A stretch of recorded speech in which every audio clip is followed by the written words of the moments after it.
Welcome back to PACE 2024. I hope you guys weren't waiting too long because you're about to see a great run from Chaotic Ace and Pheenoh for Legend of Zelda Twilight Princess.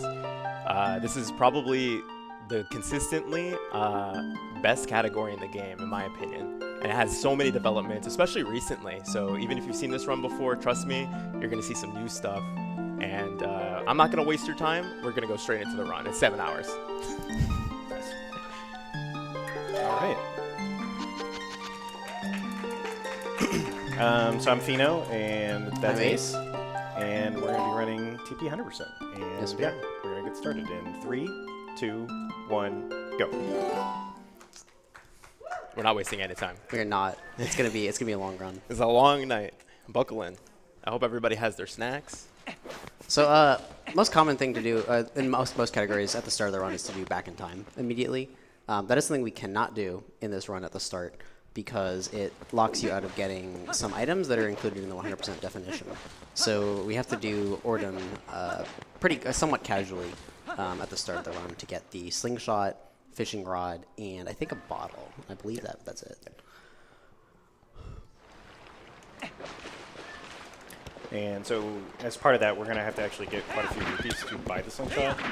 So while I'm making my way to the first goat herding, I'm going to be running through a couple patches of grass.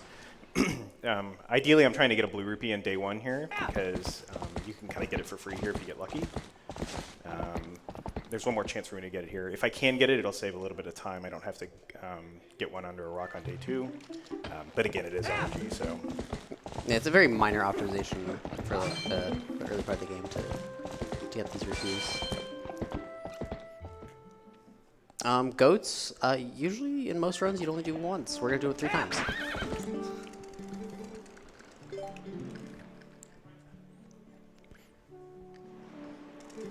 Goats are very finicky because the distance that they see you from seems to vary between attempts. So it can kind of seem like RNG at times. That wasn't too bad. Yeah. Not the worst. You have a timer on screen for the second and third instance of doing goats. Unfortunately, not for the first one. It's a little bit harder to tell how they go. Having the timer on screen is very nice for the second and third one.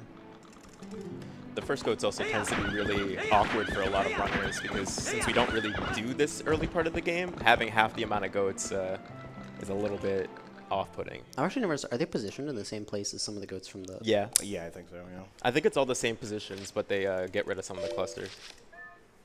That makes sense. But yeah, so since he didn't get a blue rupee now, once he leaves Link's house, he's going to get a blue rupee from under a rock that is consistent instead of needing to rely on it from grass randomly. And so the 100% definition for this game is a little strange. We use a really old rule set that came from sort of the SDA era. So there are some things we actually won't be getting, things like maps and compasses and dungeons, filling out the fishing journal, doing roll goal. There's a handful of things we're not going to actually do. But for the most part, we are going to get almost everything in the run. Breaking that rock is incredibly important. RNG manipulation. You know, it's more about the vibes of getting 100%, you know? Yeah. You know? What feels right? Yeah. I wonder who made that decision, though, to not get a fishing journal. I think there are a lot of games that don't really collect everything at 100%. Like in the Wind Waker, there's some stuff that gets skipped. Like you don't have to fill out the sea chart, which is something that would make sense to some people depending on like how you define the category. Yeah. That's All right, unfortunate. Good start. This isn't like a Metroidvania game, right? We're not playing like Super Metroid or like a Hollow Knight or something with a percent counter. So people just had to make up these categories. Yeah, so oftentimes what's used is like collecting everything on a certain screen or a certain set of screens for like Zelda category definitions.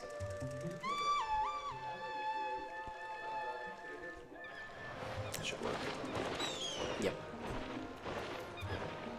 Yeah, so for there you have to aim the hawk to grab the basket, but as I'm sort of rolling over to it, I can actually angle Link ahead of time. And if I do it right, I can just smash A and the hawk will grab it. But yeah, it is very good we can skip cutscenes in this because without cutscene skips, I think the run would be like an hour or 2 longer, if not even more. Right? Probably way more than that. There are a lot of cutscenes in this game, and a lot of them are very long. I think a few years back, I tried to do an any % run with cutscenes, and the first like 20 minutes of the game took over an hour. Yeah, isn't it like, wasn't it, I think someone actually completed a run with that. Wasn't it like 5 to 6 hours? Yeah, something like that. The cutscenes in this game go on for a very long time. And then 100% you have even more. Yeah. It's not much more, but... Interestingly enough, 100% actually mostly adds like unskippable cutscenes rather than like, you know, ones that you were going to blow through anyway. But even so. Basically, if you haven't figured out yet, rolling is just fastest, generally. And you want to roll on the first frame possible after a roll ends to maintain your speed. And then here we're fishing up 2 fish to trigger the cat cutscene so that we can actually go buy the slingshot. This is like a minor instance of RNG early on. How long it takes a fish to actually get on the fishing line. Yeah, so you can skip most cutscenes, even some pretty big ones in this game, but there are some that are just deemed too important to skip. One of them is right here, watching this cat run. We take this, though. Yeah. At least there's a cat involved. Oh, how many camera transitions you're going to get? Oh, that's 2, 3. Wait, is that actually random? Yes. Oh, I did not know that. This whole time I didn't know that. 4. Oh my god. That doesn't waste time, though, does it? I don't think so. I think the cutscene's the same length no matter Is it what. the same? Okay.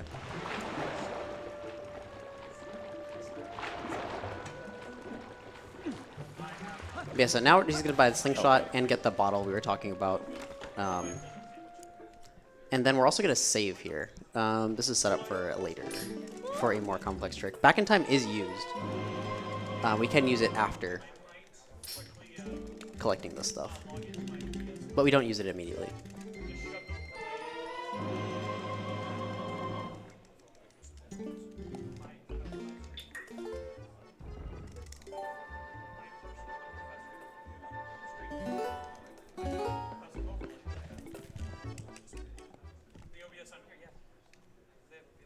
So coming up, we have our first glitch. Kind of another weird quirk of the 100% definition is that we actually aren't ever going to get the wooden sword, which you would normally get right now. And we don't get it because it gets replaced by the Orgon sword anyway in the item slot. And so it's sort of like the most progressive in the chain in the item slot that counts. Yeah, because if you did get it, the Master Sword or any other sword overwrites it. And it's like you don't have it by the end of the game, so what's the point? Yeah.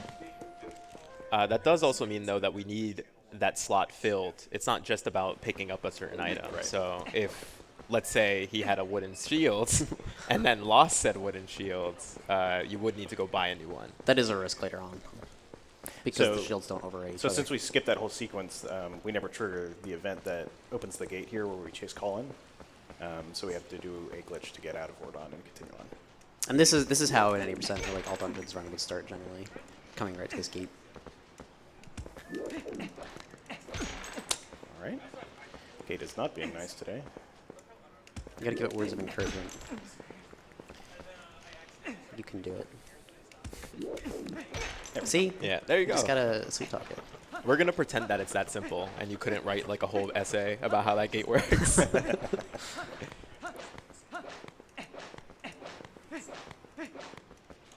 It feels very random. The whole time I've run this game, though, it also kind of feels like there is a consistent way to get it, but it's just so precise, too. It's just vibes based, you know? It's a lot of stuff in this game. It's just vibes. The bell curve for Twilight Princess runners is when you first start learning things, everything just feels like it's luck, and you just need to like catch a vibe. Then in the middle, everybody gets all analytical, starts looking at frames, looking at like physics patterns, and then at the end, it's just vibes.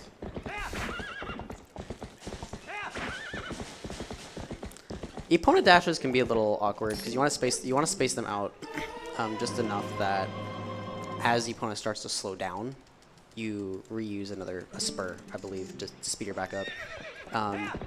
Her maximum speed is, I think, 73, right? Her speed is like 73, and Link's rolling speed is like 32, just for reference. But there, even if you start to, you want to use up all the spurs before you reach Koro to talk to him to get the lantern, otherwise you just jump right over him if you're moving too fast.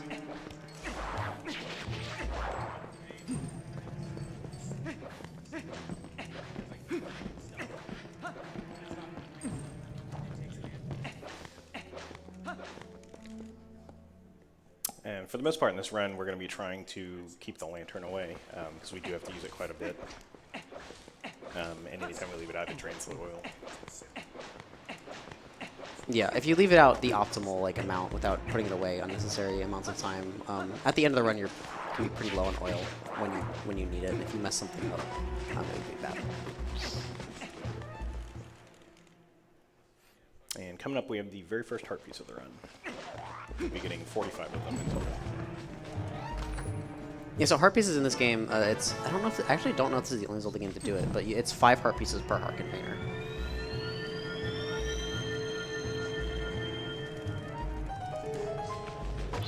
And they are not nice to me today. Oh, uh-oh. There we go. I've had him swat me out of the air here too, so it's not over yet. You're about to get jumped. Okay. Yeah, the movement in the first part of this game is like the hardest in my opinion. Yeah, that makes a lot of sense. There's just so much. There's a lot going on. Yeah. So this area is very laggy actually, so you kind of have to like account for that in your rolls.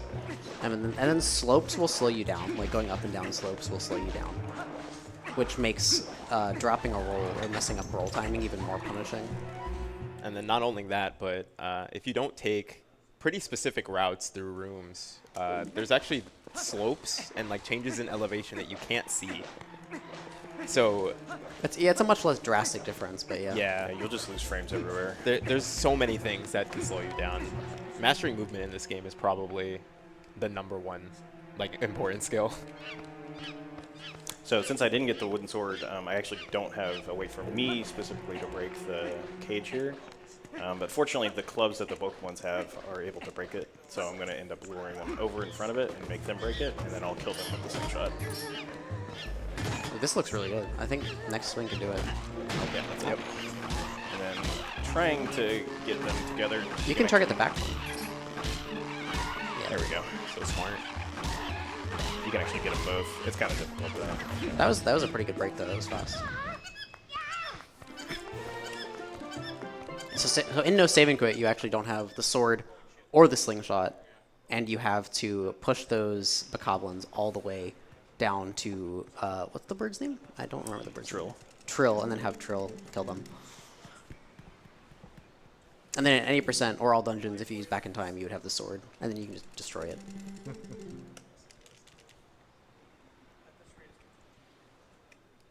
This is the second instance of goats. Love to herd. Herding enthusiast.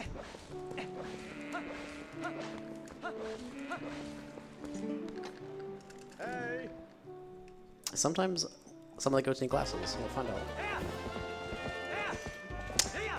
That was okay. I think we're fine. Sometimes that very first goat likes to run in a weird direction, but I think he went to the bin already. This looks solid. Oh yeah, this is sub 20. Definitely sub 20. Yeah. Oh wait, never mind. Oh, well. No. Oh, kidding. almost. It was close. 2021. Like a really solid time is like an 18. Like 18 is really, really good. Yeah, overall very happy with that one. Yeah. I had a run like a couple weeks ago. They got like a 45-second goat there. it can go south very fast. I've been there. We've all been there. We? Who's we? It's usually followed by a reset. Alright, analog stick glitch. Oh, is it still happening? Yeah. Oh, you're gonna reset it during the loading zone? No, I got it when okay, I did okay. the. There's this. There's movement tech that you're going to see throughout this called an L walk or a DF walk, where to get Link to top speed as fast as possible, you generally want to walk a little bit first before rolling, but you can actually cut down the amount of frames it takes to do that walk by holding L and up left or up right. So in a lot of areas, you're going to see me. I'll start the area like standing still, and then I'll hold L and like walk sideways slightly, and then I'll roll. But a downside is sometimes you can get a thing we call analog stick glitch, where like the analog stick is not reset to the correct position, and so you'll like be holding left, but Link will try to go right, and things like that. It can actually happen when like climbing vines too. So.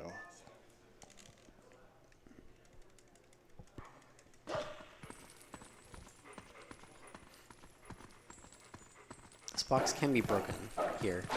I got it. It is very creatively called Box Breaker. Yeah, if you end a wolf combo right as the cutscene starts, you get a little bit more space to actually hit the box, which saves like frames when exiting the cage here. And there's actually a ton of those little time savers that we're going to see in that sort of style throughout the sewers here. Yeah, this section we're in is often described as like the Midna tutorial, or like the wolf tutorial Like area. getting sense and meta and all that stuff. Yeah, it just teaches you how to use the wolf, and the different things you can use Midna for. There's a very minimal amount of speed tricks here. It's mostly just about optimizing movement. Most of the early game, honestly, is kind of like that.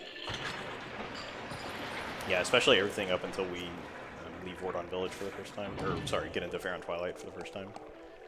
There's just a ton of like movement optimization. Dash canceling is a big piece of the wolf tech. So if you dash and then cancel the dash animation with something else within a certain number of frames after dashing, you can dash again immediately. So sometimes you'll see like a B attack, like as the wolf after dashing. So like right here, it's an A attack, a dash, a B attack off, and then a dash again.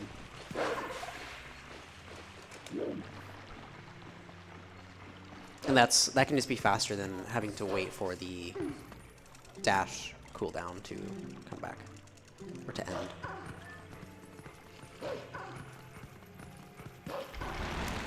So there, it saved a little bit of time by jumping around the forced Minda text. Ooh. Oh, actually, I didn't get it. That's unfortunate. I was about to say it'd be really embarrassing if you if you Yeah, so I'm gonna get it anyway. It skipped this, but if you don't jump in the exact right spot, you actually won't get the flag set that gives you the Minda jumping here. Now, fortunately, I did get another little time saver there, which is most of the Minda jumps in the game that have Minda text right before the jump is available has a single frame where you can actually jump to where she's going to go before she actually gets there, so you don't have to wait for her to like glide over to it. So for all those instances, you'll really see me sort of like mashing down on the A button to try and get that single frame. There's another one right here. There's only one occurrence of being able to talk to Minda at the start of a Minda jump without being able to get that first frame jump. At least that I know of. I don't think. Do you know if there's any others? I think that's just the one. Another one right there. So Minda tries to talk to you, but there's a single frame after you skip the cutscene where you can actually jump attack out of the trigger range to where that text is, and then you just don't have to view it. I'm realizing I lied. I said this is mostly just movement optimization. It's also basically first frame rares. I think there are like 5 first framers you can get here that save up to probably like what somewhere between 5-10 seconds collectively on this segment. Yeah, it's a decent amount of time. And another one here. Didn't get that one though. Now in the 80% run, or at least they're used. Is it still used in 80%? The Gorgewood? Yeah. It is okay. So in the 80% run, there is like a 1 frame trick that saves a minute. But we don't have to do that in this. Yeah, instead you just play for 6 hours. Yes, it's a trade-off. 6 hours. Wait, 6. That's fast.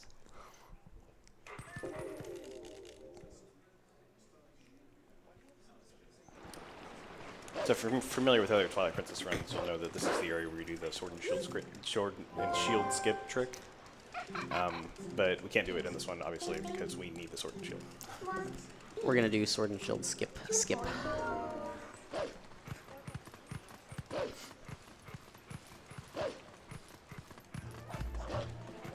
I don't actually know who coined the sword and shield skip, but we originally submitted this run with Bewildebeest, who's the current record holder for this. And he unfortunately couldn't be here this early in the event, but he would have done the run with us otherwise. And would highly recommend, if you enjoy this, watching his run after this, because he's a phenomenal runner. Yeah, he's insane.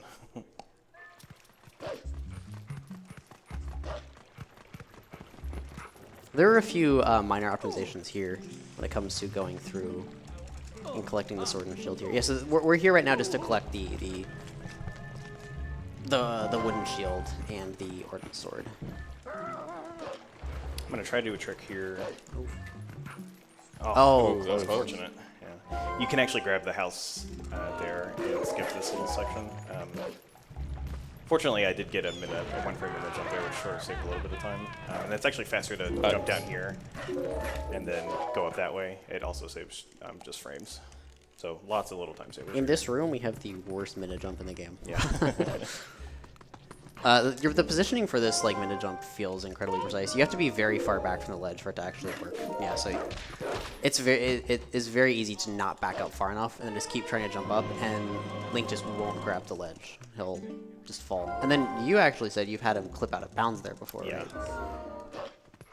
Yeah, I don't know how this minute jump made it through playtesting. Because like even I see like casual players on like their first playthroughs struggle with that too.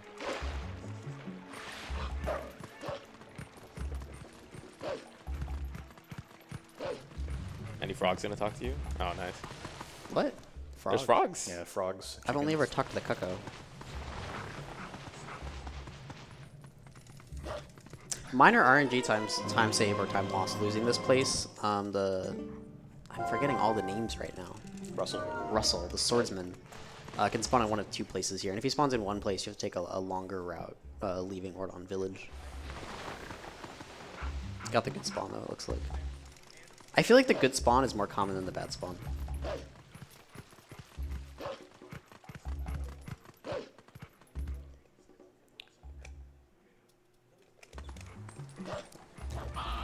So I mentioned we have to get the sword and shield for the definition, but actually another thing that I forgot is there's a warp portal here as well. And part of the definition includes the warp portals. So we'll have to get that as well. It is possible to skip a fair number of them. Yeah.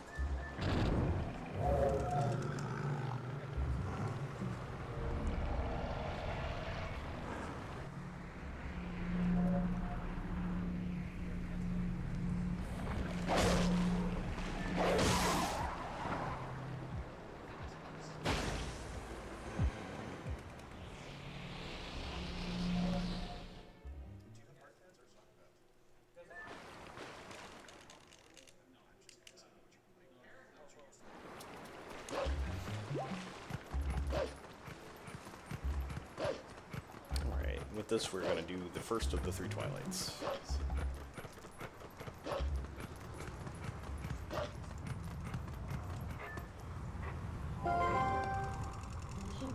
Nice, good sword and shield. Skip, skip. We did it.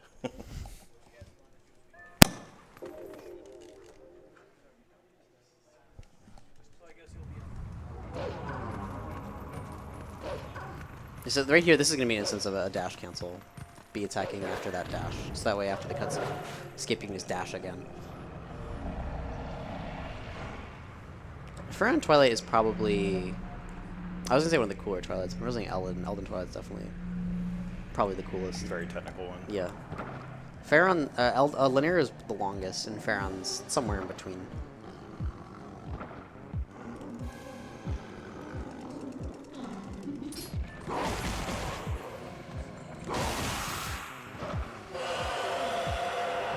Isn't it possible to skip getting the minute charge? Yeah, technically you can.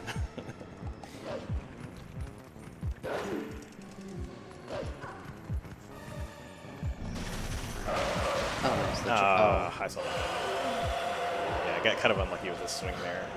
I tried to do a really fast strat, but the downside is if the Shadow Beast on the far right swings at the exact right time, he can actually swatch you out of the minute charge.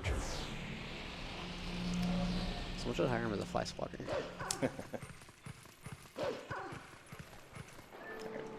So here we're getting the vessel. We're going to do something kind of interesting here in the Twilight. You're going to see me kill a lot of the bugs, but I actually won't pick up the tears. But for others, I will pick them up. And that's mostly because of a glitch we're going to end up doing once we get to North Pheron. That's going to require us to actually come back through this area again. So I'm going to pick up the tears on the second round through.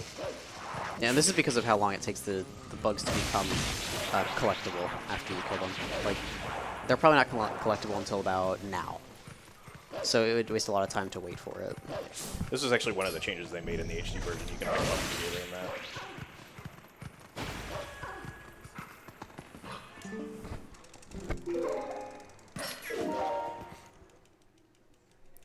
And here there's a minor optimization. You can use the minute charge on these bugs and then turn off the senses before you attack the bugs.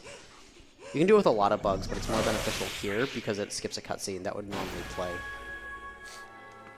with talking to Koro. Oh.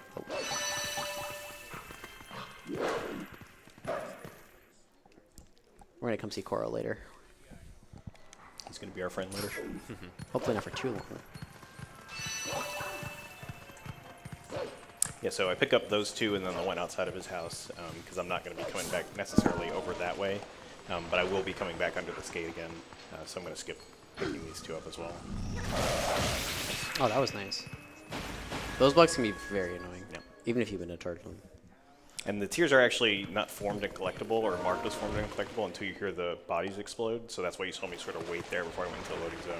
If I don't wait, when I come back through, the bugs will still be there and I'll have to get them again. And after it explodes, it's not even collectible either. Yeah. That's just registered. Once it explodes is when it registers that it's a tier, not a bug.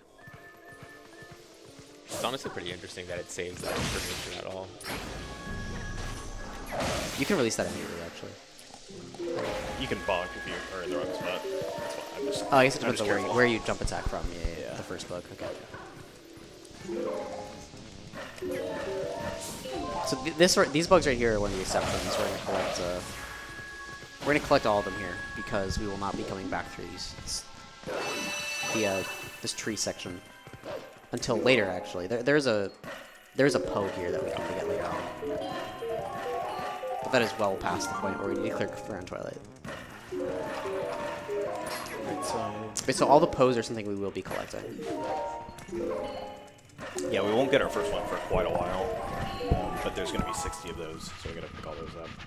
These two we are going to skip, and we'll come get them later. And this is because they dig underneath, and then when you come back, they haven't dug. So this is called the early Master Sword glitch. Very famous glitch in this game. It was one of the first big ones that was found. So he's going to lure the messenger over to a certain spot and then attack it in a certain way. It's got to give him a certain swing. Yeah, so if the messenger gives you an overhead swing, it can swing 2 or 3 different ways. You can then do a minute charge on it and just jump out of bounds if you time the charge correctly. And that's actually a trick called a super jump, and we're going to use that at least one other time in the run for a pretty big skip. Not as big as this one, but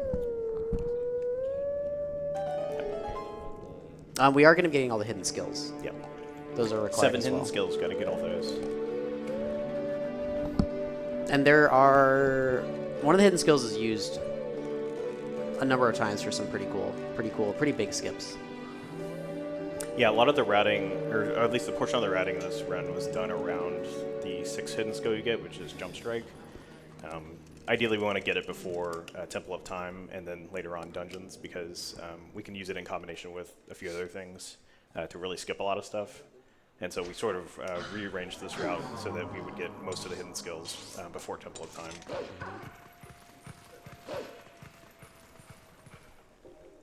We're going to save here. This save is going to be used later when we enter Lake Bed. An interesting quirk about Twilight Princess is that you can set flags on one file and then reset the game and carry it over to other files. It's like set as a global flag. It's not exclusive to one file. So we're going to set a flag here later on and then bring it over to the file we're actually playing on. Yeah, TP actually uses global flags in a lot of different places, but for the most part, they get cleared on reset. There was just one that got shared for several different miscellaneous purposes that didn't get cleared, and we're actually going to use that quite a few times in the run.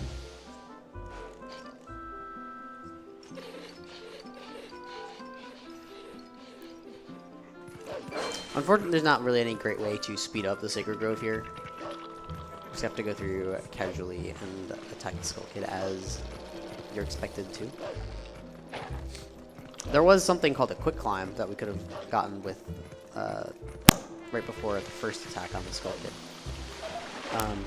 As Wolf Link, if you climb a ledge that is super close to a wall, you can pop up onto it immediately. I heard it. I heard the...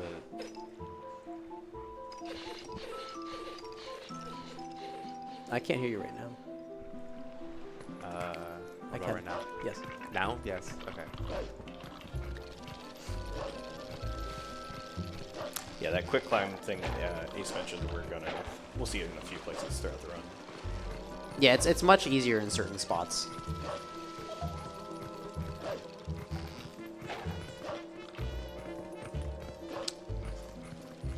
And just some more minor things we can mention here.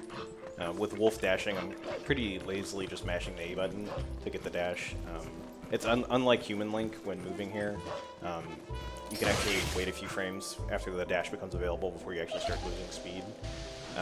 And so you can kind of just like mash it at whatever pace you want, and you'll still maintain top speed when running through areas. But with rolls, basically every frame you're not rolling, you're losing speed. So rolling as human is a lot more technical and precise, and requires a little bit more mental focus than just running around as wolf. Yeah, a lot of the segments, there are segments that are basically just wolf movement with no real tricks in it. There are at least like a couple of them throughout the run, and it's not uncommon to stay within like a 2 to 3 second range for that segment. Okay, so for this part, I'm really trying to only kill one puppet because the puppets have hit stun, which freezes the game. Once the first puppet explodes, a timer starts on the Skull Kid that counts down, and once it reaches a certain time, the Skull Kid blows his horn and I can attack him. So my goal here is to really try and only kill one puppet if I can, to sort of start that timer. Didn't do well on that one, but yeah, once I hit them, then the timer counts down, I can then attack the Skull Kid. We will be skipping the Sacred Grove and the Skull Kid later. Stay tuned. Yeah.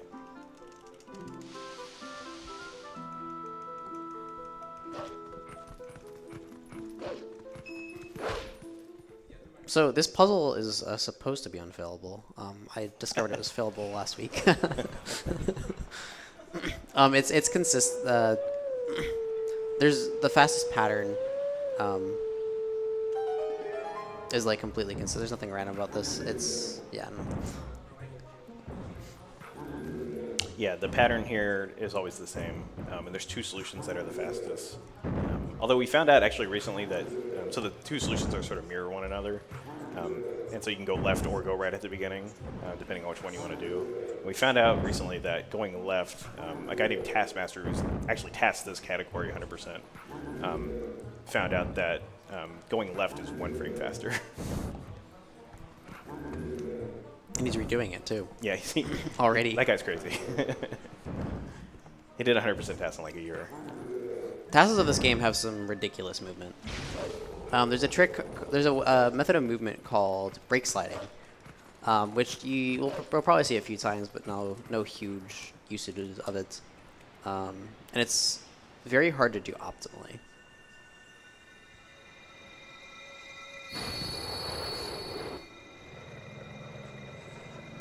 But Tasses just like abuse it constantly, don't they? Yeah. The tasking for this game is honestly pretty mature.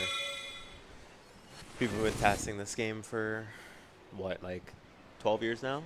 Maybe longer? The first full game 80% task was in 2016? No, earlier than that, I think. I guess, like, we'd probably consider it a low tad these days, but I think the first task was maybe like 2014.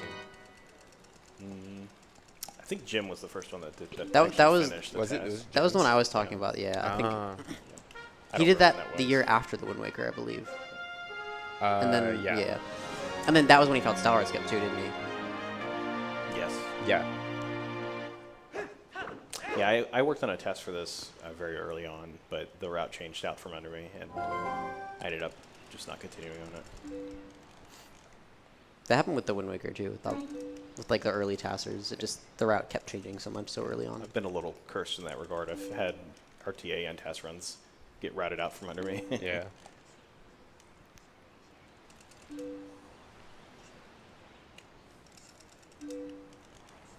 This is one of the longest cutscenes of the game, and unfortunately not skippable.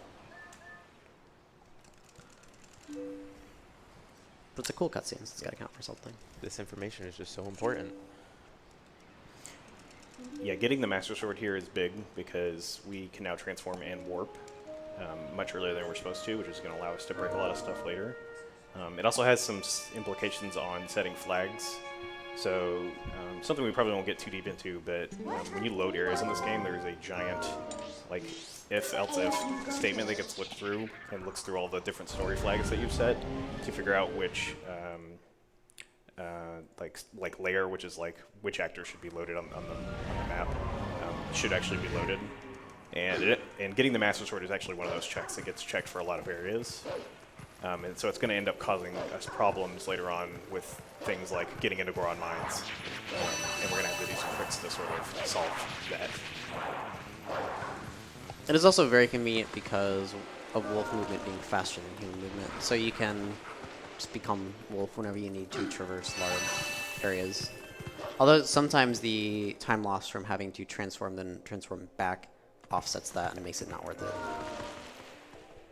And in fact, those flags getting set when you get the Master Sword caused a sort of a route-breaking issue that prevented us from even doing EMS in this category for many years, which is unfortunate because it saves like 10 minutes. But it was eventually figured out. So here we don't have to go through the tree again because we can just go through the mist. Yeah, normally you'd have the monkey here. At least casually you'd have the monkey here, steal your lantern. Fail. Yeah. That's okay. I made it to the other side. Oh, that counts? I'll respawn spawn over you on there. that side. Yeah. So I was trying to avoid doing that, but if you do fail it, that's the way you want to fail it because it just puts you over here. Yeah, so now these bugs have to re-burrow, which means we can kill them before they burrow. And it's faster to do that than dig them up earlier, even despite having to wait for the tears.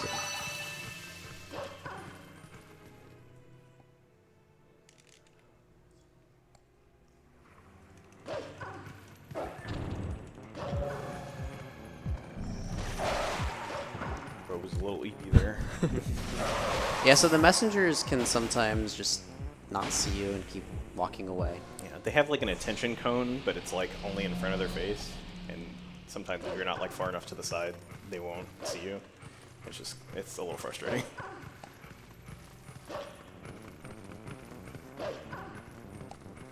What makes it annoying is that the minute charge has a timer. You can only leave the minute charge active for so long, so sometimes you'll have one messenger running away while you've got two of them targeted. I got the long cuts. Yeah. There's I a think it was very- figured out at one point, but I don't remember what it is. But the fade after that cutscene can sometimes take an extra long amount of time. That is not something I do. And there we're sort of seeing some of the first side effects of having the Master Sword too early. I was able to collect the last two as human instead of wolf, and so human Link kind of contorted into this weird shape. And I did that because I wanted to burn the web in front of Forest Temple in the downtime while the tears were forming, just to save a little bit of time. And right after I cleared that, I actually tried to go for a backflip to escape that text that popped up with Midna. There's just like a little text trigger there, and you can backflip out of it. Feels like it's less than a frame. It does feel like less than a It's like frame. half a I frame, basically I think. never did it. I think I've gotten it like maybe 2 times the whole time I've been running this. Subframe perfect trick. So here's our first hidden skill. We actually can run right by the wolf. We don't have to get this, but not only do we need it for the definition, we need it just in general to complete the game. It actually is possible to get to the final boss, like Ganondorf at the end, without the hidden skill, and you're just kind of stuck and can't finish the game. So even like 80% has to get this wolf. Well, any percent gets it elsewhere. Yeah. Well, sorry. It has to get the hidden skill, yeah. Yeah, so the hidden skills are learned in order. It doesn't actually matter which wolf you go to. The first wolf you go to will give you the first hidden skill, second wolf.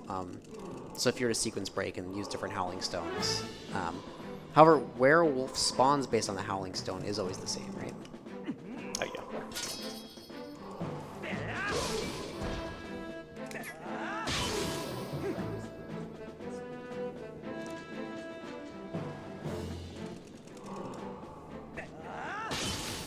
Yeah, so this hidden skill isn't really used at all aside from...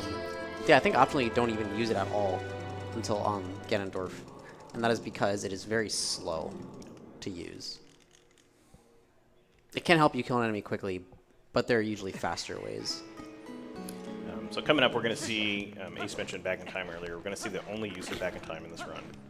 Yeah, so he's going to save here, and then going to jump attack over the loading zone to leave forest, and pause on a certain frame, and then reset the game. Oh man, I can see it. Okay. Okay, that's Yeah, second frame. second frame. So yeah. So this one's a little bit different actually. I'll explain it after.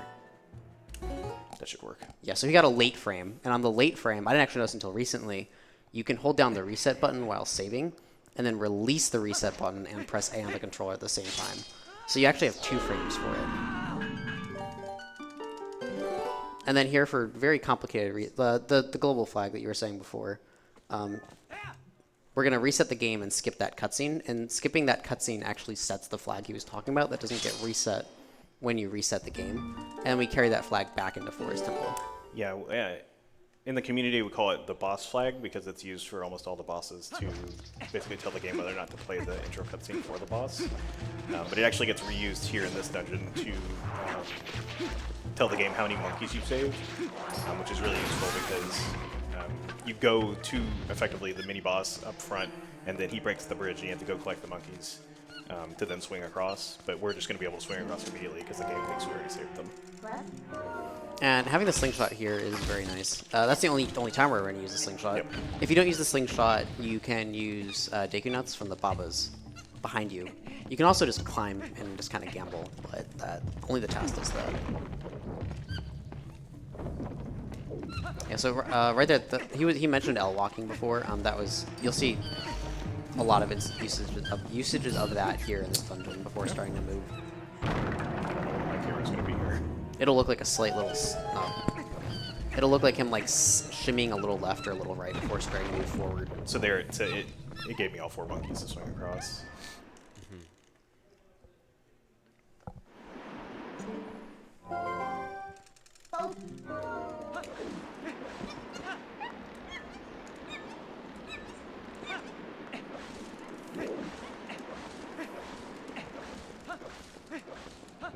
I was trying not to do that.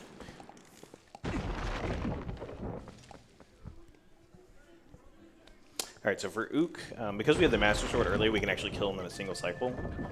Although before we can knock him down off the totem poles, he jumps a random amount of times. It can be as few as 2 or as high as technically like infinity. Okay, that was 2. The highest seen was 26 Yeah, though, right? but like if we've seen like 26 or 24 or something like that, it can get really good. Master Sword does double damage of the Ordnance Sword. You're normally supposed to do that twice. Having the Master Sword means we can do it once. It's also going to mean when we fight Diababa, we'll have to hit her less as well.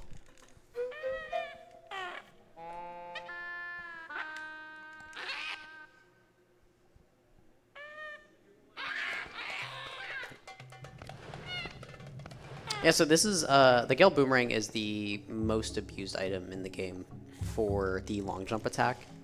It's kind of similar to the super jump before with the messenger to get out of bounds for early Master Sword. The boomerang you can jump attack towards under certain conditions, and it will drastically increase your jump attack speed. So you can jump over large distances, and we're gonna see that here in Forest a couple times. And I'm save warping here. I actually do need to be on the same side of the dungeon I'm already on. But I'm save warping here and going back over there because leaving that area is very slow. You have to use the boomerang on the door to open it up several times. And so it just works out to be faster to save warp and go back over there again.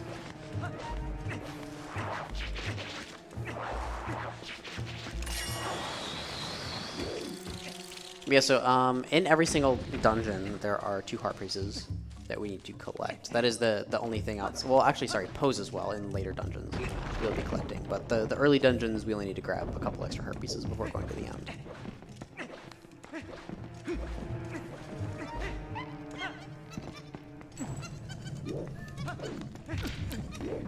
So I'm going to try to do a trick here to speed this room up a little bit.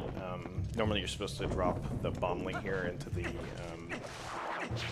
Deku-Like's mouth, but I'm going to try and LJ over with it. So this is the first instance of the LJ glitch. Nice, I got it. And blow up the rock with it at the same time. So that skip heaven doesn't go to the Deku-Like. Yeah, so for the longest time, the thought to be like the prerequisite for the boomerang to get an LJA, or LJA is long jump attack. To get a long jump attack is for it to be above a void or above collision that is currently higher than the collision that Link is standing on. But I think there's like a few LJAs that would score that it can be actually lower than Link on, right? Yeah, the rules are a little Misunderstood. Yeah, perhaps. yeah. It's also kind of hard to explain. Yeah. It's basically a lot of math, a lot of weird math. I'm going to try to do something similar here. Okay, nope, that didn't work. So we're going for a backup here. I was going to try to bring the bomb over here and drop it in this one, but I can use a pot instead. It's not as fast, but it's still faster than doing the casual way of like bringing the bomb down the ramp. And then I can just throw this one into mouth to get out.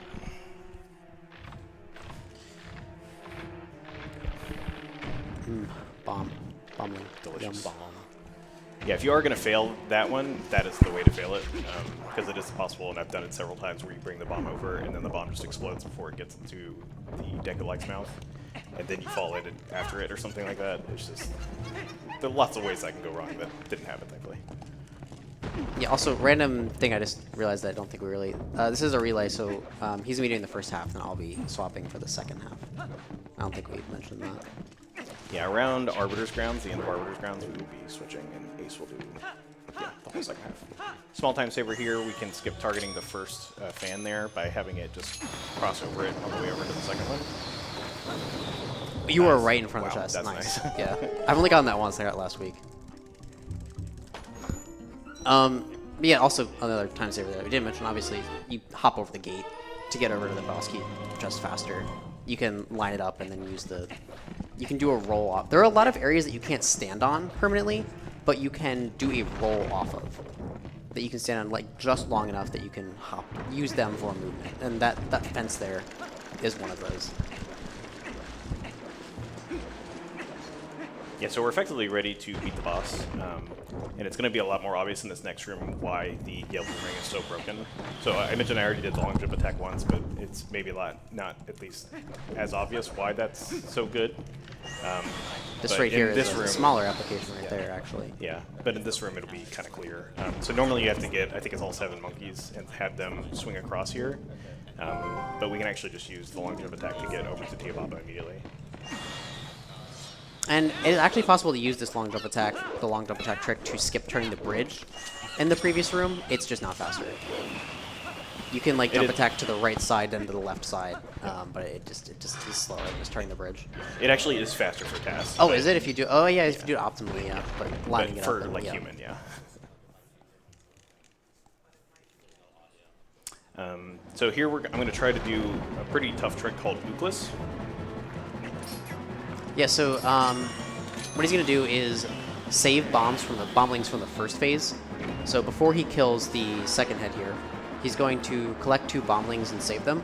So that way he has them when the second phase starts. And normally with the second phase, you're supposed to wait for Ook to come out. Ook actually helps you fight the boss, and he dangles bomblings. I think it's bomblings from like the ceiling, and he swings back and forth with them. And you're supposed to use those, but you can just save them from the first phase. And this works because when the boomerang, when the bombling is in the boomerang, the timer pauses. The timer for the bombling like pauses, but it also resets. I guess it would make sense that it's like constantly resets. Is that something that you guys have decomped yet?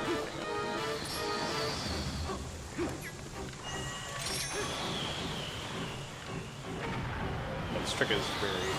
Oh, wow, it blew damn. up. Wow, I don't know I've seen that before. I've seen it, I just don't know what it blew up on. That's unfortunate. Yeah, so ideally what would happen there is that one of the bombs comes back to him, and then he would just throw the second bomb immediately. Sometimes what happens, which I think might have happened, is that the bombling got caught on the very slight ledge. Because like there's a slight elevation between the purple goo and the ledge that we're standing on that the bombling can hit.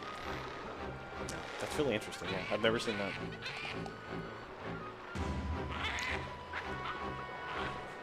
I think one of my suspicions was that if you start to move forward too early, but I'm not 100% certain. So yeah, unfortunately I was trying to skip that whole sequence. Didn't happen, but... There we go.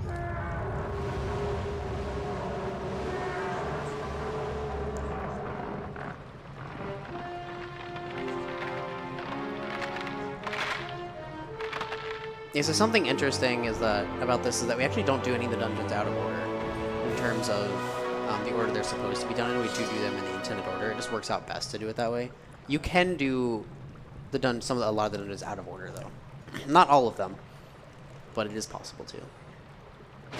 This might be the only speedrun for Twilight Princess where you do the dungeons in order, actually. Right. Well, every other... No, because any percent skips some. And then all dungeons... Yeah, does them out of some of them out of order.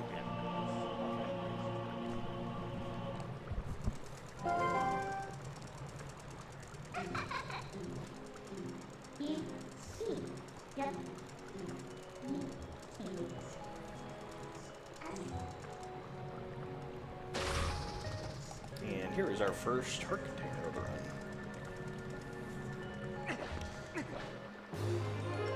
The first of many.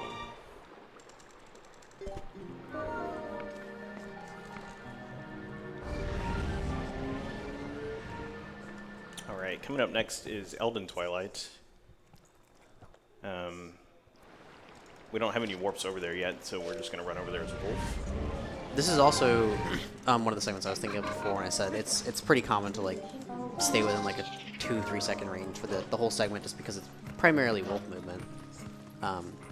There are a couple, there are like 1 or 2 like 1 frame things you can get that save like a second each.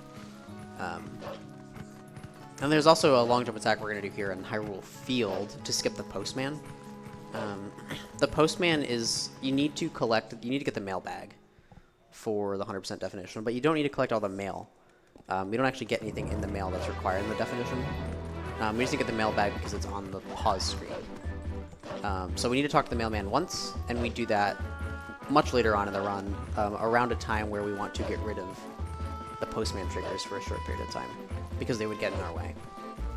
And it would be greatly inconvenient to skip them. Yeah. So another application of that long jump attack here. We're basically going to get right up next to the edge of the trigger, and then I'm going to throw the boomerang out of bounds, and then turn right back into wolf. Yeah, so right there, there's a lot of instances of that. That's working because the boomerang is out of bounds, which is considered over a void.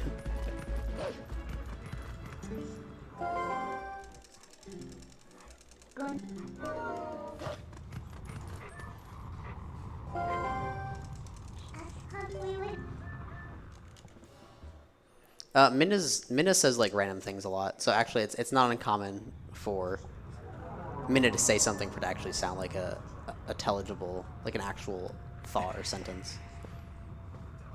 She said quite some bizarre things before. It's worth keeping an ear out for.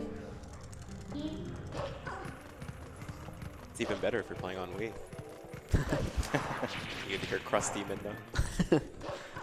Yes, on the Wii it comes through the speaker in the Wii remote, which has interesting audio quality sometimes. I don't think you targeted that yet. Yeah, So this right here is where we would do the 1 frame trick talking about before that is used in 90%, and I don't know if it's used in all dungeons anymore. But right here, when this portal forms, there's like a 1 frame. There's 1 frame between the cutscenes you can jump and void out and skip the forced warp away. If you had your eyes peeled, you could see in the top left corner Link's hearts come up as well.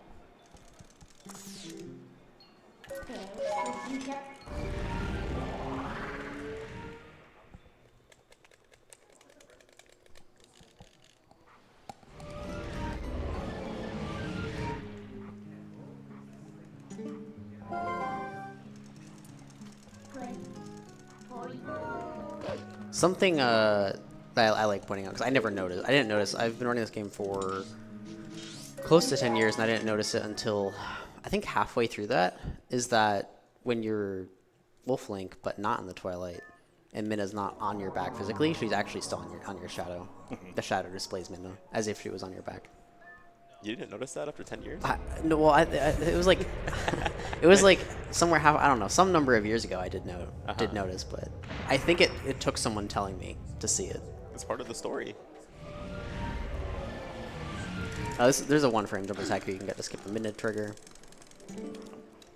Didn't get it. Saves like a second. It's a very quick text. I feel like it's a pretty safe assumption if you're in a cutscene as Wolf that there's going to be a frame somewhere that you can do something in. those types of small little optimizations are littered everywhere in the run. Neat little optimization there that actually I didn't know about until Pheenoh here told me about was that when you're running towards that gate, and this is actually applicable in a couple different instances throughout the run, I believe. I think one of which already passed, is that you don't want to skip the cutscene immediately, or at least you don't want to skip the cutscene there, because it kills Link's momentum when you skip it, and then your dash is on cooldowns because of how the movement works out. So it's not as fast as letting Link maintain some of the momentum during the cutscene to get closer to the gate, and then skipping the cutscene so you can dig under. There's a lot of strange movement quirks in this area as well. Yeah. Like you can, for lack of a better term, like clip straight through the shadow beasts when you're trying to kill them, depending on like what part of the land you're on. Yeah, sometimes Midna charges that are locked onto an enemy just do not hit the enemy. Yeah. Like, you'll just miss. That can be a pretty common, I don't want to say common, but it can happen with pose quite easily sometimes, seemingly randomly. There's reasons for it. It's just not like a easily controllable thing. I'm doing something a little weird here. Normally you go through Renato's Sanctuary and then solve like a little torch puzzle. Yep. Of course. But you can actually side hop, because I have the Master Sword, I can transform into human and just side hop through the well and then come through here backwards. Get the bug without having to solve that puzzle or watch the cutscene. And bugs oftentimes respond to Link's movement. They're very particular about it, so we'll try to move certain ways or do certain things to manipulate the bugs in a way that makes them faster to kill. Yeah, it's pretty finicky to control that, but at least it's consistent. So with enough practice, you can pretty consistently get really fast bug kills.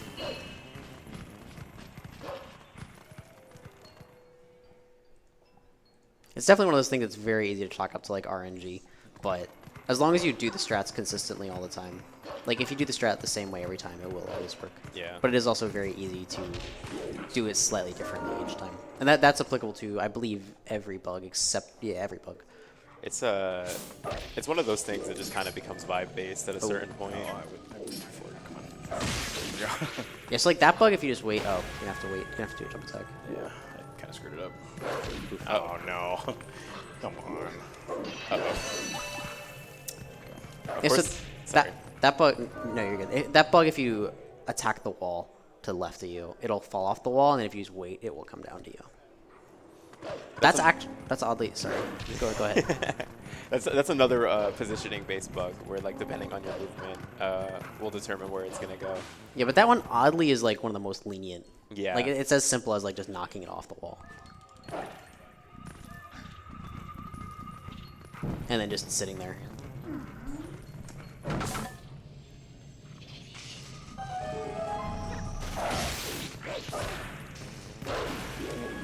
Now, actually, attacking the bar, hopping into the little bar there, is useful because it knocks a bug off the wall up here, so it's already off the wall. And then we're gonna try and get a rupee text and skip it.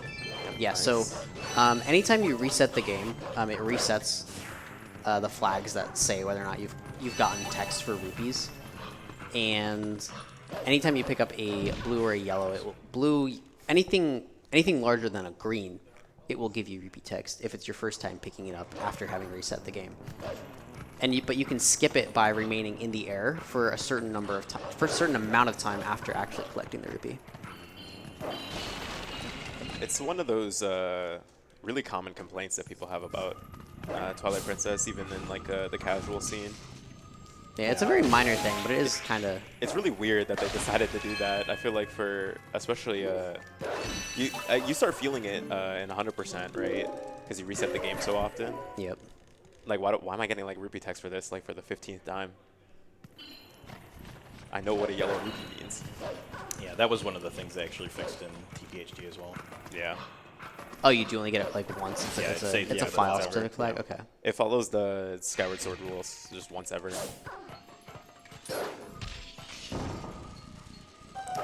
These next bugs, I should say. I was gonna say this next bug. These next bugs is a pretty cool trick for. I explain it after. I'm gonna let him do it first, and then we can explain it.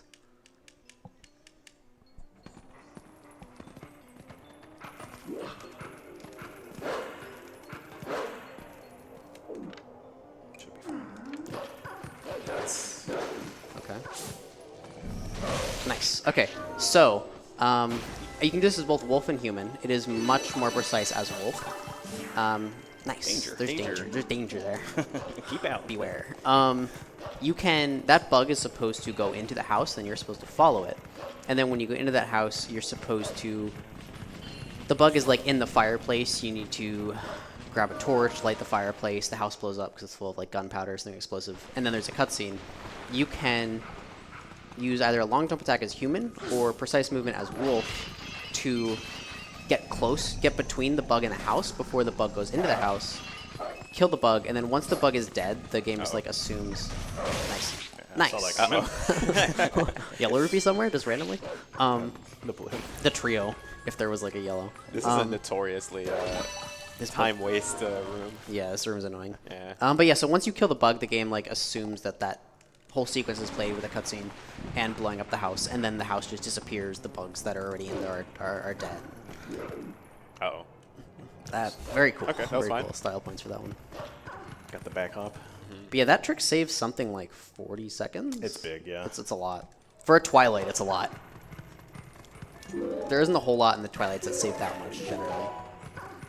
Yeah, it's almost always just movement for most of these segments. Maybe like optimizing killing bugs at the best, making sure they don't like run away from you. But having like a legitimate trick is, I think, like entirely unique, right? You don't do any tricks in linear Twilight 100%, right? I mean, if you count like the out of bounds clip with the Cargarok, it's a trick and yeah, you're I in the guess. Twilight. But it's not like during the bug But collecting even phase. that Yeah. doesn't save as much time as this does. Was that? It formed. Okay. Yeah, so there, to sort of save the time of having to wait for the tear to form, and I have to howl anyway. Basically, as soon as the bug explodes, I immediately start howling, and then I'm just going to pick up the tear after I finish this sequence. Yeah. Yeah, it's conveniently super close by and like between us and where we need to go. Oh. And if you haven't noticed, we're playing some classic Zelda songs. Yep. Can you recognize the music? Can we? Because all of us here, we know them, right? No. Actually, the Guilty. Little interesting tidbit here. There was actually, it was speculated that the Lake Hylia and the Snow Peak ones were songs from other games as well. But it was found recently by Taka, who's somebody that works on the decomp and modding and speedrunning and everything in this game. He actually found the names of the songs internally, and they are explicitly named New Song 1, New Song 2, and New Song 3. They didn't even give them names. No. Yeah. You know, what's your favorite Twilight Princess beat? Yo, I like New Song 3.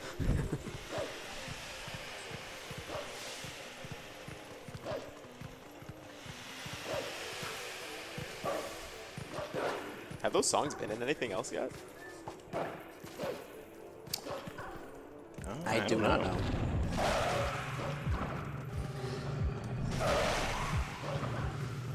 Oh my god. Oh my, sir. Bro was EP. Come on.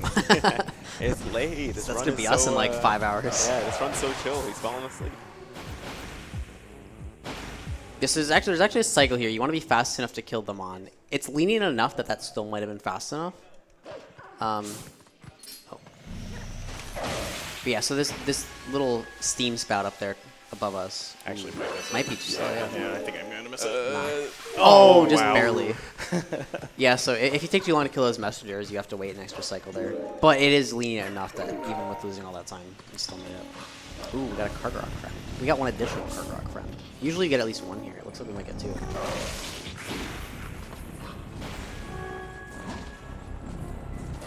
He has something to say about you getting the tier. I hope y'all love the Cargarok trumpets. So here's the second Twilight. And we're going to have a very funny cutscene coming up here in just a second. But before we get that, we're going to go ahead and start collecting golden bugs. Another thing we have is required for the definition here is we have to get all 24 golden bugs for the giant wallet.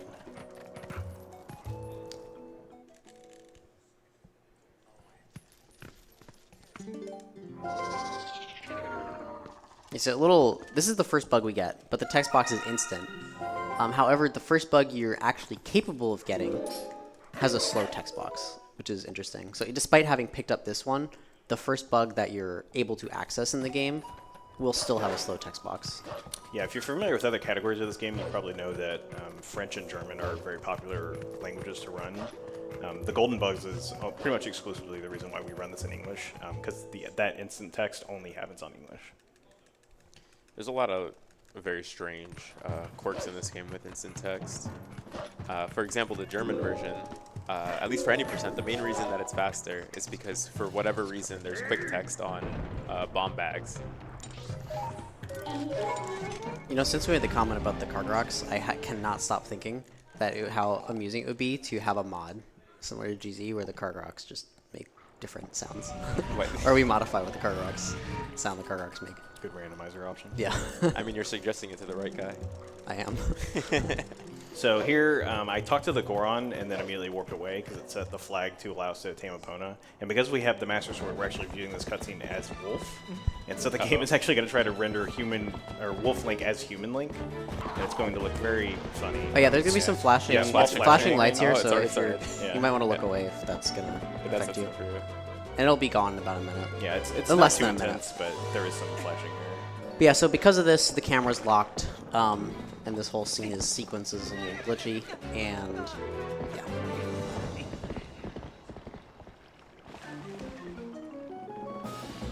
Thankfully, Pheenoh's locked in. He's got this. Yeah, thankfully the hold on stuff here never changes, so as long as you memorize it. It's actually kind of bad to fail the the taming there, because you'll just void out because you're Wolf Link, and then you'll kind of get stuck in this area and have to warp away and warp back to fix it. Yeah, wastes a lot to fail. I found it the hard way. Oh my gosh, please. So now, conveniently, we're going to go back and we're going to get the Iron Boots, and we're going to do a couple other things too. We're going to get a hidden skill because there's a wolf right here next to this warp. We're going to get a rupee because we need to start collecting rupees for things that we need to buy. And then we're also going to go do goats for the third time because doing goats an additional time gets us a heart piece. Yeah, and then after we get that heart piece is where we're going to start to see the route. So for, at least up until this point, the route has been mostly the same as you would see in a casual playthrough. We're really going to see it start to deviate here after I get that heart piece Ace just mentioned. Yeah, and I mentioned just starting to collect rupees for things. We need to collect rupees for opening the shop in Castletown. That costs 1,200 rupees. We need to buy magic armor. That's 600 rupees. We need to buy a bomb bag and a bottle. And then we have to donate like 1,000 rupees for one heart piece. There might be one or two other things that are stuck in my mind right now. So we need to end up spending somewhere between like 3,000 and 4,000 rupees. Closer to 3,000 than 4,000 though. There's a lot of donations in this run. Just like you should be making donations to this marathon. This is called the shield attack, not the shield bash. I've always called it the shield bash. I didn't realize it was called the shield attack until this past week. Is it called Shield Bash somewhere else? And Skyward Sword. Yeah. Yeah, okay. Oh, whoops. I mean, you can just walk around. You can just walk there if you want. I need my trusty steed.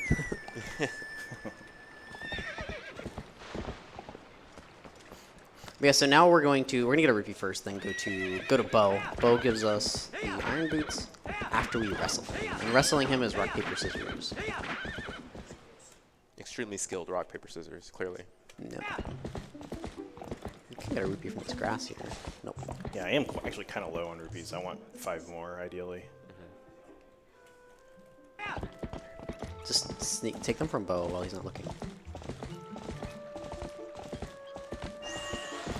Uh-oh. Sometimes she just goes too fast. It's a little odd. I still don't have a good cue for letting go forward there. Oh, you can get the rupees from that grass there. I started walking through that grass. If I need rupees. I think I'll be okay. Usually, like, between now and the end of Escort, I'll pick up 5. Yeah. I would have mentioned. I just forgot about it until seeing it because I haven't done it enough to. So yeah, like Ace mentioned, we have to wrestle Bo twice for the Iron Boots. And the game is effectively rock, paper, scissors. But the first time we wrestle him, he sort of has like this, I guess you could think of it as like a hidden fourth move where he just won't do anything and every move will work against him. Hidden move, do nothing. Yeah. Not everything needs a response. Sometimes you just need to observe. And so the wrestling is a little bit easier on the first one, but the second one is harder. And what I'm going to try to do is slap him. Slap has a lower chance of working, but if I can get the slap, I can mash A fast enough to push him off in one go. Oh. That's unfortunate. Yeah, so if you slap him, you actually push him back very slightly. Oh my gosh. Oh, okay. Okay. Okay. A little bit better. There we go. Okay. Hold up. Oof. Oh. Not going great. He's crazy. He's putting up a fight today. Okay. Yeah, so if you mash somewhere like 12 plus times per second, you can push him off in one go if you get a slap or grab him from the very start. Also very minor optimization, if you hold L to lock the camera instantly, the transition between the fights and at the end of the second fight is slightly faster. Uh-oh. How many can we get? 3? Okay, that's Okay. what we want. That's exactly what we want. Yeah, cool. So see, once you got the slap, he was able to push him off immediately. It's not uncommon to like have Bo sit there and slap you while you slap him and just get the slap off of each other. Like, I don't know. Sometimes like up to 10 times in a row. It is a little annoying. Yeah, it's unfortunate that we have to do this, you know, an hour into the run. But this is a obviously gigantic reset point in any percent and all the speedruns that do this, you know, 7 minutes in. Yep. Especially if it's if you have a good start. Yeah.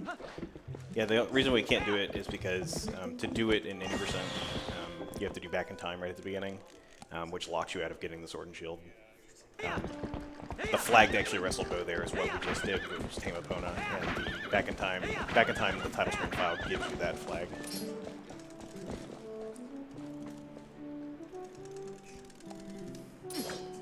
Stab. He is buff. I've never noticed that. Yeah, he is. He is very. They give him a very big physique. He's a big boy. So third goat herding. Let's see what our timer is. Looks like a good Hey, start. chat, place your Those bets. ones around the pin are making me nervous. Chat, what time are we feeling? Yeah, what time are we feeling, chat?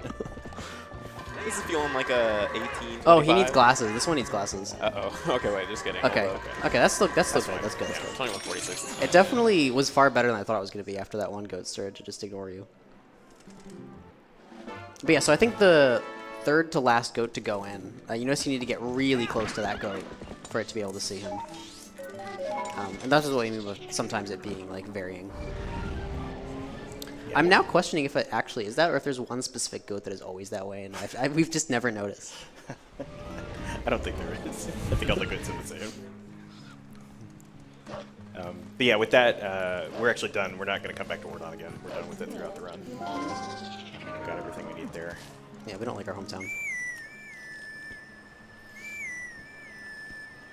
But yeah, so now we're gonna actually get the bug that is the first bug you're able to get that I mentioned before. We're gonna get a heart piece, just because it's convenient to get it now, and then we're going to go to Lineru and start to do that before we even cleared like Goron mines as you would normally. Yeah, I was riding through the Thanks, grass there, Boomer. hoping to pick up at least a rupee, but I didn't get anything. If you really need it, you could get it like the blue when you get the heart piece in the bed. That's true. Rupee management is extremely important in this run, especially managing how many guaranteed rupees you get versus the luck ones. You can jump off. Yeah. Nice. Nice. That was Nice. actually good. Got another It's heart. just a little slow. So yeah, And this the bug has the slow text Ace mentioned. Yep. So now we're gonna go to Lineario. There's a gate here. Common theme is that gates don't exist in Twilight Princess. There are even some gates you can skip that we're not gonna skip just because it's too annoying or difficult to skip them. Like RTA. So what you can do is you can bonk into the gate. The gate will wobble, and then what you can do is side hop between the like in that little gap while it's wobbling back and forth. You're just Oh, Nice. that was weird. That was weird. I've never. Huh. You just have to believe. It almost looked like you landed and then the gate pushed you through after you landed. And then you're not supposed to be in this area, but you can. It'll teleport you to the bridge because there's a secret that's supposed to play here, and then we can just jump off, which you're not supposed to be able to do. Oh yeah, no, you do that here. Yeah. You're not supposed to be able to jump off as human normally. Yes. And we're gonna do pillar clip here. Benefit of having iron boots is that we can sink down to the entrance to Lake Bed. you will notice we have an air meter, and that air meter is just barely big enough that we can make it to Lake Bed's entrance after clipping out of bounds. There's a pillar here that aligns with a wall in a way that lets us swim out of bounds. Luckily for us, when you first come to Llanera Twilight, the water in this area is actually lowered than it normally is. If it was the normal height of water, you would never be able to do this without Zora armor. Where's this camera? Oh, this is fine. Oh, that ooh, sucks. that's unfortunate. So he technically could have saved that, I couldn't see though. but yeah, the camera angle was terrible. If you land on the pillar with the iron boots on, if you open the menu quick enough, force unequip the iron boots by putting a different item over them that's not already equipped to X or Y, and then unpause the game, usually you'll just get pushed out of bounds. You'll be fine.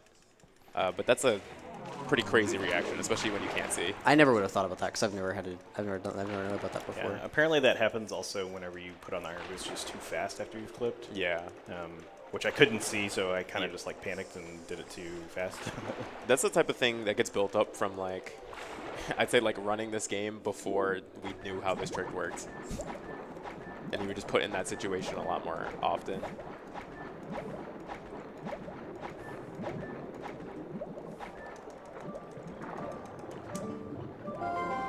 Ooh, okay. Another weird camera. Oh no, I think I still did it too fast. Man. Yeah, this trick is tough, unfortunately. Yeah.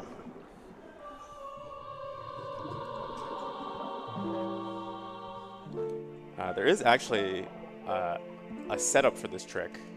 However, the setup doesn't really make it easier. It's kind of like training wheels, where it guides you to like how to do this trick, but like you're gonna have all the same problems, setup or no setup. It's definitely worth doing at first. Yeah. Just to help you gain an understanding, and then once you're good at using the setup, you, I guess like he said, take the training wheels off and just go for it because you have the understanding. And yeah.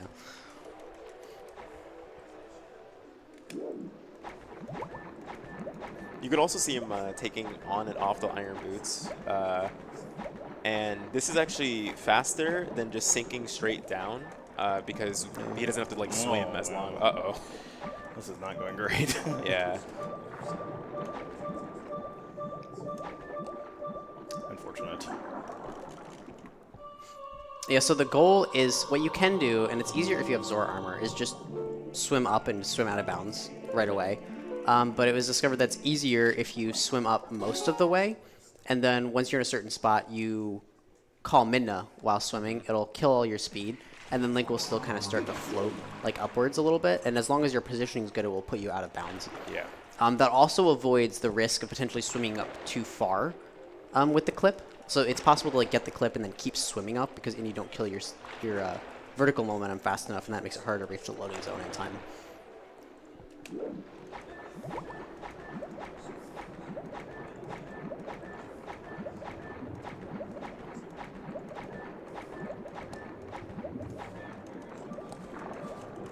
Wow. I think he's gonna go slightly like farther under the pillar. Yeah. Yeah. This is so weird. I never had any of this happen in practice runner. This is one of those tricks that you get this every time until you don't, Yeah. and then suddenly you forget how to do it. Yeah, there's a trick later in the run that personally I got like almost every single time, and then like I think in one of our practice runs last week I spent like 4 minutes failing it. Yeah. There's a lot of really notoriously hard tricks in Twilight Princess. I mean, it's a notoriously hard speedrun.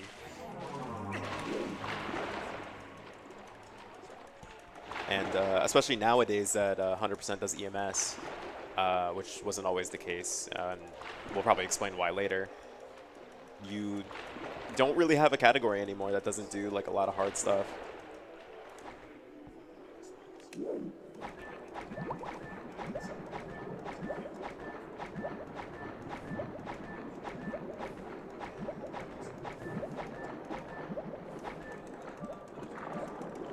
Okay. Okay, there we go. Weird. So weird. Yeah, so now he's going to take off and put on the iron boots in a way that maximizes his forward momentum while minimizing how far up he goes. And that's going to optimize the air usage so he can get into the loading zone in time. So right here, we're actually going to load the file that we saved in Sacred Grove earlier, and then we're going to howl at the Howling Stone, and then skip the cutscene and reset and go back into that. And that also, howling at that stone and skipping that cutscene also sets the boss flag that we were talking about that doing back in time earlier set. You can set it in a couple different ways. This way is just the most convenient here. I actually don't know why we can't do that early. Why can't we do that earlier for the previous? Is it just faster to do? Wait, what? Why don't we use this for Forest a bit? Because the boss flag is not actually a flag, it's a signed integer, which means when we do it with King Bublin, we set it to the value of like 32, and you need the value to be higher than 4 to use it for the monkeys. Okay. But when you tell it the stone here, it sets it to 1. Gotcha. Oh, please. Oh, hell no. Chew. This Chew loves to get in the way. He's still in the way. If you notice also when you loaded this He's coming file, for you. He's coming back. That wasn't enough. You also noticed when he loaded this file, he was up at the top here, outside of the water. That actually only happens when Link has the Master Sword.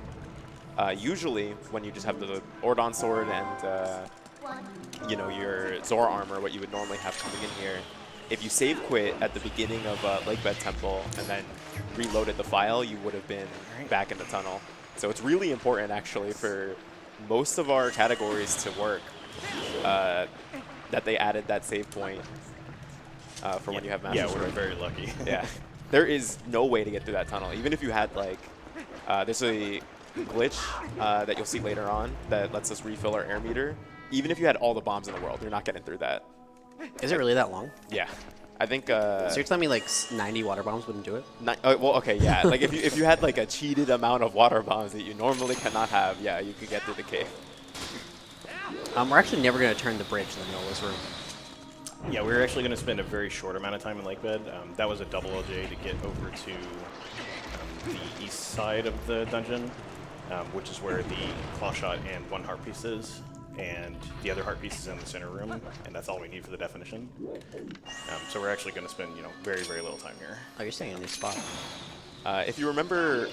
Yeah, I didn't mean to target. Yeah. That's okay, there's a backup here. Backup's cool. So what you're supposed to do is take that pot and put that pot on the switch.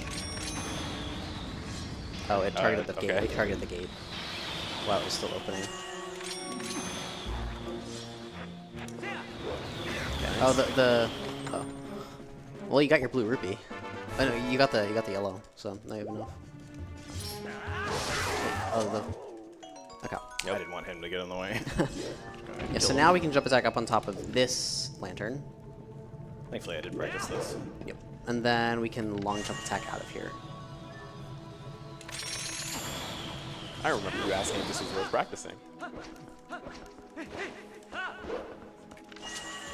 So if you remember earlier, when Pheenoh was talking about how the Master Sword changes basically a lot of the states that areas are in, that same reason is why we're not going to be beating Lakebed Temple now. If you were to beat Lakebed Temple now, basically the game would be unbeatable. Just the way that Lakebed is also one of those points in the game where they just decide to change a lot of areas. There would be a lot of problems if you were to do that. Also, we didn't really mention why he went and held out that stone before to set the flag. Setting that flag registers you as in this room. It like triggers a cutscene that's elsewhere in this room. You're supposed to enter this room through a tunnel from below, and then after you climb out of that tunnel, there's a cutscene that plays. After that cutscene plays, you're able to go into first person, see up and look at the ceiling for the fight to start. Having that flag basically says that you've already watched that cutscene, and you can go into first person, look at the ceiling, and start the fight. So we can do that from the other side of that fence without having triggered the cutscene at the main entrance. And then here... Uh-oh. Yeah, Okay. unfortunately, I didn't finish the combo, but it was bad Yeah, enough. doing the third swing, yeah. But yeah, so if you don't do a full combo, but you do your sword slashes fast enough, you can kill the Deku Toad in 1 cycle. There's actually a few ways. You can do it with like the ball and chain, you can do it with bombs, you can do it with just the sword.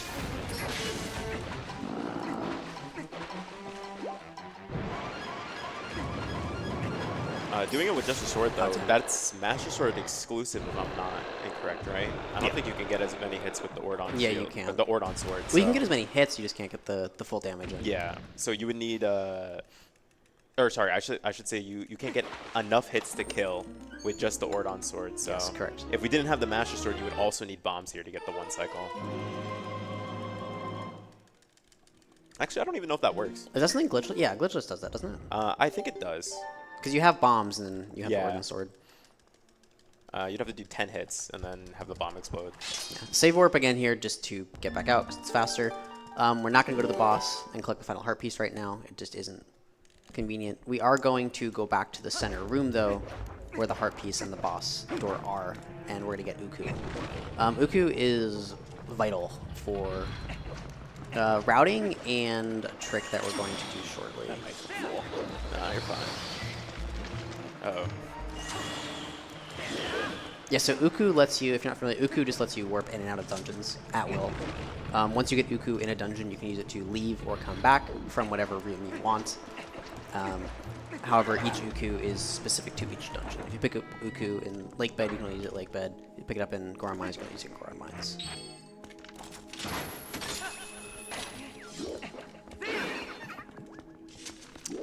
Also known as a man chicken.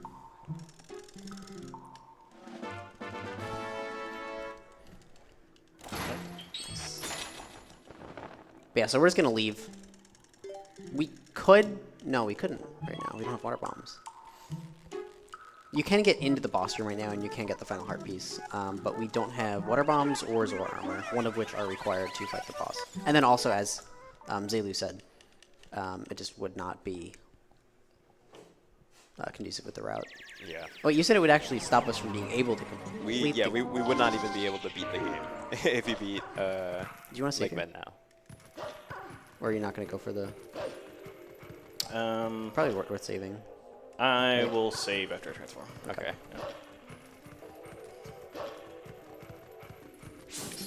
Just that Or just risk it all. earlier. It's not like it's not super risky. Basically, we're talking about saving before doing a trick up here, which can crash the game. If I did crash, I would just have to reload back to Lake Bed and run through it again. So it's not that bad, but it does waste for 4 to 5 minutes. Yeah, it's worth the save if you think it's gonna. But yeah, so if the what we're gonna do is lure the Kargarak into the water, and then ideally the Kargarak goes low enough under the water that the Bokoblin Archer on the Kargarak's back. Weird. The Bokoblin Archer on the Kargarak's back will be under the water as well, and the water insta-kills the Bokoblin. The water insta-kills pretty much every enemy. Yeah, it's a That lot should- more that common worked, that to should work, yeah. that worked.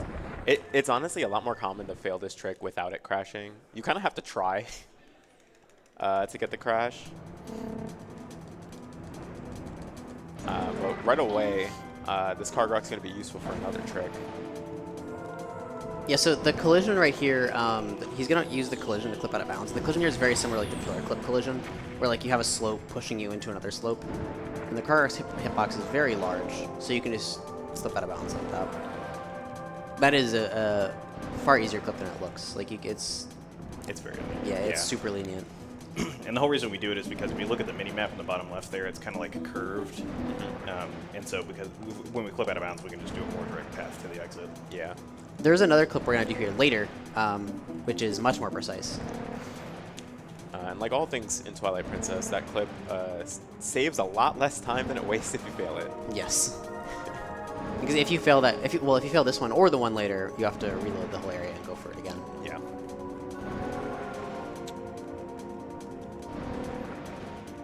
And coming up here, we're going to see another one of those Mendotech skips, or I'm going to try for it at least. Yeah, also, before that, this is going to look a little strange. He's going to fly into seemingly nothing and get teleported into the next area. The loading zone is just massive.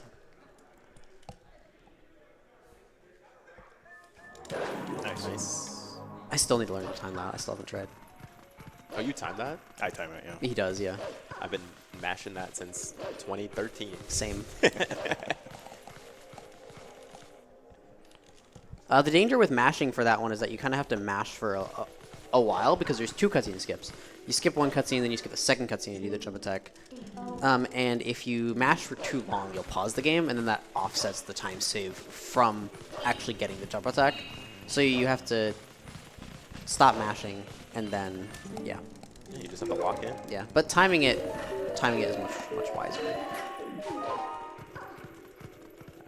Right here, he's going to do a small optimization that not a lot of people know about. I always see people in Twitch chat get really surprised over it, but you don't have to fall down here. Yeah, you don't have to go into a hang. Yeah. You can get up that whole ice pillar. Yeah, so you wait for the icicles to fall before jumping. Yeah. And then at the second to last jump, if you hold back on the control stick, you prevent Link from grabbing a ledge that he would normally grab if you just do the mirror. Oh. I think at least once per Twilight Princess stream I watch, someone's like, what? I didn't know you could do that.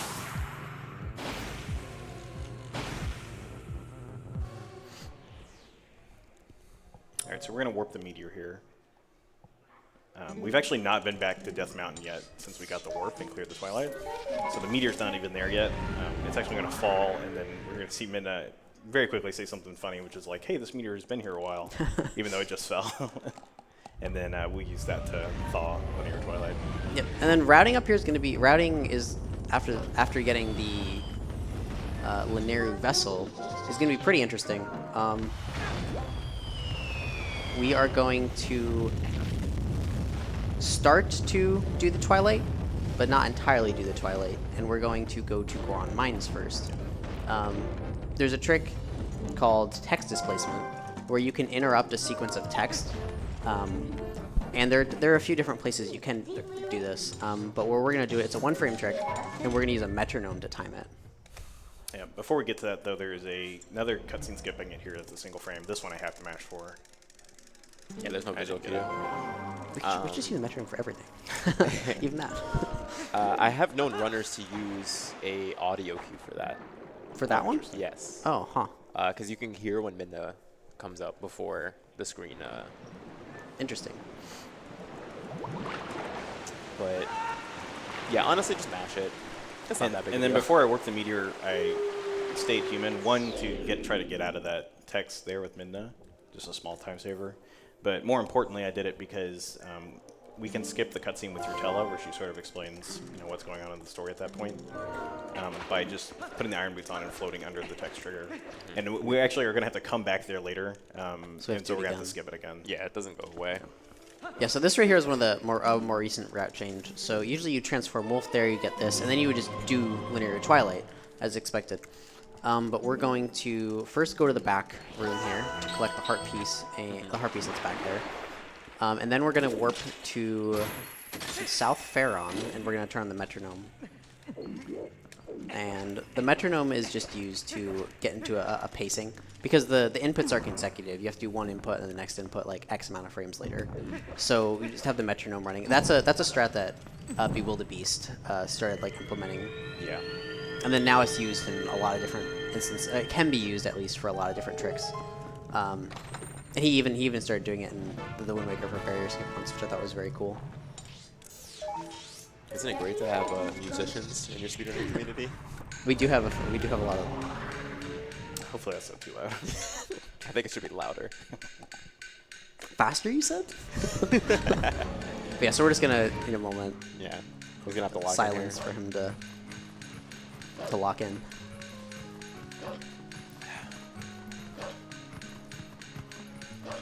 And then we'll finish explaining it, because I realized I only partially explained it.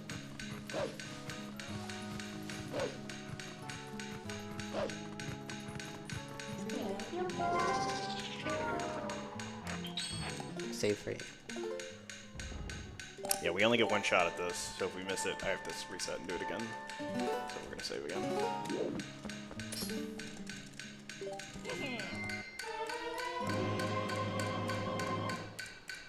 Nice. Nice, Okay, first cool. try. Got it. That's really good. Might Yeah. have said no. Yeah, so what that does is lets you pull the Uku and teleport away, interrupting Koro's text after you buy the lantern. And in the game memory, it basically remembers where you were in the text, and we can then apply that like displacement to a different conversation, basically. Yeah. Yeah, by the oil bottle, not the lantern. But yeah. Oh, yeah. But yeah, the flag is actually a temporary flag that's used by a lot of NPCs to just track sort of where you are in their dialogue. And this is actually sort of a solution for us to get into Goron Mines, because like I mentioned earlier, the Master Sword flag actually messes with, because we had the Master Sword earlier, it messes with the room where we're supposed to wrestle Goron, which is required to open the mines. So that sequence actually is never going to play, and so because of that, we have to figure out some way to do that sequence, or set the flags that are set in that sequence without it actually being there.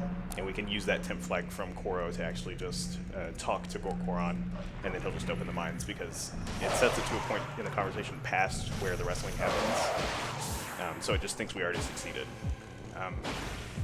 And yeah, there's the two Gorons that sit in front of the mines, and then there's actually an invisible wall behind them. Talking to Goron clears that invisible wall. Yeah, they put a lot of security in that room for some reason. Goron Mines is it's their pride and joy. Finding that trick is honestly probably, I guess, best considered as like the culmination of like a lot of efforts to be able to just get into Goron Mines with the Master Sword. For a pretty long time, 100% is pretty much defined by we can't do X, Y, and Z tricks because if we do, we can't go into Goron Mines. So thankfully, over the years, there's been a lot of development in the game where we've been able to find, new and creative ways to go over there. One of those ways that's only kind of relevant is this. So you can actually roll out of bounds there. The collision is in such a way, kind of like every other clip, where hopefully he doesn't get beat up. Okay. Yeah, so what can happen there is that that Goron can punch you and then like push you back in bounds. Yeah. Or knock you out of bounds. Or he can push you on the other side of the wall, and then you have to teleport back, and yeah. Yeah, there's a lot of weird collision in TP that just allows you to get pushed through walls. Another example. This right here, yeah, so this right here, you used to need the spinner for, Yes. but if you do this, it's frame perfect. Okay, that was like a frame late. So if you position Link just right, so he's jittering like that, and then you transform, you have one frame, the first frame after the transformation ends, from Wolf to Link, you can roll through the Goron. There we go, like that. Nice, very nice. So we need to talk to him 3 times, and then that'll set the flag to clear the invisible wall. He's gonna let us into the mines, but you still slash at him. Like, you don't need a threat. Nope, there We we just go. roll behind him.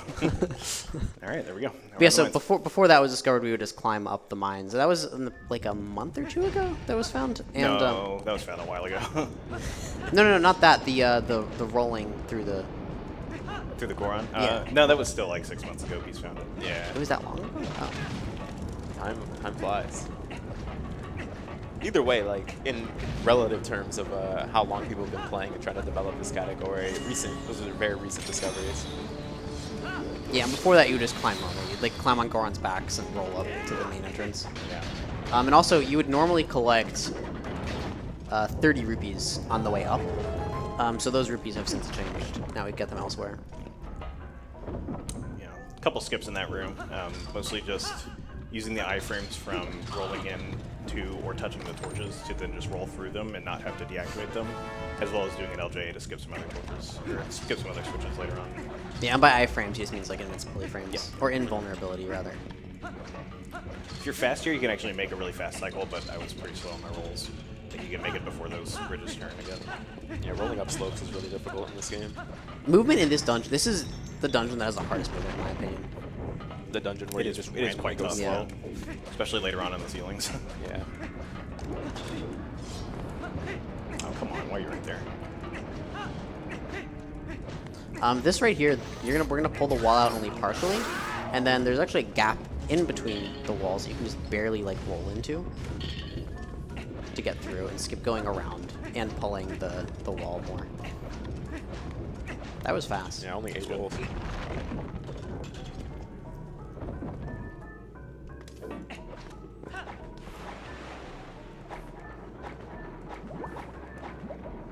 Oh, come on. There aren't really any massive skips to any portion of this dungeon. Yeah. There is a way to skip basically the whole first half of the dungeon, or maybe like the first quarter of the dungeon, but it requires having backslice. Yeah. And bombs.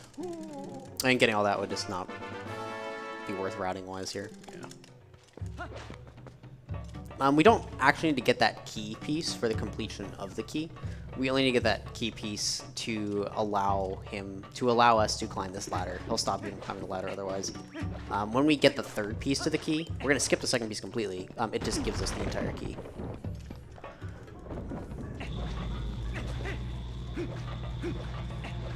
Yeah, I was being very cautious in that room. I was pretty sure of this before, but I actually tested this before this run. If you grab the Aku there, it completely screws up the run. You have to go back to Lake Bed manually. Yeah, we don't want to do that. At least we know the backup now for that. Well, yeah. Yeah, so here, moving on the ceilings is very slow. Oh, he is right in your way. Yeah, unfortunately, bad luck. If you're familiar with the Wii version of this game, you may have seen the glitch that allows you to walk on magnetic ceilings at normal speed. That actually does not work in the GameCube version that we're playing on. And that's something I don't think we really talked about yet. So we're playing on the USA version for the fast text, but we're also playing on the GameCube version for the LJA glitch with the boomerang, because it saves so much time everywhere. But it still loses time in other places, like here. If this was the Wii version, we could walk on the ceilings like normal by just force unequipping the iron boots on the way up. That was fixed in the GameCube version, though. We can speed up a little bit, though, just by slashing the sword, like so. Yeah. That's bad. You want to avoid bonking the sword on walls, obviously. That slows it down.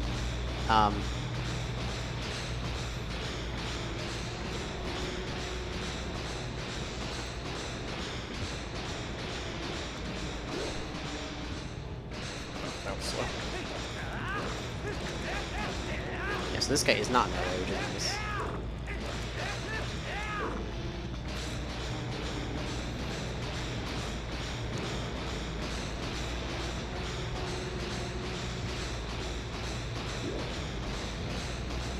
You know, despite there being no big skips in this dungeon, it's actually pretty quick.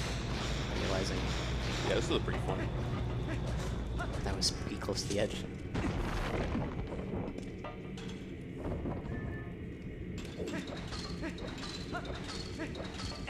These switches are very annoying, these iron boot switches. It's very hard to, like, I almost got it.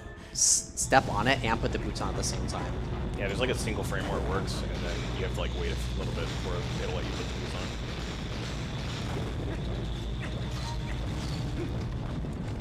on. Yeah, so like that. Nice. Very rare that I get it, actually. That's nice. It is so stupidly precise. This next room has a more recent optimization. This is another one Beast came up with, I believe. Yep. Yep. You just barely have enough time here to hit the switch first, get the sink down to the chest during this cutscene, get the key from the chest, and then get through the door. Yeah, okay, nice. Very nice. This should work. The hardest part of it is like making sure you're in front of the chest when that cutscene, at the end of that cutscene. Yeah, it's really easy to be like a little bit too far away from the chest where you can't press A, or maybe being on top of the chest. Ooh, that was close. That was very close. Yeah, so there's another strat for getting through there. You can clip through there as Wolf. But there's also, clipping through there with Wolf, there's a risk of voiding, actually, and then spawning back at the start of the room. I don't know the timing differences, though. I mean, I'd imagine it's slower, right? You have to transform twice. Oh, yeah, Yeah, right, it yes, is. yeah. It is slightly slower.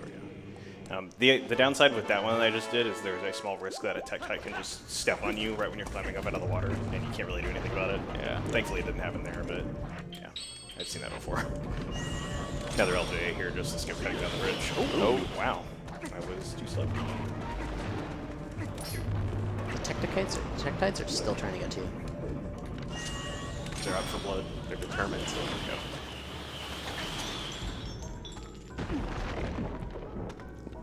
it's a fun room. This room, in so many places in the game, it's possible to bonk on seemingly nothing. Oftentimes collision, especially with these corners here, which is, I'll oftentimes take a seemingly wider angle around a corner than it needs to. The collision, it's not uncommon for the collision to like extend outwards past the visual like texture on it. Yeah, in this dungeon and Forest Temple, the background collision just doesn't tend to map up directly to the models, and so you can sometimes just bonk on random stuff. Happens in like Temple, I feel, as well. Temple and City. No, Ooh, is that I'll too go far for out? that, Yeah, that's way too far. Not a problem. So that LJ skips getting the second key. That Yep. yeah, so that's actually probably the biggest skip in the dungeon so far.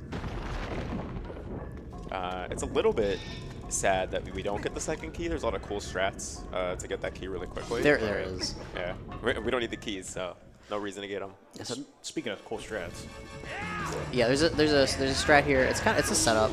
On the third backflip here, we have the boots. We let him run into us 3 times, push us back 3 times, 1, 2, 3, grab him, and then that puts us on the very edge. And he'll. oh come on, Oh damn! Almost. Okay. Uh-oh. Being a little dramatic. So you're supposed to throw him in 3 times, and with throwing him in as far back as possible with that setup, he basically goes in 2 times. He goes in once, and then he falls in again immediately because of how far out he was.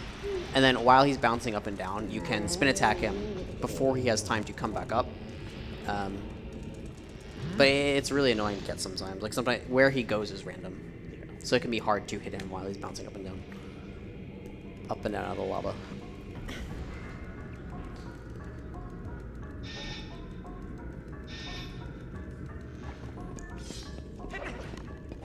Kind of neat optimization here. It's very small. Is when you're within a certain range of him, you'll talk to him, but when you're looking at him. But what you can do is slash the sword. It's really nice. You can slash the sword while running in this game, and you'll keep running, and then you can use the speed that you have to just do a roll. The slash prevents the talk prompt from being there.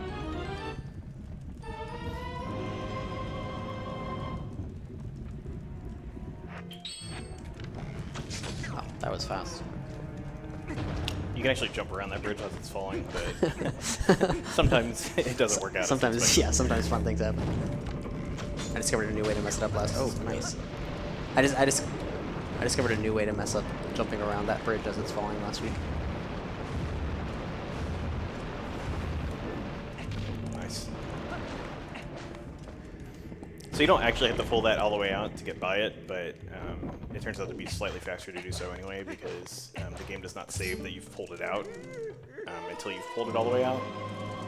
And so if I didn't do that when I came back through here, I would have to push it 2 times again. Yeah, so you have to go through the sequence of like grabbing it and letting go twice if you don't do all 4 pulls the first time.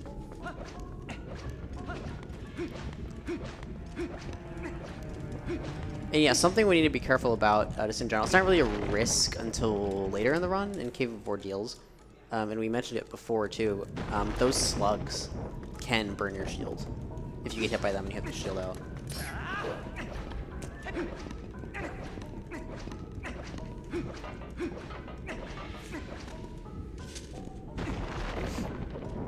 Okay, so here we're gonna do an LJA, exactly in the same, just back where, in the same where we did the LJA from before.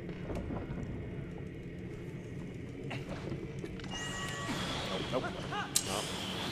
I think it might have been close enough after it. You can just imagine we did an LJ there. Yes. But that one is a little finicky because you have to grab it on the bridge as it's turning. If you target too far to the right, or just have bad targeting in general, like I just did, you won't get it. It is one of those LJAs that saves a minimal amount of time. There are a lot of long jump attacks in dungeons that save like only anywhere from like 1 to like maybe 5-ish seconds or something. There's a lot of very small ones. Oh, nice. You can equip too.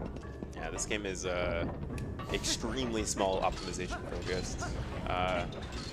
One of the reasons this category is so notoriously hard is because you have to play at a higher standard than a lot. Okay, wait, hold up. There we go.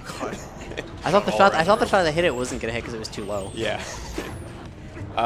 What I was saying was that this game has a lot of highly optimized small time saves, and this category, requires that same level of optimization as the shorter ones do, but you also have to play for, twice as long. Yep. And even for like a normal TP run, right? For like any percent, for example, TP 90% is a really long speedrun for most people, so it's a really difficult speedrun to master. So there's a really cool strat that was discovered, again, semi-recently, some point earlier this year, for this fight. You're supposed to shoot the crystal on his head between every single cycle. However, if you grab the chains at a specific time, as we'll see here in a moment, what he's going to do is set it up first. If you grab the chain at a certain time here, it'll cancel needing to hit the crystal. So he got it here. Now it needs to be pulled fully. It needs to be fully extended. Yep, and then it automatically triggers the scene of him falling again.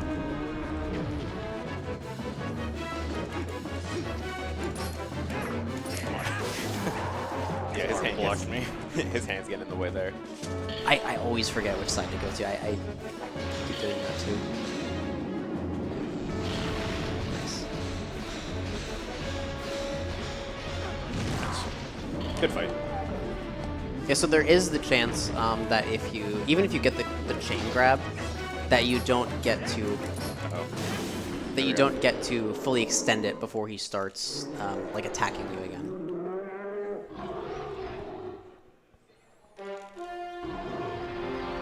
Okay, so that's our second dungeon completed. 2 of 11? No, 9. 9. 11. Cave of Ordeals is kind of a dungeon. Yeah. What You else? know something that I don't know. There's got to be something else. The ice block puzzle cave, yeah, that's a dungeon. It's too short. Wrestling bow's kind of like a dungeon. Yeah. You know, maybe the real dungeons are the friends we made along the way.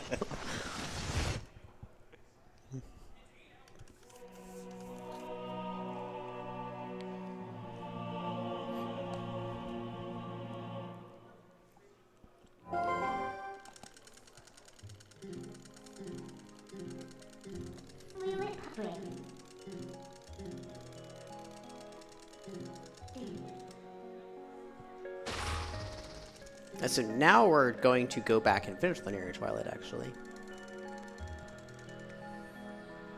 Yeah, just a short detour into Elden.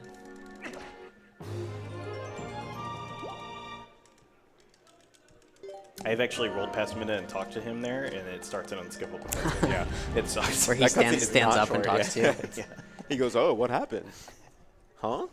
Yeah, so something to note about the text displacement that we did before entering Goron Mines is that once you do it, you have to use it before you trigger a sequence that uses it. Yes. So we couldn't like do Linear Twilight and then go do Goron Mines. Once you have the text displacement, you have to use it. There I did a little trick to clear the area text by pulling up my item wheel and dropping it immediately. Because you can't pull up the map to warp when the area text is up. Yeah, we'll use that a number of times. Yeah.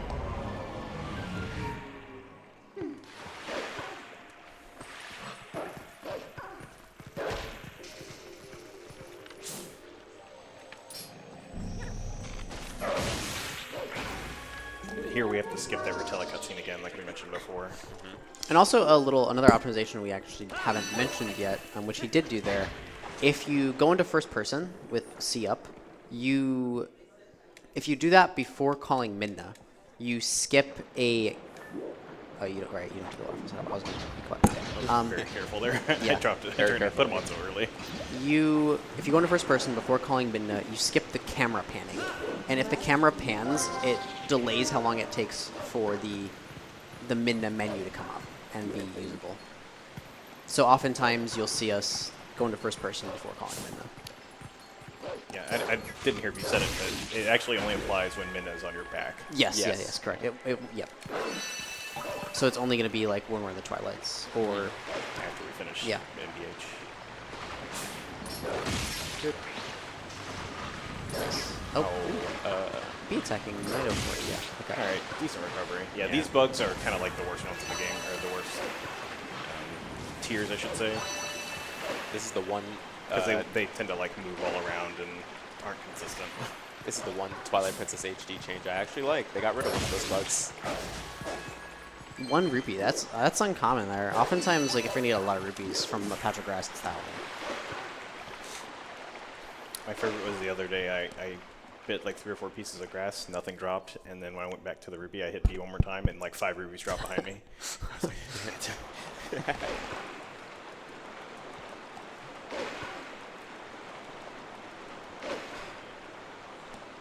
Yeah, overall we're doing well on rupees though, because I picked up so many extras and like good. Ideally, I want 60 by the time we get the Zora armor, Very or purposeful. 160 rather. And so we're, Oh yeah, we're we well well on our way. over. Yeah, so the minimum is 160. If we happen to have an additional 50, that actually can save some time later in the run.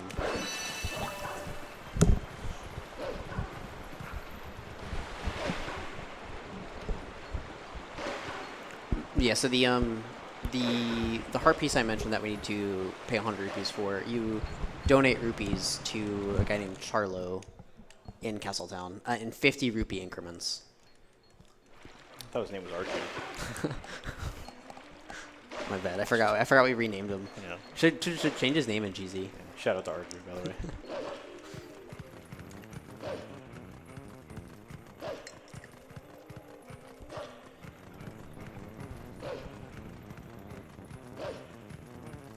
Yeah, so pretty boring section of the run. We're basically just going around collecting tears. And this one in particular takes a while to get because we have to run all the way to Castletown for it. We have to get the warp on the way as well. Collecting tears while generating some of our own over how boring this section is. Yeah. It's a lot of just running through big areas. Yeah, if you want to get a snack or something, now would be a good time.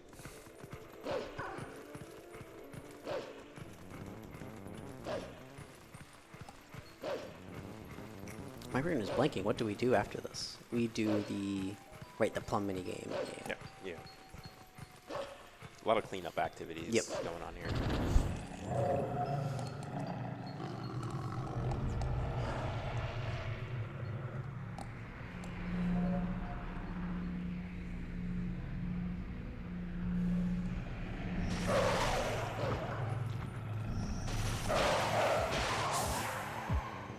Little mechanic about the minute charge I don't think we've mentioned is that the enemies are attacked in the order that the reverse order that you target them. Yep. Yeah.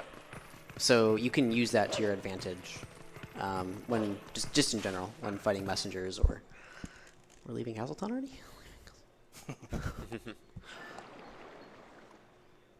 So Ace mentioned this a little bit earlier, but it's advantageous to dash cancels in some places.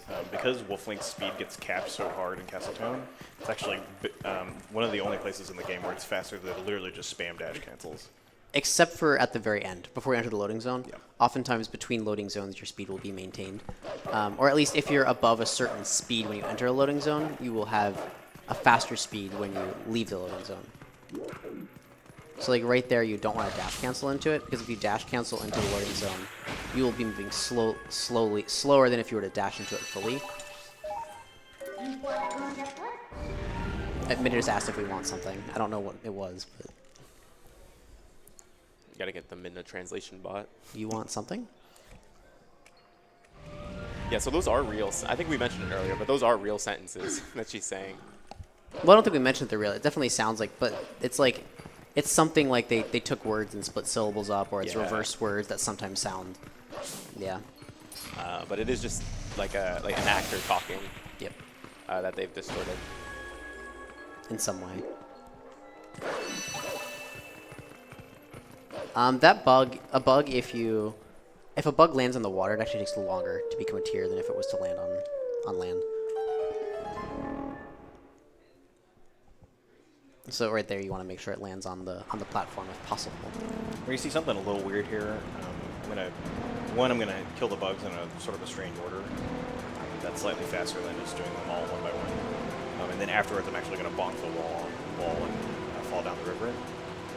Because it'll spawn me right by the last bug, or technically the second to last bug. Yeah. Yeah, so I said the first bug just rubber bands. So if we go to the second bug, the first bug will catch up to us, pull ahead of us. And yeah, we bonk after getting the final bug, and then void out, because there's no need to go to the end here. We're just doing this for the bugs.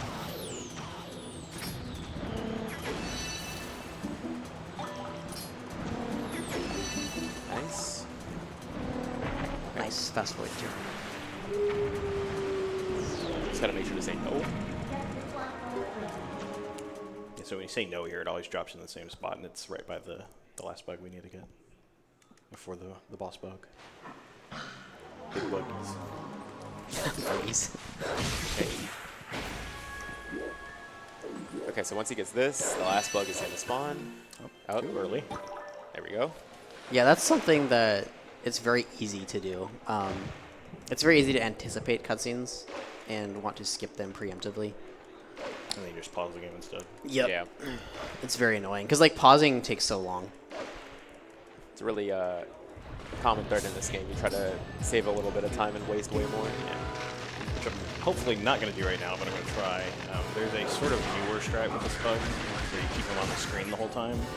It's less consistent, but it's faster. So I'm going to basically try to just react to wherever he's going to attack you from. Yeah, I've never actually watched something of it. I went too far back.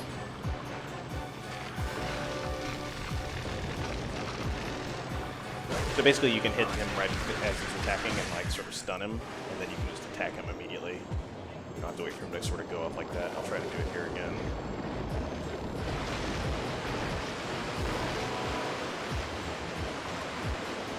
Okay, that is definitely tied. Yeah, okay. Yeah. Yeah, so the previous strat, so we knew about being able to like manipulate where he attacks us from for a while, but I guess keeping him on screen was found more recently to be slightly faster. It makes him attack you sooner. He also did a small optimization there. Usually when you mimic attack the little tentacles there, you'll do like this cool animation of like zipping around, attacking all of them. But if you release your midna charge while you're walking into the water, you just attack one and start the cutscene. Well, you just bonk. Oh yeah, you bonk. Yeah, you bonk. You release the minute charge, you bonk on the bug. And it skips the cutscene. That kind of went through like 2 rounds of optimization, because initially it was like we found that you could just highlight one and it would attack all 6. Yeah. And then somebody found you could highlight one and then bonk right as it Yep. starts, and it just cancels. I didn't know immediately. about highlighting one and attacking all 6. Yep. I guess it just triggers the cutscene. So. Yeah. I mean, yeah, so there we actually just warp to where we already are, because it's just faster than the loading zone and running over here. This cutscene right here with Plum, that's the bird's name, you can actually skip. But you have to do it twice, and it is a little tricky to do. Yeah, so I just stopped not to do it. It saves very little on 100% because you have to do it twice. Yeah. Yeah, so this minigame we have to play for a heart piece.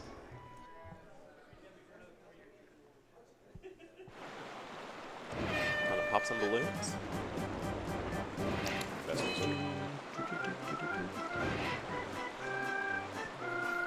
Unfortunately, this card rock does not make trumpet noises. This card rock is friend, not food. There is a little scary side part here. Basically, you just mash A, you mash dashes throughout the whole thing, and as long as you're mashing it at a relatively consistent rate, your dashes will always line up at the same time. And there's a section up here, you'll see it when we get to it, that we dash through, and it's very... Okay. You don't... Okay, so you want to just collect the strawberries because each time you do it, it multiplies how much you get from them. But yeah, so right here, we're going to dash through this section right here, collect 3. It always scares me, even though I know it'll work. The wings are, like, do have a hurt box, right? So Yep. if you touch the wall with the Kargarok's wings, it doesn't usually, like, result in like Link falling down or something like that, but it does waste time. Well, And yeah. like steer you off course where you might bonk into the wall. And Yeah. fall off. Now, the box doesn't extend all the way out to Yeah. the very end of the wings. There's some forgiveness there. Yeah. All the same, you just need to be careful. Yeah, goal of that is effectively you're trying to get 10,000 points, which you can only do by getting 10 strawberries in a row. So once I got the 10th one, I just kind of beelined it to the Wait, end. this is I just realized this right here is the same song I was playing during the minigame. You're just realizing these things now? Yes. You're Like, making a lot I've of made realizations. so many small little realizations the past, like, few weeks. Things that I feel like I should have known. He's a thinker. For what it's worth, I do have this Howling Stone memorized. Yeah, uh-huh. Was that before or after you looked up all the Howling Stones? Well... I still sometimes have to open a chart for one of the Howling Stones towards the end. Uh-huh. Okay, chat, what song is this? What is the Ballad of Gales from the Wind Waker? No, I don't actually know. This one is Queen of Spirit. Ocarina of Time. We used to get this during Linear Twilight. but it was found to be, I don't know, 1 or 2 seconds faster to do it now. Yeah. This also used to be the Howling Stone that was, actually maybe it still is. Is it still used in 8%? For ending blow? Yes. Yeah. Oh, it is still, okay. I think it's the same deal, right? We're just doing this outside of the Twilight's faster. Yes. Okay, so we... I got it. Nice. Oh, I didn't know about that. That's cool. Oh, and then you can transform. Transform right there there, too. yeah. That's cool. That is cool. Oh, okay, I got that backwards. We're doing all Yeah, the cool so strats here. right here we're going to... The primary reason we're here right now, I mean, we do need to get the bug and the ending blow. Oh, nice. And the quick grab. Okay. But the main reason we're here right now is to steal bombs from Isa. Because we are committing a crime. Yes. We do a little thieving. Now, of course, in 100%, we're going to be getting all the bomb bags anyway, but for our purposes now and what needs to be done, it's going to save the most amount of time to steal this bomb bag either way, rather than try to, do the whole, well, we actually can't do the mini game. I feel like that back messenger took a really long time to notice you. Oh, no, you have the ball. I'm stupid. Yeah, you can't do the mini game. So we're going to do, I think Taylor just mentioned, we're going to do map delay here to allow us to warp away with Isa's bomb bag, which normally you can't do. We used to use Uku for this. Yeah. Because you could just warp out of the area with Uku. So I'm going to say no initially. Oh, and then right, you use the unplug strat. Yeah, so what he did there was he unplugged the GameCube controller and then held the 2 buttons he wanted to press on the same frame down when he replugged it back in. And then that registers them both as pressed when you put the controller in. There's a lot of cute little, I don't want to call them setups, but like, strats for consistency that you can do by unplugging your controller in this game. Yeah. We're going to use that one more time later. Right here is actually going to do Mailman Skip again. Yeah. So this is going to be one of a number of Mailman Skips. We still don't want the mailbag yet. Yep. And we are just going to go get Zora Armor right now. And the reason we got bombs before Zora Armor is because we can use them to blow up some rocks during the escort. It's also kind of a holdover getting bombs first from the old method of doing a skip that we're going to be doing here. Yeah. That method used to be insane. It's really good that there's an easier way to do that. And it's kind of unfortunate that that's out because it was such a cool trick. It was so cool. Yeah. Norgor? No. You can get Uh, on the carriage and then... Oh, out yes. It was like the most task-coded RTA trick you've ever seen. That's good.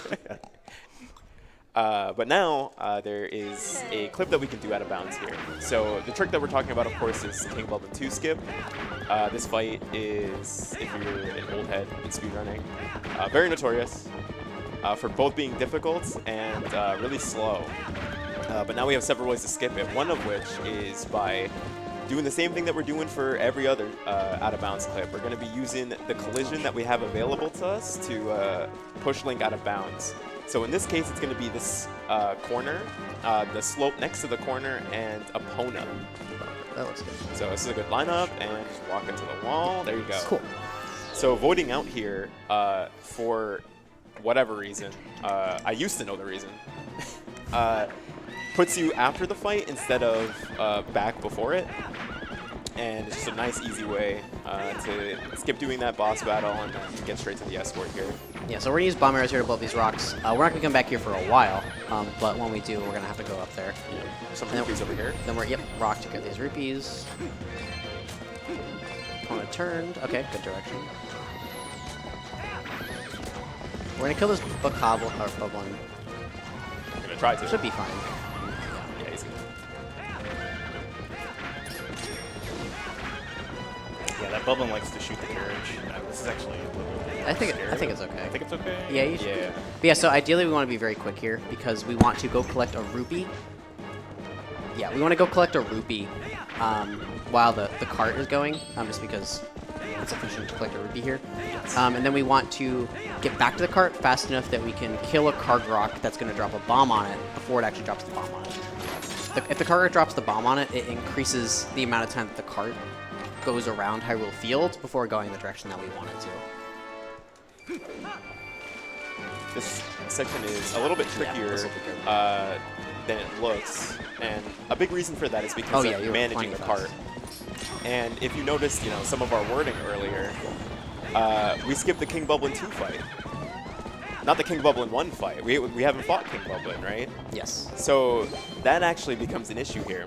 So as the cart is burning, and Pheenoh abandons them, we're actually rushing over to the loading zone to Kakariko Village, where he can enter the he can enter the village even when the fire is going off. Oh, and a bonus slide too. Spicy. But he needs to avoid a trigger that's like right in front of his feet right now. That sends you into the King Bublin 1 fight. It's really bad if you hit that. Thankfully, these two LJs are pretty lenient, so Good shit. We both failed. So we did 2 practice runs, and both of us failed. Yeah. So in the first run, he did the first half and messed it up. In the second run, I did the first half and messed it up. Yeah. And we both cost like 5 to 10 minutes on this segment because So if you fail that, you have to go steal the bombs again. Go back to Castle Town. Go do that whole segment. Yep. See, I just explained it, like, you know, going through. I had that much faith in you. I knew you weren't going to fail it. Third time's a charm, you know? Yeah. It was the one trick in this run I did not want to fail. Yeah. It's honestly probably one of the more embarrassing things to fail. Yeah. Because it's really not hard. It's not. It's very easy. Yeah. Yeah. It's not a hard trick. It's one of those tricks that's really easy to mess up. It's like, if I don't get this LJ, I'll lose 8 minutes. It's not actually that much, but like it depends on how you fail it and how you recover. But yeah. It's a ton. But yeah, so now we have Zora armor. With this, we will be going back to Lakebed shortly. But first, we're gonna do some cleanup. We're gonna go collect stuff in Eldon Field because of having the bombs. It's convenient right now. And actually, Eldon Field has one of the things that stopped us from using the EMS trick in 100% a while back. Ye olden times.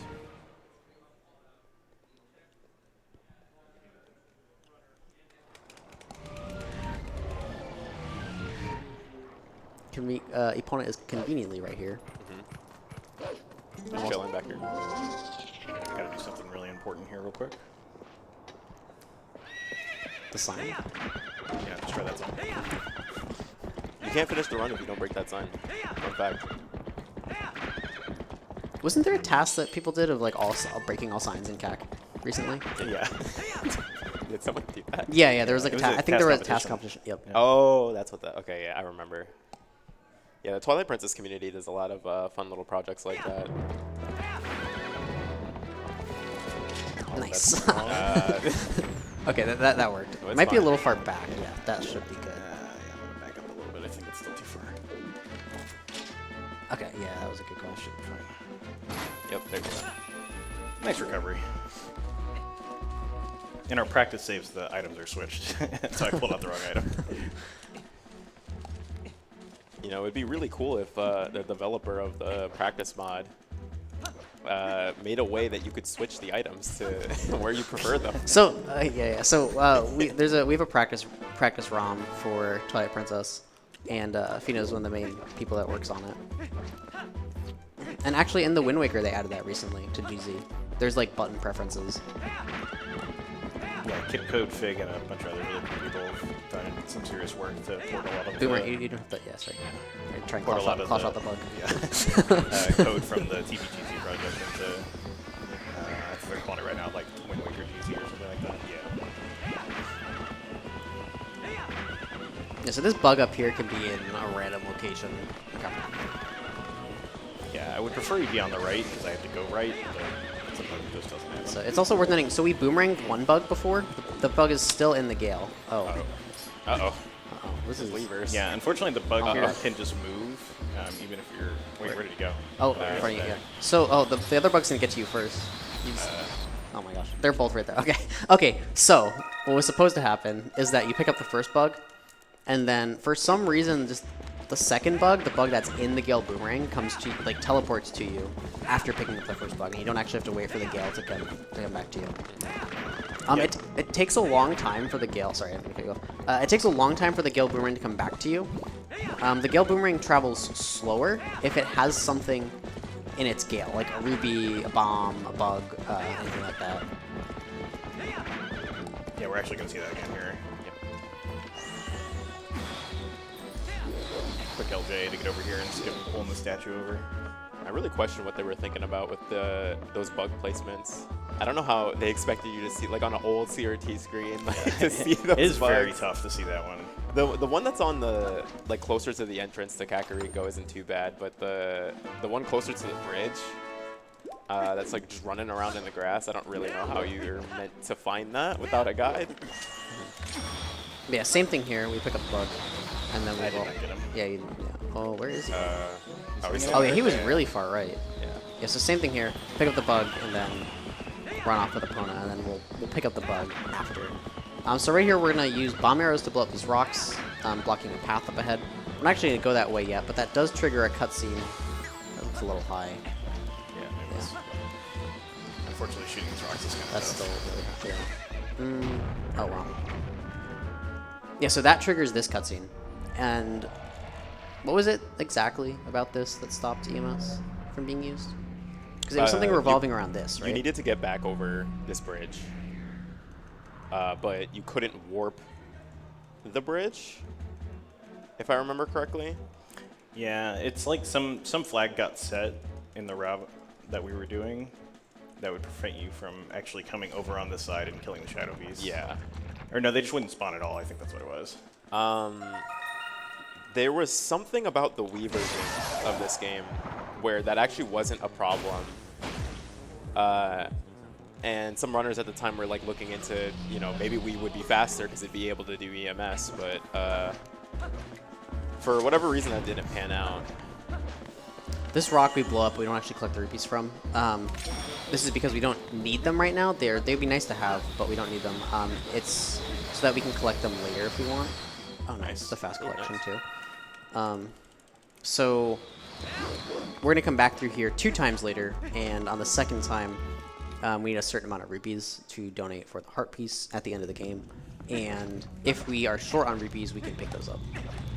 However, if you pick one of those up now, they all disappear later.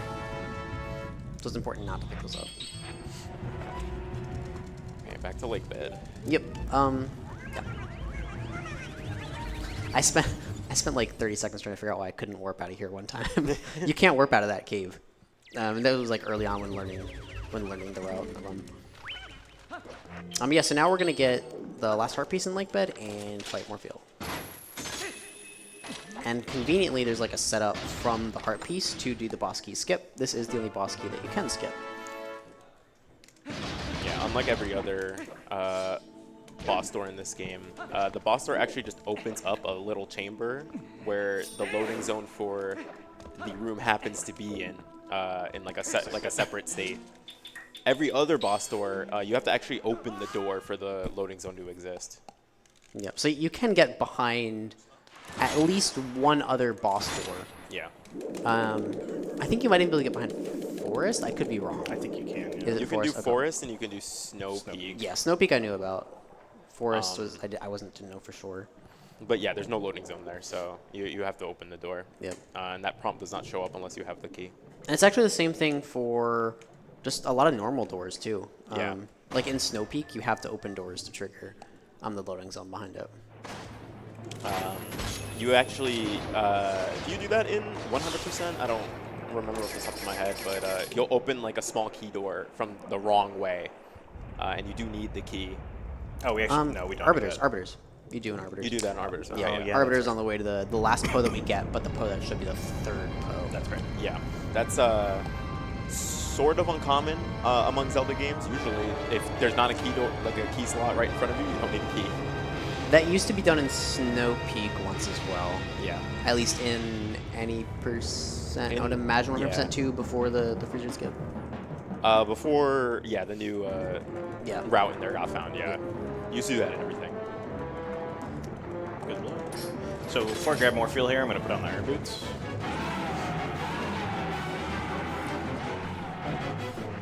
Wait, that should be fine. Yeah, there we go. Yeah, so And- let's go go. ahead. No, you Go were ahead. already explaining it. So I can force unequip them, and then that'll throw me off more fuel, and I can just like immediately regrab her. And then because I have the Zora armor, there's a trick you can do to just let her throw you off on the 3rd one, and you can just turn up and then grab her again. So very fast fight. This fight is very scary in any percent. and all dungeons because you skip the Zora armor. Yes. And you use a trick with the water bombs to refill your air meter. So there's a risk of drowning. Also, how long this cutscene is random to an extent. How long it takes Morpheal to swim around and then bash into the wall. Yeah. And then also, obviously, Morpheal's movement pattern, I don't know if I mentioned it, is random. So you want her to, when you go for a re-grab, you mentioned the boot unequip already, right? Yep. Yeah, so when you go for a re-grab, when you take the boots off to go for a re-grab, you want her to be swimming down or forward. If she's like starting to swim up, it means you just won't be able to claw shot her again quickly. You'll have to swim around first. Okay, third dungeon completed. All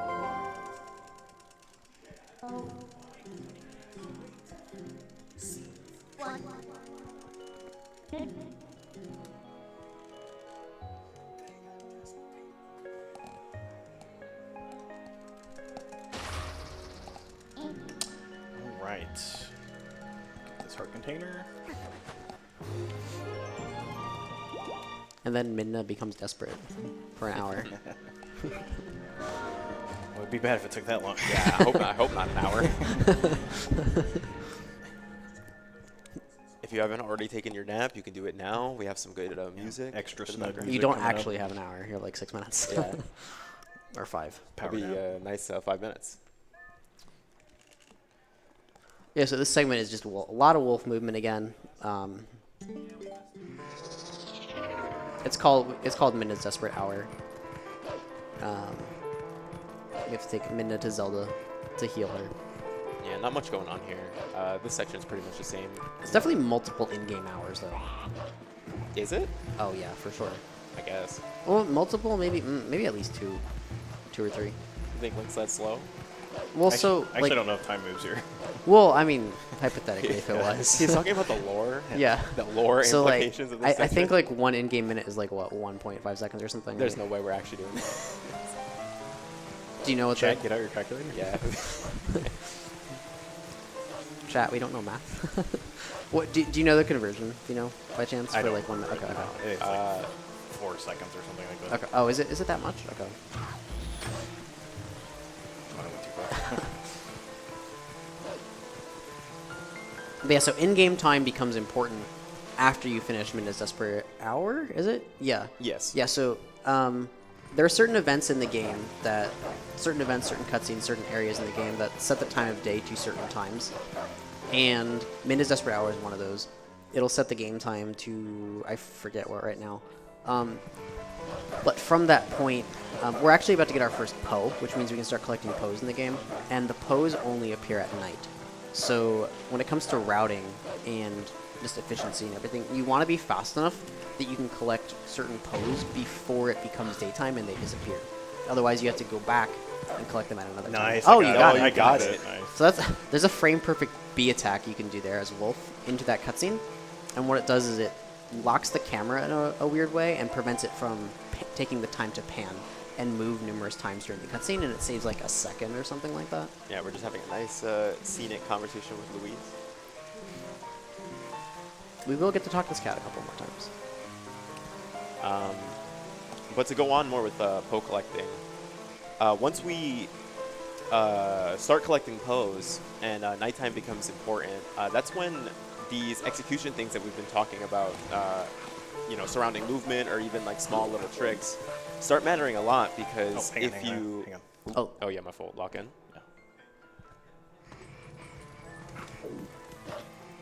Nice. Did I get Okay. it? Okay, I did. You Nice. got it. Okay. Very nice. Very cool. It's So- a very hard trick to skip the first row. Yeah. It's very scary. So execution, maybe not like tricks like that, but more movement execution is going to start mattering a lot because if you start wasting too much time, you're going to be killing in-game hours, which will then throw your day-night cycle off, which could lead to you forgetting a Poe or two. And if that happens, pretty much missing any Poe is like really, really bad. Yeah, and it is important to note though, time only passes in some areas. Yeah. so it doesn't always matter. For example, in Kakariko, time does not pass. In dungeons, time does not pass. So mistakes in those would not affect the day-night cycle. Yeah, but in the overworld, when we're doing things like getting heart pieces, collecting bugs, Oh, I didn't know the camera could do that. and pose, you know, whatnot. Castletown actually has time pass. I didn't realize that originally. Sometimes Link will just not burn that web. It's very annoying. It's like very rare. This is a potential quick climb here? No, I didn't get it. I should have lantern here. Did you do that? Oh, you did the equips of the cup. What are those equips again? It's... It was lantern boomerang before Iso. Okay.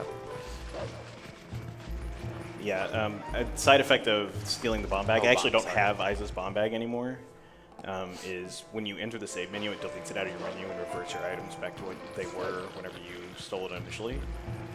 And so I basically set up that equip like, 30 minutes ago. Oof, nice. I didn't mean to do that. Yeah, so him we have to kill. Otherwise, he will snipe us. Like, he is very accurate. He Nice little is Robin Hood. Yeah, he'll knock you off ropes as you're climbing. And it's fastest to kill him by knocking him into the water. Same way we did with the Bokoblin earlier on the Cardar spec. These ropes are very finicky, unfortunately. It can be very easy to just like miss the rope. At least specifically during Min's Desperate Hour. Earlier in the run, it's not as difficult. And then here, oh, okay, don't do that one. I skip it because it's slow for camera. Gotcha. Yeah, so we can jump attack to get off of ropes early. That's used only a couple times, I believe. I can think of one other time later. I can't remember another. And then here we're on kind of a cycle trying to get to the bridge as fast as possible. And actually movement matters a lot here. If you like get a weird jump like right here, that should be okay. Yeah. Or if you just are generally slow in this area, you won't make it in time to... Oh, and my dash got eaten. I might have to wait. I'm not even going to risk it. Probably could have I done it. maybe could have made it, but Yeah, it's not worth yeah. Like your movement has to be very good here to make that. I'm a Even bad if you person. make it- I even thought if- you were going to clip through the bridge. Oh. That's always in my mind. So even if you make it, that bridge is very weird. The collision on that bridge is weird.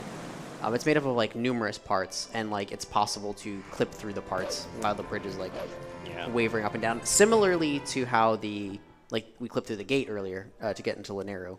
Just it's flat instead of sideways. It could also just like kill your movement also when you're trying to dash off of it. Yep, you can like slip on it. And, Yeah. Yep. Yeah, so now we're gonna do some just collection. This is where we start getting into like sections of the run that are like purely collection.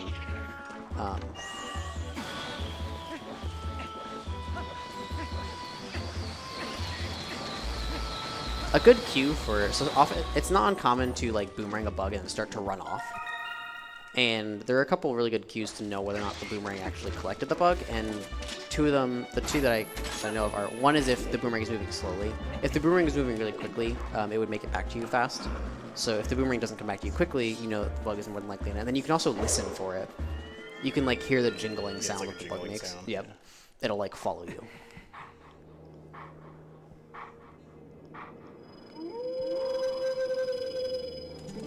And yeah, it's not uncommon. It's not uncommon to just throw the boomerang at a bug instead of actually like targeting it, because the gale is just so large and the bugs are confined to such a small area that if you throw it in the right spot, the gale will just catch the bug.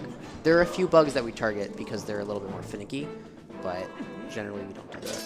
It's just faster to throw it and then just hope it will take it, because like 99% of the time it does.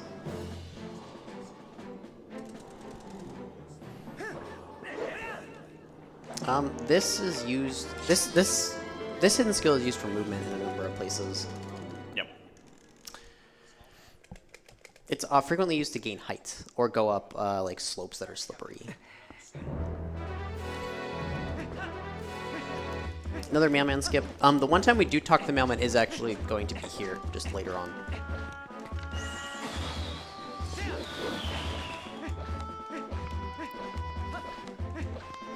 So unfortunately we didn't get 210 here, so we're only going to be donating the Charlo 3 times, which means we'll have to make up the last 50 at the end of the run. Not a huge deal, but It's always nice if we can get it, but it's mostly RNG dependent. Yeah, so donating 200 here instead of 150 just allows a little more leniency later in terms of rupee collection. We want to get around 800 to 850 rupees from the Cave and Board deals later, and that relies on random rupee drops entirely. It's 43 floors of enemies. Well, minus 3 floors. No, minus 3 floors? 10, 20, 30. Yeah, so minus 4 floors. So it's like 39 floors of enemies, and you can get random rupee drops on all of them. So you want a lot of blue and yellow rupees, but sometimes you fall short and you don't get quite enough. So having an extra donation there would mean you don't need to rely on the rupees as much later. This right here, we're just doing to get the big quiver.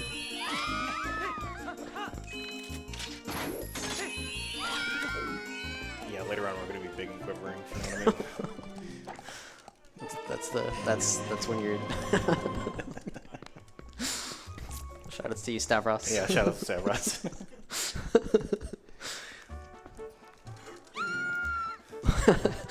Yeah, we were doing a practice run like last weekend, and after we got the big quiver, someone in our chat has pointed out that we are now big and quivering. Pull up the item wheel there to get rid of the area fly. Yeah. Yeah, I mentioned earlier that the area thing can prevent you from warping. It can actually prevent you from opening doors too. So I pulled up. I have to do it equip anyway, and then that lets me get in here to talk to Agatha. Yeah. And Agatha is essentially going to fund the whole run, outside of the very last donation to Charlo. So a lot of the routing, I mentioned earlier, the routing was around the hidden skills and stuff. It's also around just getting the golden bugs at the right amount of time so that we have money when we need it. So for this one, I'm actually going to give her every bug, but for the second trip that we're coming back for later, we're going to actually skip giving her, well, depending on what Ace wants to do, 1 or 2 bugs. I don't remember. Muscle memory takes over.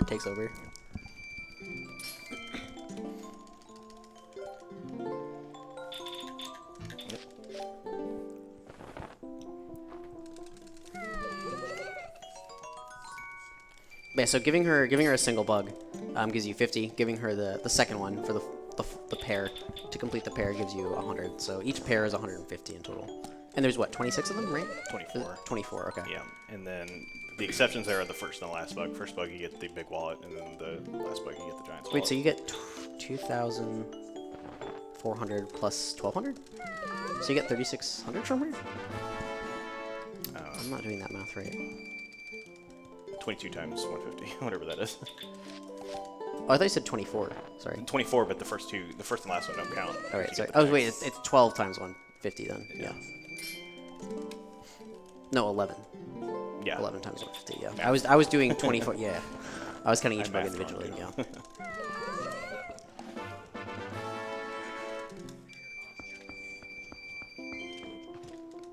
Wait, so you get 1,500, 1,650 from her. Yep. So we're gonna go south of Castletown here. I'm gonna avoid talking to her, and we're actually gonna come back here again. Primary reason we're going to do this now is, again, we want to get all the hidden skills we can before Temple of Time, because we need Jump Strike in quite a few places. So the routing just kind of works out that we're going to have to come here twice, because you have to explicitly come here after Temple of Time to complete the Alien Memory side quest.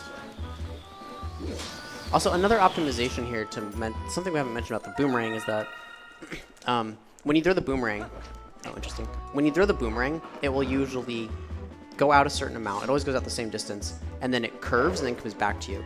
And what you can do is, if you want it to come back to you faster, you can throw it out and then have collision interrupt its forward path, and then it will come straight back to you. So it's usually advantageous, if you can, to collect a bug in the gale and then have the gale hit something and start to come back to you before it does the curve. Which is the thing he did there when you throw the boomerang out. The bug is near the tree, so you throw the boomerang out, have it collect the bug, and hit the tree, and then it comes straight back to you instead of going the full distance out and then curving.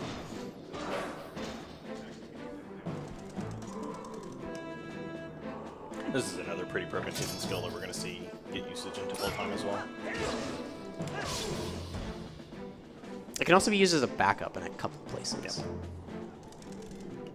although we're unlikely to see that.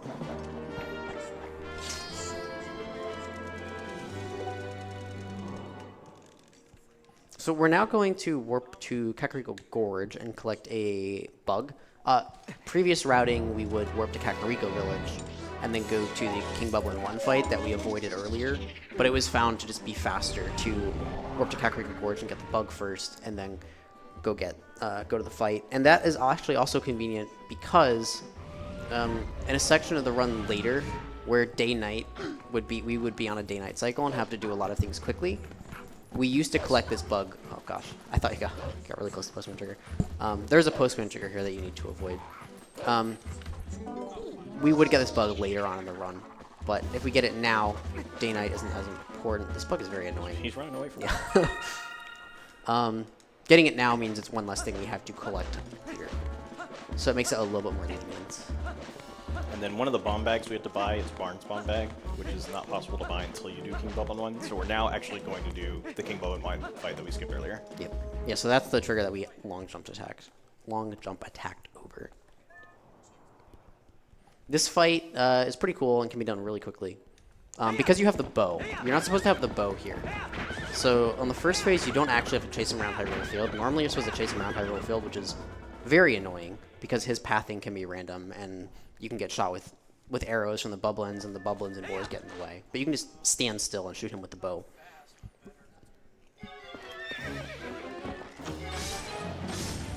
It's 8 arrow shots. Nice.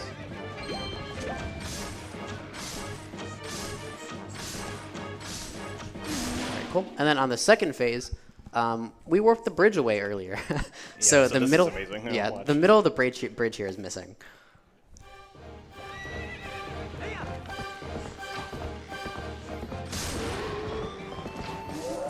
So you have to kill him before he reaches that center part of the bridge. And everybody falls. Everybody falls. Because he will fall off during the fight. And then you have to fall off and then reset the fight. Also, during that cutscene, we skipped it because it's slow to watch it, but normally opponent is in the middle of the bridge where the bridge is missing and there's nothing there, and she's just like... It's supposed to be like an epic... Yeah, she's very powerful. She's hovering on nothing. So now that we do that, we can go get bombs. And we're also going to play with a bow and arrow around children. Huh? The kids, we get the heart piece from the kids. The kids want to see the bow and arrow. Earlier on in the run, actually, they want you to use the slingshot, and then they also want to. They steal your sword earlier in the run. These kids like playing with dangerous toys. The text messaging here is like hard. The menuing here is awful. Yeah, it's hard. You gotta be real careful. You don't buy some bomb shoes. And then, yeah, we're going to buy 5 water bombs here because we need to use them later.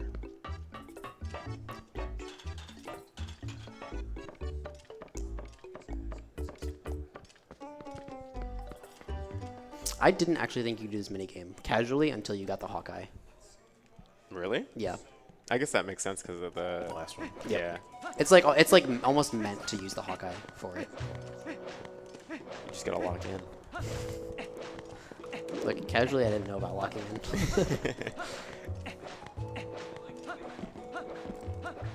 So we need to talk to Tallow, who's on the top of the watchtower. And you can just climb up the ladder inside the watchtower, but you can also use the Goron here, which is faster. Yeah, skip some loading zones. Also, something I just remembered that we realized, like, last night, at least I realized last night, is that all the Gorons have, like, a T on their head. I was gonna say, like, who is we? I guess I don't know. I guess just me. Who is we?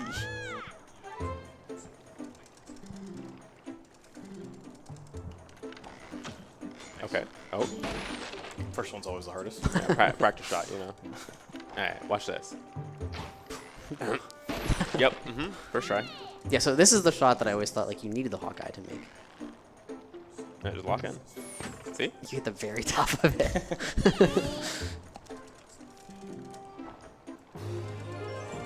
No, I couldn't hit the 2 close ones, but I hit the furthest one first try. Yeah, so right here we're actually going to blow this rock up and then teleport away. It just skips a small cutscene of the rock blowing up. Hear it. Yep. And then we're going to use the bomb arrows to Start Isa's minigame, but then we're going to save warp out because we're going to skip that later. Yeah. This is now the second time we're almost starting this minigame. Yeah. We come in here 3 times? Yeah, we come in here 3 times. And only the 3rd time do we actually play our minigame. Yeah. Almost starting this minigame just happens to be really useful. Yep. For a lot of different stuff. Yeah, so now that we have the arrows, we can do this. I was going to say, don't stand behind. Will the bomb arrows hit her? I don't think so. I don't think Okay. they do. That'd be really funny, though.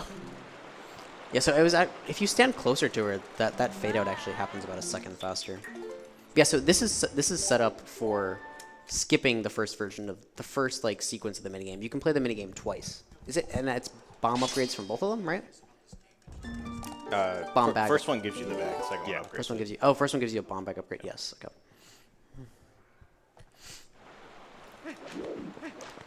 Fishing pond. We are not going to be doing roll goal, sadly. I wish we were. Unless you pay $500 right We now. could have done a roll goal incentive. Don't say I that. just thought of that. now. Okay, I can't do that. I'm kidding. I'm You kidding. can't roll goal. That was a joke. How much did you roll goal afterwards? 2 a.m. roll goal? When's the roll goal tournament? Yeah, I screwed that up.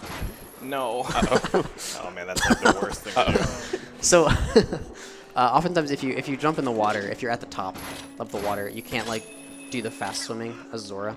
You have to go under it, which means going into the dive animation. And you can cancel the dive animation with the claw shot, but you want to shoot the claw shot and then retract it immediately, or just pull the claw shot out and not shoot it. And then this right here is random. We're gonna fish for. You can get a bottle from this area, and it's random, but you can see it. So like when you go to pull the fishing rod in, so it'll look like a fish is caught. Then if you look at the bottom, you can see what's on the line. And that was not. You didn't see the bottle at the bottom, so that was not the bottle. You'll see it at the bottom of the screen. Yeah, it's a 50-50 chance whenever it hooks. It's a 50-50 chance when the game feels nice. Yeah. And then sometimes you gotta wait. Oh, That was it. That was it? Yeah, that It's was just it. like real life. It's kind of unfortunate I here didn't because it see it is at all. random. Oh It my God. definitely was, yeah. yeah. Because it's random, and then we're also on a timer. Yep. Yeah. So we need to like get it first try if we can. And then the time of day also makes the bottle harder to see. Yeah. Like the sky and like the water is like the same color as the bottle is. I'm also just realizing I said we're gonna come back later. We're gonna do like the ISO 1 skip later. We're doing it right now. This is later. Yeah, it is later, but it's not like later. It's just You know. shortly after. I have to focus up here. This is actually another very hard clip. And it wastes a good bit of time to fail it. So.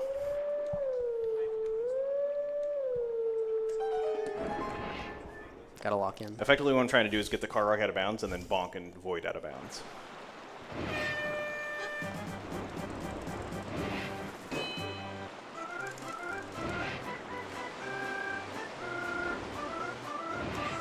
Perfect. Nice. Okay, got the fast one. Okay. Yes, It's a lot there's- harder than it looks. It is very hard. yeah, it's annoying. So that's the trick I was saying. I failed like 4 minutes last week, just randomly. So there's a setup where if you don't move at all once you enter the area, you just mash dash. You do 2 card rock dashes, and then you wait for a visual cue at the top of the screen. You hold the direction on the control stick, and then you wait for a visual cue on the bottom of the screen, and then you press A to get the dash. And there's 2 outcomes there. You can clip out of bounds and then bonk immediately, and you will fall immediately, which is what we saw. And that's more precise. Or you can clip out of bounds, not get the bonk, and then there is like a wooden barrier that you can navigate to that sticks out of bounds, bonk onto it, and fall out of bounds. Yeah. But that takes longer because you have to take the time to fly over to it. I think in one stint when I was learning how to do this trick a long time ago, I think I got the clip like 22 times in a row, but never the bonk. It can be deceptively tricky. Yeah, this is also just like a trick that most people interested in playing Twilight Princess are just gonna have to know, because you do this clip in any percent also now. Oh, do you actually? I did not Yeah. know that. Yeah, use it for empty Lake Hill glitch. Same way, with the bonk and everything. Yeah, just what you do after you respawn is different. Yeah. So we're at Lake Hylia, but we're gonna also warp to Lake Hylia just because it's faster to Yeah. get over to the warp than trying to run over. You actually can't run over. You have to like swim over, I believe. Yeah, this area is huge and really laggy.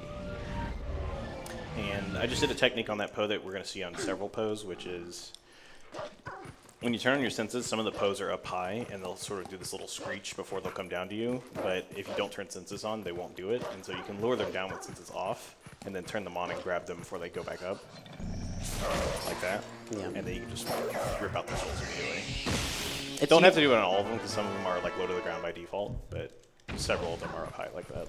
Yeah, and it's safest to like wait for them to be all the way down on the ground, but in the interest of time, you want to wait until like somewhat way down, and like that's where sometimes like it'll look like they're close to the ground. We have them targeted, but Link will just miss because they're actually slightly too high up or moving back up. Yeah, there's a lot of nuances to pretty much doing anything in this game. This cave is a Very cave. spooky. It is spooky. Lake Hylia Long Cave. Yeah, so this cave, first of all, if you have a very dark monitor, is very hard to see in because caves in this game are just very dark. But also at the very end of it, there are, well, not just at the very end, but there are places you can void. Ooh, I'm having trouble seeing. Yeah, I'm having trouble seeing too. Yeah, I don't think. Yeah, definitely pull out the lantern. I pull out view. lantern for the last one. So. Yeah. Link is just running through a black void. Ooh. At least it's not with Zora on. Yeah. It'd be really funny if that was Zora. But yeah, so at the end of the cave, there are numerous places throughout the cave that you can void out. The only real one that's really a risk of voiding out is at the end. But we can pull out the lantern and make it easier to see. Ooh. Oh, Pull out the lantern. Yeah. Okay. I don't Yeah, wanna this keep is the lantern almost pulled pitch out. black to us. It is on the stream too. Oh, it's to the Honestly, on the left. stream it's probably even darker. Oh, lantern again. Oh no, No, there's no risk here. Yeah. Wait, to the left there is. Okay. I think you just jumped over the gap on the left.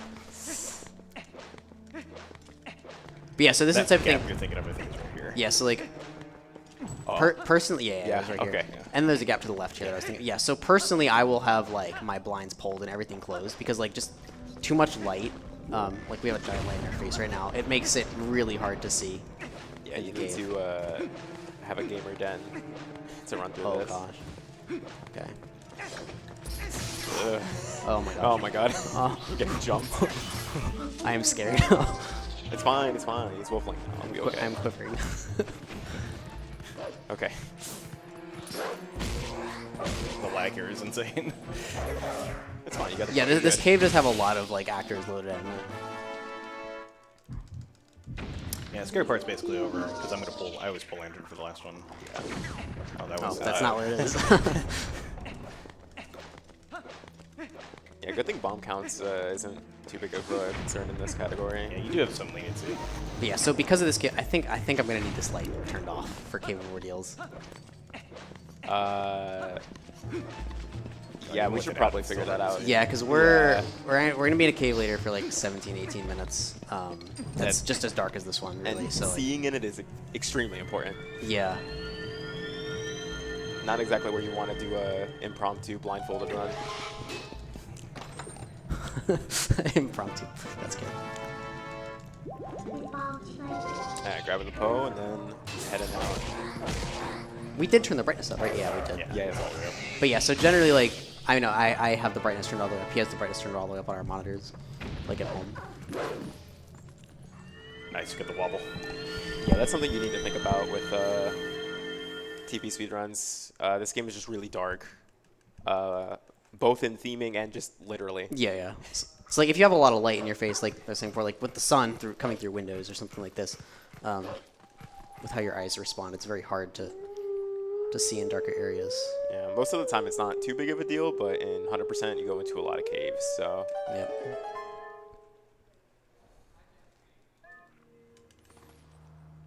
And having lantern out isn't really an option there either, for Cave of Ordeals specifically. We might be able to get away with tilting this light upwards later instead of just turning it off, Yeah, maybe. or like covering it, like dimming it with something over it. If that's an option. We'll have to figure it out. 'Cause I can't use lantern for entirety of cable ordeals. Yeah. Just one equip slot, Cave of Ordeals. Yeah. Let's change equips every time.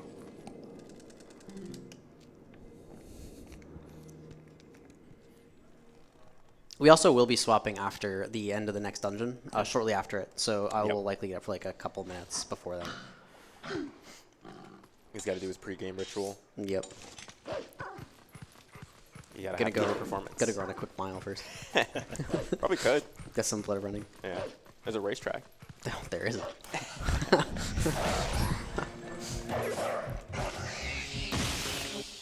I don't know how well I'd be able to compete with the horses, though. Yeah. I was gonna say I know which horse not to bet on.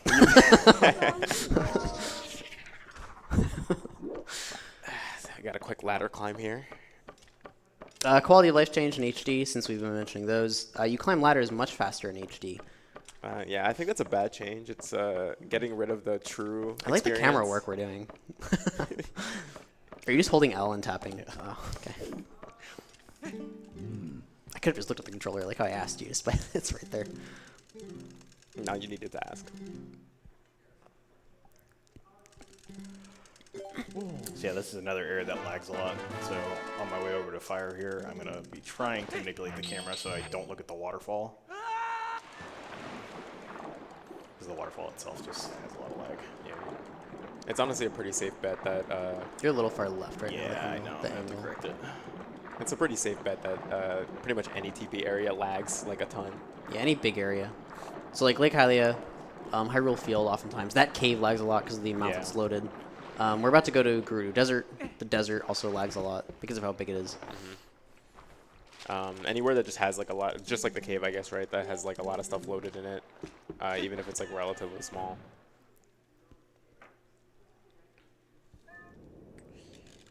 Okay, so we're in the desert now. You will most commonly see runners just kind of memorize where they got to go in the desert because it loses so much time to have the camera like looking at where you're going that it's not even worth it. You just need to learn. Yeah, like, it's already starting to. Yeah, like, that lag there was crazy. Yeah. And all he did was target a Poe.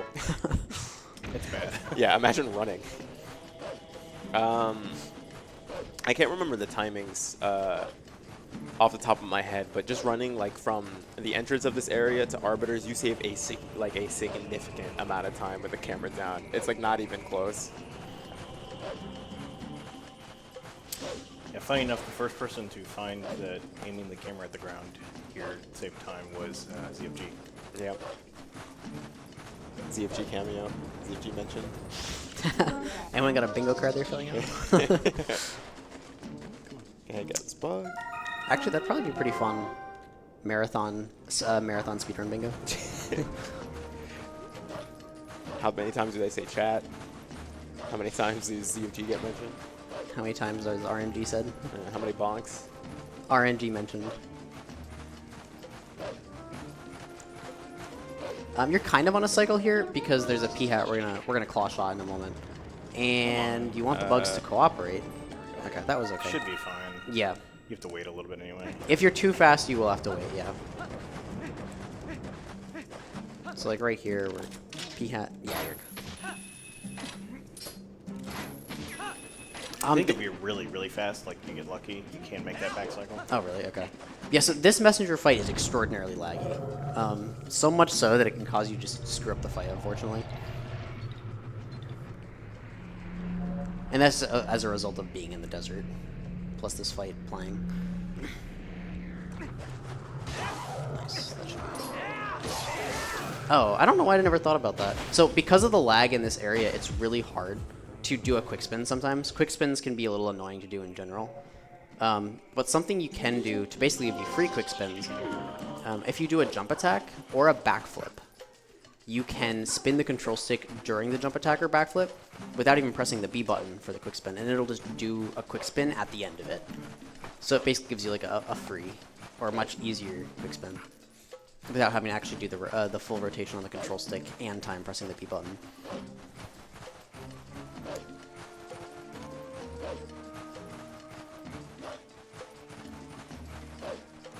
Yeah, so we're going a little off path here.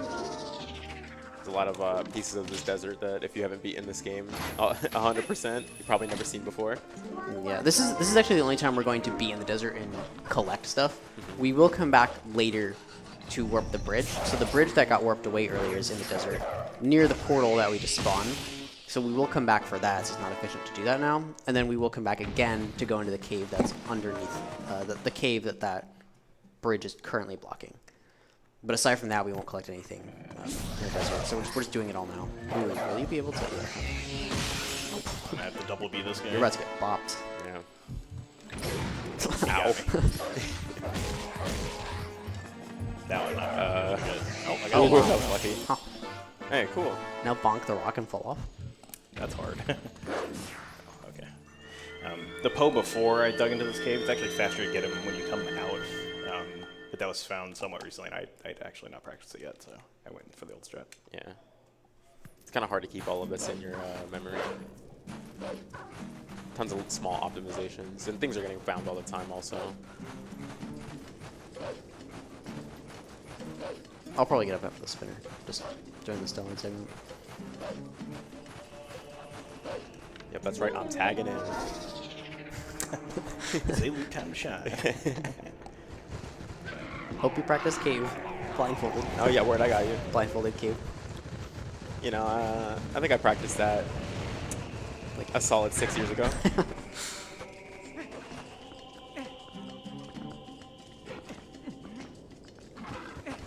Gonna go grab Yeah, another so hidden this skill. wolf gives us... This isn't the jump strike. No. This is the mortal draw, yeah. Yeah. Great ability, Mortal Draw. Yes. Can't believe they never brought it back.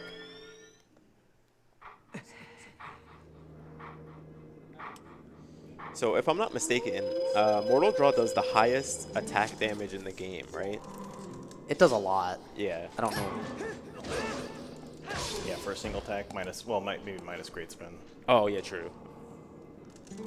Great Spin's not just like quadruple damage, it's even more. I don't know the values. There's probably a chart somewhere, but There's yeah. definitely a ZSR table. It does a Does- ton of damage. Does the Mortal Draw not do enough damage to basically one cycle each Xant phase, but the problem is like you do have to do at least a minimum of 2 cycles? Yeah, Xant's weird. I think he actually checks for like damage and combos or something Yeah. like that. Yeah, so like... I think you only get a second, or you only get like multiple cycles because like you have to do the ender of the combo on him. Oh, right, yes. Yeah. Oh, yeah, so you don't even have to do a lot of damage to him because of that. I forgot Yeah. about that. You just have to land the 2 combos.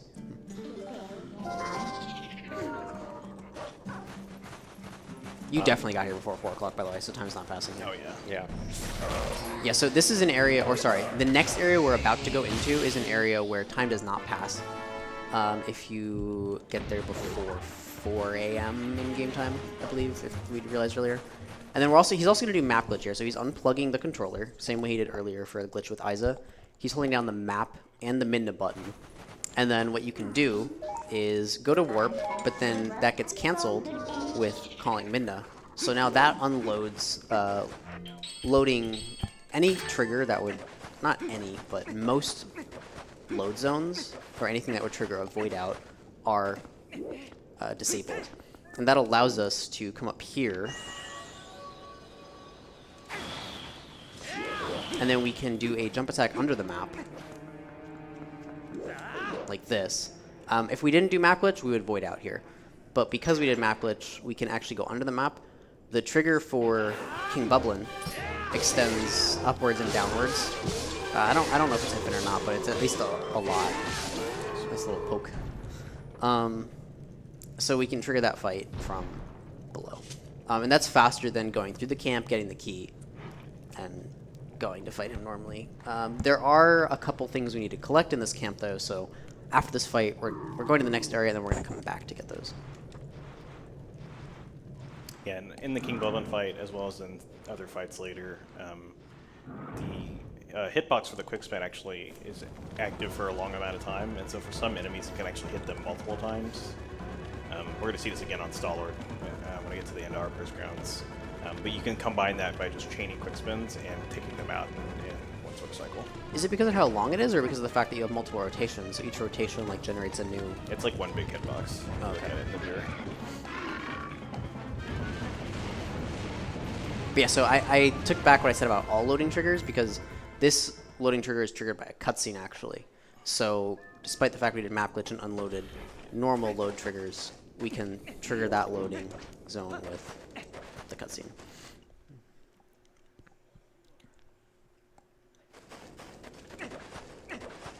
And there's actually one other instance of that later too. We do map glitch in one other place.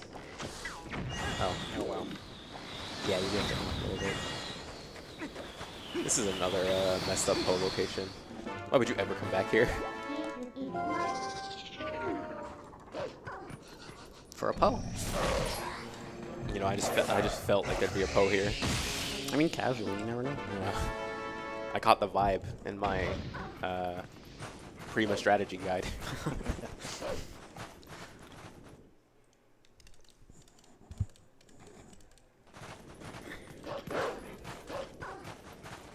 I keep forgetting about doing a jump attack here. I keep climbing. This is one of the Poes that's almost low enough to the ground that you can avoid doing a mana charge, but it's just slightly too high up.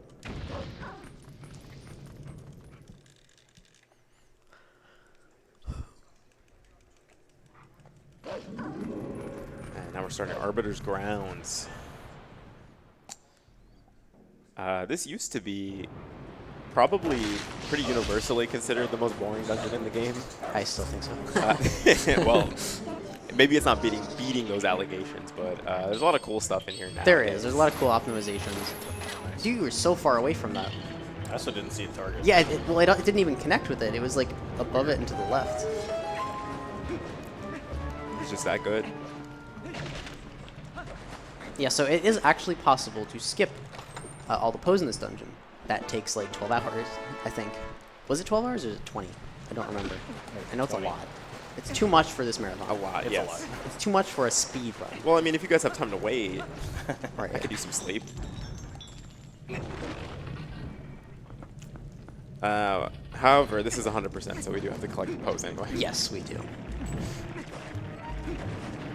But yeah, so cool trick that was found many, many years ago now is that, I don't know if it's really a trick, it just kind of happens. If you pick up, in the cutscene of Link holding an item, he wobbles back and forth very slightly, and over time that movement adds up, and he will actually move. Yeah, I wonder who found that. I believe that was Choco, wasn't it? It was me. That was you? Praxade also found it. Oh, was it? Okay. I think we all found it on the Yeah. same day, actually. Was it? Basically, anybody that picked up an item and left their game on found it. Yeah. You know when you accidentally leave your Wii on for 25 hours? It's just like that sometimes. Yeah, so what you can do is you can pick up a rupee, hold the rupee, and then let Link just wobble through the gate. Yeah. The animation has like a... I guess the simplest way to explain it is like a mismatched start and end to the loop. So you end up slowly drifting during the animation because it doesn't match up properly. And assuming you've set it up correctly, you can use it to get through basically any type of collision if you wait long enough. But when we say wait long enough, like you move like incredibly slow. Yeah. And even like small deviations of like how you do it are like can affect it a lot. Like the clip could take, 20 hours or it could take like 40. Yeah, so we ended up calling it a rupee slide because you're holding a rupee and you slide. But you technically can do it with, I'm pretty sure you could do it like with, say, the claw shot or any other item that you get from a chest. Yeah. Like you could do it with the heart piece. I think when Choco did it, it was a It was in Lake heart Bed. piece. In Lake Bed, right? Or was it? I thought it was something in Lake Bed. I could be wrong though.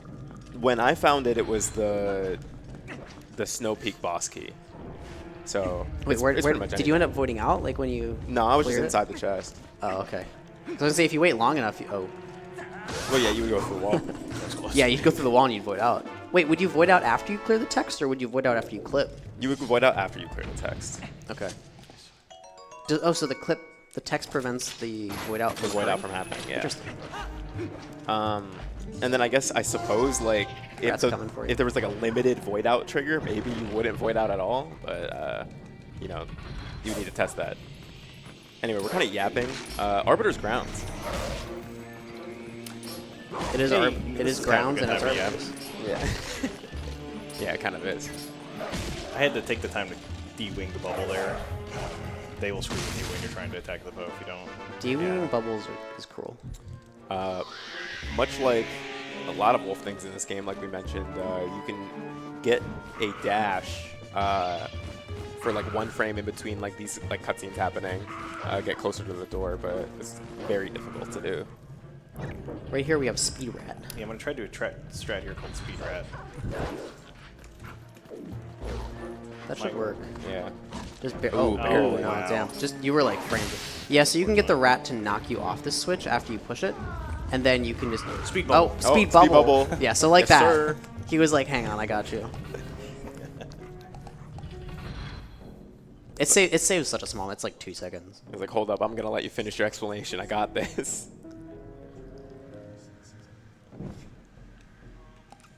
Okay, so now we have a trick called Poe 1 skip, but we're not actually skipping the first Poe. Yeah. Because we already killed the first Poe. In any percent, or all dungeons, I guess, you would use this trick to skip killing the first Poe. Yeah, if this was a Metroid speedrun, we'd call this like Poe 1 skip after Poe 1. Poe 1 skip. Oh wait.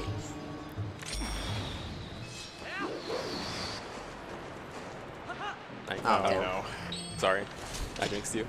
Yeah, I moved a little too fast. It's okay. It looked good. There's still a Moldorm. Yeah, I'm gonna. So Moldorms are attracted to bombs for some reason. So we throw the bombs out. You don't have to, but it helps a lot. Yeah, niche game mechanic. Nice. Yeah, cool. So the collision on that pillar is. Uh-oh. If the Moldorm hits, okay. So Moldorms like to hit you while doing tricks, or just in general, it can be annoying. And the collision on that pillar is very interesting. You can like clip into the pillar, and then because you're partially in the pillar, it will push you up above the collision that you're in. And then you can, while you're on that pillar, very briefly, before you start to slip, because Link will go into a slipping animation while on that pillar, if you roll before you start to slip, you'll get a full speed jump, and you can grab the ledge. There was another way of doing that trick. I mean, there might be multiple ways. There might be other ways, but another way I know of doing that trick involves using a bomb and a very well-timed ending blow and positioning the bubble in a certain spot, and that was a very annoying way of doing it. I don't know if anyone I don't think that was ever used in runs, was it? I think people had done it RTA, but there was no way you were gonna do that in a run. Yeah, like I did it once just to, yeah. So we're gonna do some fun stuff here in this room with this Poe. Yeah, so there are ways to RNG manipulate this Poe. So there are Motorcycle. 2 random elements. One is how many times he rotates. We can't manipulate that. Okay, nice. Yep, nice. But now if he side hops right, yep, so it'll start rotating again immediately. Oh, you don't do the double attacks on it?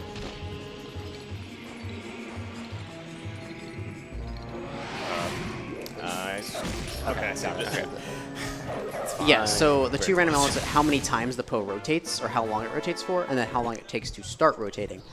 And if you do, depending on which Poe is the Poe that you attack, if it's like the one at the top, bottom, left, or the right, if you do a specific movement, depending on which Poe it is, it will start to rotate the second time faster. Yeah, this is one of the few times where we can RNG manipulate TP instead of it manipulating you. Yeah, I get pretty lucky there. Unfortunately, when you get extra cycles, like it doesn't set to 4. It makes the timing on it really hard.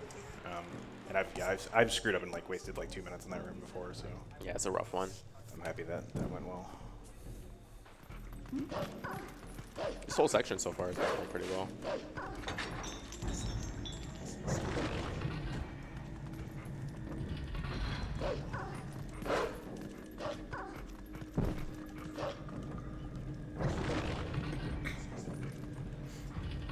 And then here we're kind of going in reverse. Yeah, so this is a good instance where this right here is a spot where what I mentioned earlier comes into play. We're attacking the enemies in a reverse order. Helps. So ideally you target the re-dead first, because you have, as the wolf, you have to attack the re-dead twice to kill it. So ideally you target the re-dead first, so it's the last enemy you attack. And then you target a stall child, because those are stall children. And you attack the re-dead while you're attacking one of the stall children first. So you use that to your benefit there. That was the 4th Poe. And Yeah, something I forgot to mention while I was attacking the pose is they do this little screech before they actually turn blue and let you attack them. But on all of them except for the first one, I can jump attack them and it sort of skips that screech. Yep.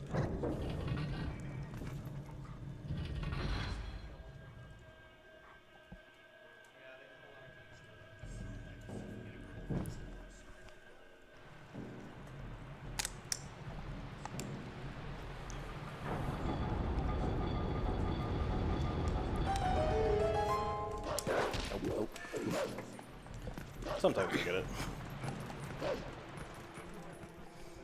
So here I'm going to do a skip to get to the boss key early and effectively go through the second half of the dungeon backwards.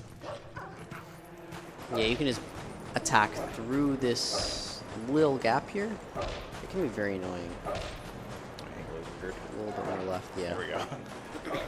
You can also get a quick climb here, but there's also a chance of voiding out if you climb in the wrong spot. Usually you would go through this section like a long time ago as Wolf, but the movement here is really cool and you can do it solely as human. Yeah, we're here for So style. that's the first part. Ooh. That's fine. That's good. He swung at you, so That's good. just go right for it. And then using the back slice here, this is a movement thing with the back slice, you can just do a back slice up above this. Nice. And then in this next room, we're actually going to use... Okay, so this is the first instance of a break slide that we're like really utilizing here. If I get it. Yeah. This movement is kind of hard. Yeah, so break slides I don't think we explained. Yeah, Oh, damn I it. didn't get it, yeah. Yeah, so when you do a break slide, I don't think I'm able to explain it technically, but you can hold an ESS position on the controller. An ESS position is like just slightly outside of the dead zone. Oh, nice. So on the controller, you have like, you can think of you have like 3 positions. You have like neutral, where there are no inputs. You have the ESS position where there's a slight input, and you have anything beyond the ESS like position. And the ESS position on the controller, it stands for like extended super slide, and I think that originates from Ocarina of Time. Oh, you want me to do it? Yeah, sure. Yeah, so there's a couple different ways to fight Death Sword here. There's some strats to speed the fight up. Yeah, maybe don't do that. But there's actually a way to skip him altogether. I'm not that great at it, so I'm going to let Ace do it.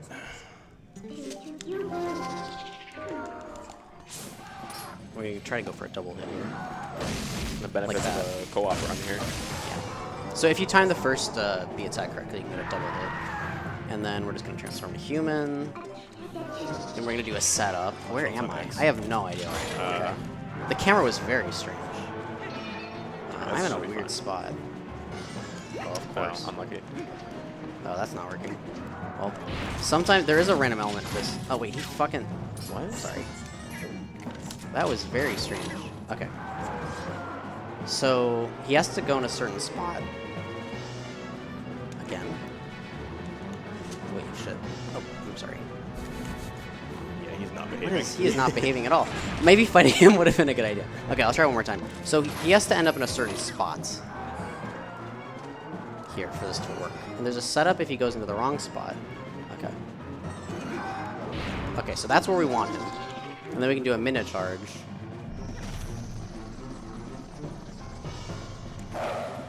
Nice. To do that. Okay, there we go. So that's another super jump. Whoops. That's another super jump, similar to the EMS earlier, when we got the Master Sword early with the Messenger.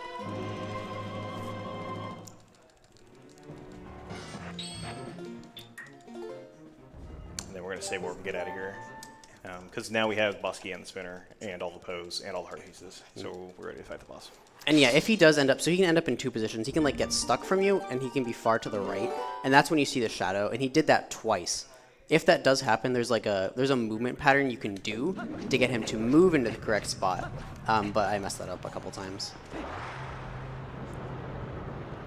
I'm also gonna get up for a couple minutes before I take over, because I'm gonna take over after the end of this, shortly after the end of this dungeon. So I will be right back.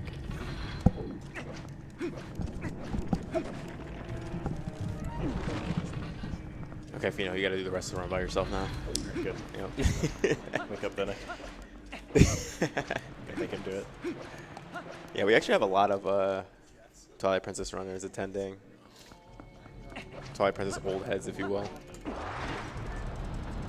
So for the spinner slots here, you want to get it moving. So there's like a certain threshold you need to cross, and so you want to mash it as fast as possible. But then once that threshold is crossed, I mean, kind of just like casually mash it. Yeah, as long as you keep pressing A, once it's at the max speed, it's going to take the same amount of time either way. That's going to be pretty important moving forward. There'll be some more spinner slots, specifically in City in the Sky, that also follow that rule. Cool little spinner jump right here. Save a little time.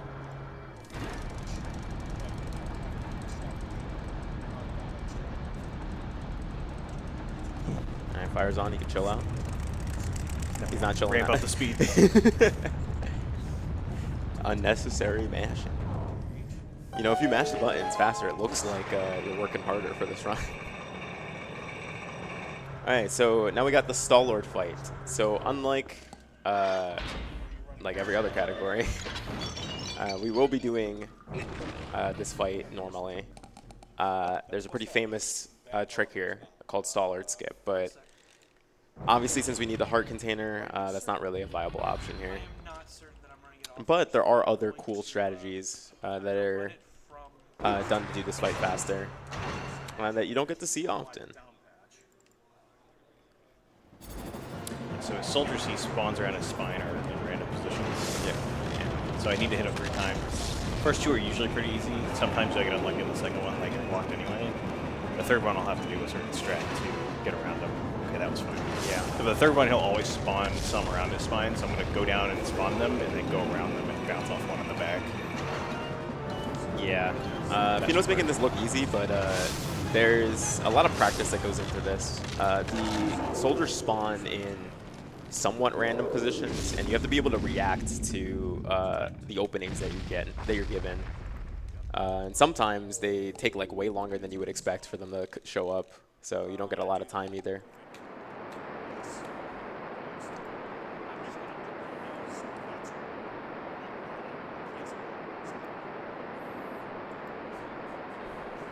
Okay, so now we're getting ready for phase 2.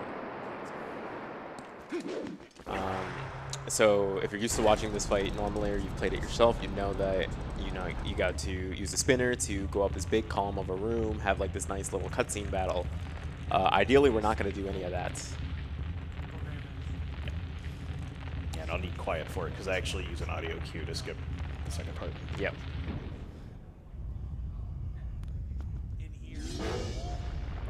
But basically, I'm going to get on the track right when Stallard's firing a fireball and hit his head before he has a chance to run away.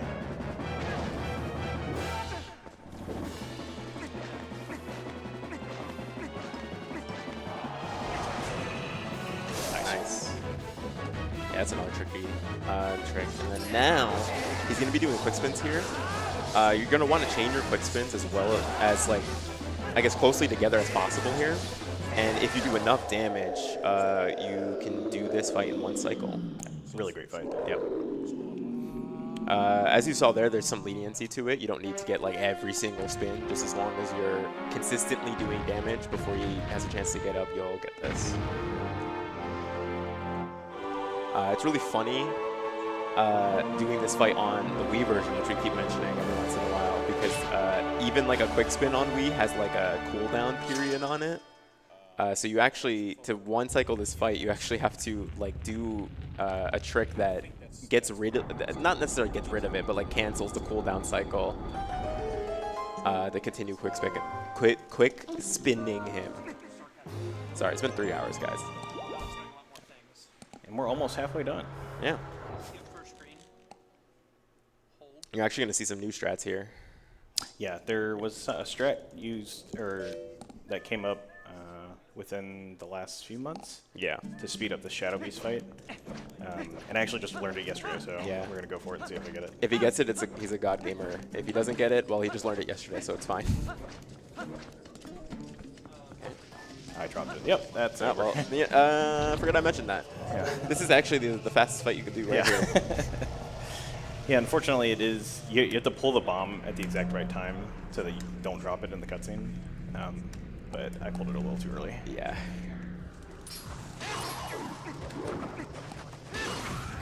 Basically, that bomb would have killed that Shadow Beast in the back, and then he would have used some clever movement to get the rest of the Shadow Beasts to align to him and kill them all at once. Yep. So I'm going to raise the mirror here and warp away, and then we're going to trade. Yep. You actually don't have to do this to beat the game. It just happens to be faster for 100% to do this. I'm gonna swap controllers and then swap positions because we're gonna have to cross the the headset cables. Or I guess we could just swap. No, headset volumes are different. Too early. So yeah, we're going to swap basically as soon as I say yes to this warp. Yep. It's going to be an efficient practice swap. Okay, here we go. I'm gonna go under you. Oh, okay. Under that cable. And then that's gonna go over the keyboard. I'm running out of time. I got you. Just focus on run. Come. Cool. So now we're gonna use the two of the water bombs that we had before to get the. Ooh, that is a little. Okay. I'll see if I can get you some more slack there. Yeah. So what we're gonna do is use one of the water bombs to blow up this rock, and then we're gonna use another water bomb. It's kind of a bonus. We mentioned before that you can use a water bomb to refill your air meter, but you can actually also use water bombs to shoot up to the surface of water immediately.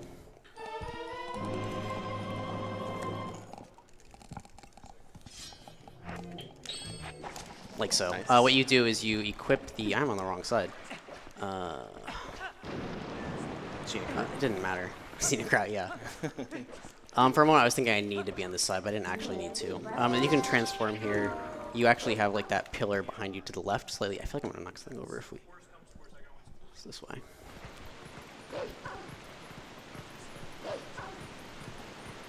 Yeah, I'm scared of knocking something over with that. Okay, cool. Adjust it for you. So right here, we're gonna do this minute jump, and then we're gonna do a minute charge to kind of lure the Poe up here, so we can kill it up here. This Poe is notorious for like potentially wasting a bunch of time because it's faster to lure it up there and then kill it. But it's also very easy to not do that and mess it up. This is the 20th Poe, so this Poe actually has an insta-text box. You can clear it instantly instead of waiting for it. Nice little detail there. This bug is in a very good spot. If only they all worked like that. Whoa. And then trying to avoid that diving animation there so Ace does a jump attack so that we can kind of start swimming immediately. And then messing with the camera there, just trying to reduce some lag. Yeah, also gonna do map glitch again here. Same trick. Yeah, avoid the waterfall. Dude, I keep messing that up. It's almost faster to not avoid the lag because of it. So same thing here that Pheenoh did before when entering the Bubbling Camp. Unplugging the controller, pulling out the map, and Midna at the same time. And then I'm gonna warp somewhere. And what this is gonna do is deload a void out plane as well. It's not under the map though. You're supposed to have the reekfish scent here when you go up to Snow Peak, and if you don't, you void out when trying to go up to, when you reach a certain point. But we just removed that void out plane so that we can go anyway. Yeah, it's actually a little bit of a problem in this area because to continue on to the connection cave, we have to dig, and the digging loading zone is actually one of those loading zones that Ace mentions that gets disabled. But thankfully, we have a Howling Stone that we have to howl at anyway because we need the hidden skill. And howling at the Howling Stone will reset the area past the Reekfish void out plane. I pull out my handy dandy notebook for the Howling Stone. I don't. Yeah, I should be good for this one. hopefully you know this one. There's no way you don't know this I one. did mess this one up last week, and I had to check. How many times, like, in the last 8 years, at least, have you done this? This Howling Stone? Probably hundreds. Movement up here can be a little annoying. You want to move in a certain way. For some reason, I feel like I still don't know it. So I still sometimes like get caught on slopes. I feel like it kind of always feels like that. We are technically on a night cycle for Poes right now. Yes. But it's not a tight one at all. So we're going to end up picking up 3 Poes on the way up here. And then I think these poses are always here, right? 2 of the 3 are always there. During the storm, yes. Yeah. The one by the tree actually will spawn. This one or the next one? The one by the other tree, sorry. Yeah. So the next one. I am lost. Does anyone have a map? Yeah. Another side effect of map glitch is once you turn senses on, which we have to get the pose, is you can't turn them back off. at least not with the button. Easy. If you take damage, it'll force them back off. But it's kind of random whether or not the wolf will hit you. It is fastest for that to happen Yes. because if you have the wolf hit senses off after the first and second Poe, it means the next Poe will come down faster. Yep. And it is like slightly easier to see. You Nice. can see farther if you have senses turned off. Free money. Nothing is free. Do you know why that happens? Like why you can't turn the sense off? Because you're supposed to have it on here. No. I mean like with map glitch. I don't know. Because you're supposed to have it on here. Just in general. Oh, is it map glitch? Sorry. It's map glitch. It's yeah. map Oh, glitch, I yeah. thought it was okay. I'm sorry. Yeah, the game does not force you to do this normally. It's almost midnight. Okay. My bad.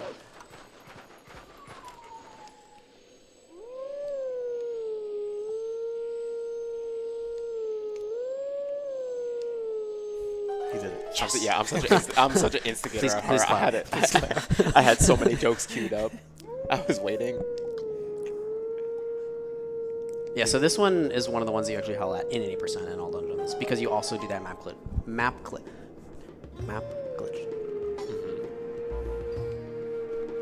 This is one of the new songs, right? Yes. Yep. Yeah, they made this one. Yeah, I think a lot of people. I think for this one, people speculated it was supposed to be like Goron's Lullaby or something from him, but this is one of the ones that is labeled with new song. I don't know if we have a solution yet to the light. We're gonna need to figure that out Yeah. in the next like hour or two. I might try to go figure that out for you. Yeah, Actually, I'll if do you that could- now. Just see if there's a chance we can get someone tilted up or something. Yeah. I mean, the cam will be a little darker, but You can also just pull out the lantern. right for 17 minutes. Yeah. Well, it's only dark on some floors. Infinite oil. Infinite oil glitch. IOG. It's gotta be an airport code somewhere. So yeah, that dig would have soft locked the game had we not gone into the hidden skill area and then You came have back out. plus on a button. I don't know which X. Okay.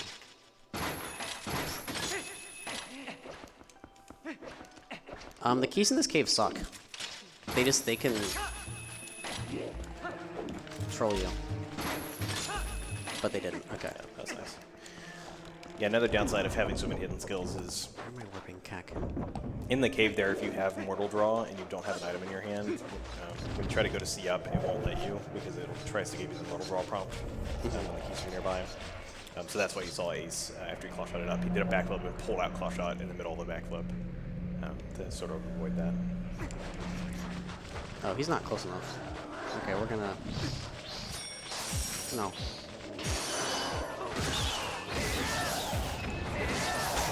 Good save. Yeah, the lag here is nuts, and then also the keys can hit you. When you have Zoroark, you take increased damage from fire and ice. I don't think we mentioned that earlier. Yep. And it's a lot. Like, I think Goma will insta-kill you. I don't think it's insta-kill, but it is a lot. Might as well be an insta-kill with how much it is. It's crazy. I did go to the right spot, right? Yes. Yeah. Yeah, the only thing that insta-kills you with Zoroark is lava. If you fall in That, lava, yes. it's 20 hearts damage. So Goma does 10 hearts. Sorry, that's what it is. Her laser is 10 hearts. Beamos do a lot of damage with the hearts. Argorok's fire does a ton as well. Yes, yes. Oops.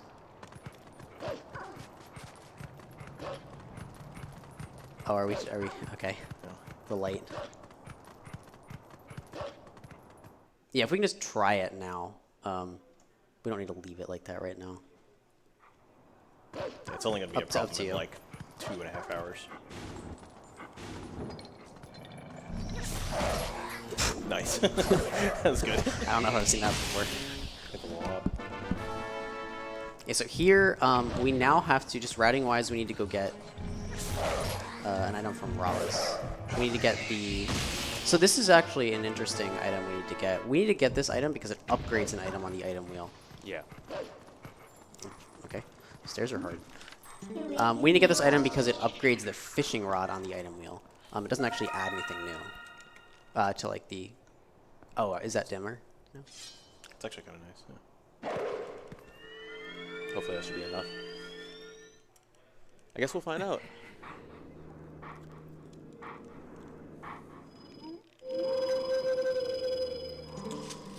What skills? Mortal Draw. Did we ever make a ruling if it would be... Obviously, there's no reason you would do this, but, like, would it be sufficient to, like, get the frog lore to upgrade the the fishing rod instead? What's considered the last lure? Doesn't the earring shows up on the fishing rod? Yeah. Doesn't the frog lure do that? I don't remember if it does. If it does, we'd have to get it. Wouldn't we? I mean, these I'm rules pretty sure are the pretty made rules up. are for the earring. Yeah. So this hidden skill is the one that's super useful. Yeah. We're gonna use this for a trick called Mean Boots. I think a total of 6 times. That should be good. So yeah. Yeah, that's much better. Yeah, I'm sorry we had to dim the lighting on their beautiful faces, but unfortunately they cannot see the It's game. okay. We look a little more ominous now. Yeah. It just matches the game. vibe, yeah. What's the equip here? I keep forgetting it. It's the letter and You forgot? well, I don't know what else it is. The letter first, and then you need boomerang over the letter.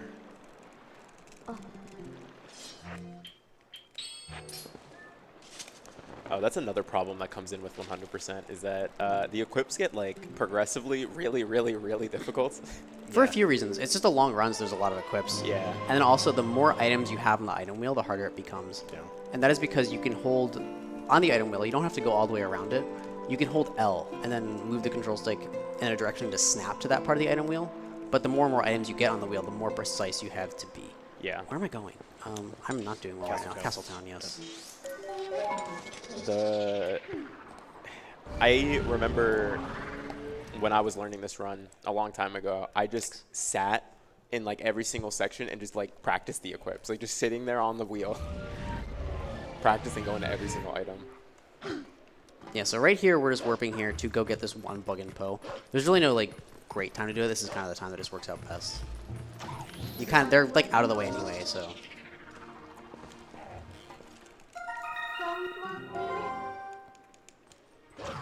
And then after this, we're going to go back to Snow Peak.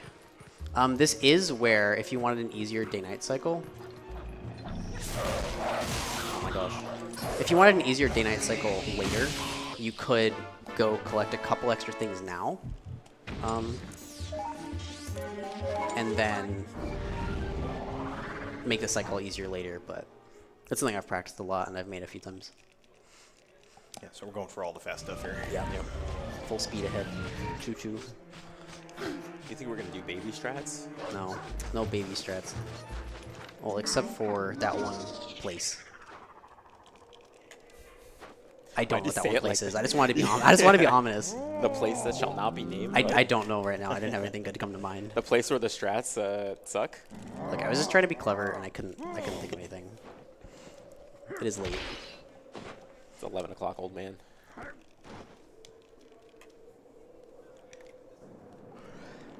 I lost 25 seconds here once trying to start snowboarding.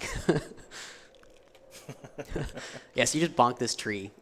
It's possible to like, you can jump past the tree and void out and slip. You can fall down. You can't bonk the tree from down below. Here we want to get rupees. We can get rupees during snowboarding. Here we have to do this section 3 times. So we do have a couple opportunities later to get them if we need to, but it's ideal to get them now because the section of snowboarding we do later is on the timer of the really tight day-night cycle. We're also pretty low on rupees. Are we? Okay. So Tree chops are really ideally we important. want to get them right now. So at least the 50 would be Yeah, probably. the 50 would be the best one. 50 and then just the 50 and then some singles and 2. Yeah, okay. That should work. No. Oh. Okay. Okay, got it. Nice. Yeah, we're That's good now. fine. Okay, good. E, plenty good now. Yeah, we don't need anything other than the 2 reds. I also realize you can just do this to get the red consistently, even if you're above it. Nice. I think this is worth going for. So yeah, pretty soon. It's really good. Yeah, so soon we're gonna start to do a lot of the rupee collecting. Oh, that was weird. I didn't let go of A. So these 600 rupees are gonna go towards the first donation to opening the Melo Mart. You can do a tech skip here. I haven't done it in a while. I want to go for it. Yeah, it's not too hard. There you go. Yeah, I haven't done it in probably years now. It's like riding honestly. a bike. I didn't remember you could do it until you mentioned, because it disappears after. Yeah, so this is Snow Peak. Snow Peak is definitely one of the harder, scarier dungeons. It is one of the faster ones, though. So here we're going to go backwards. Basically, our goal right now is to get to the courtyard because we want the ball and chain so that we can clear the rest of the dungeon. Why? And so we can do an LJA to go through the dungeon backwards here, get one of the 2 heart pieces we need, and we're going to claw shot up through this false ceiling. And used to be we would go get a small key to then unlock the courtyard, but there was a new strat that was found somewhat recently. So we can actually slide off through the floor there where there's some bad collision. There's also an audio cue here in a second. And then I'll explain the trick here after Ace does it, since it has an audio cue. It's a frame perfect audio cue.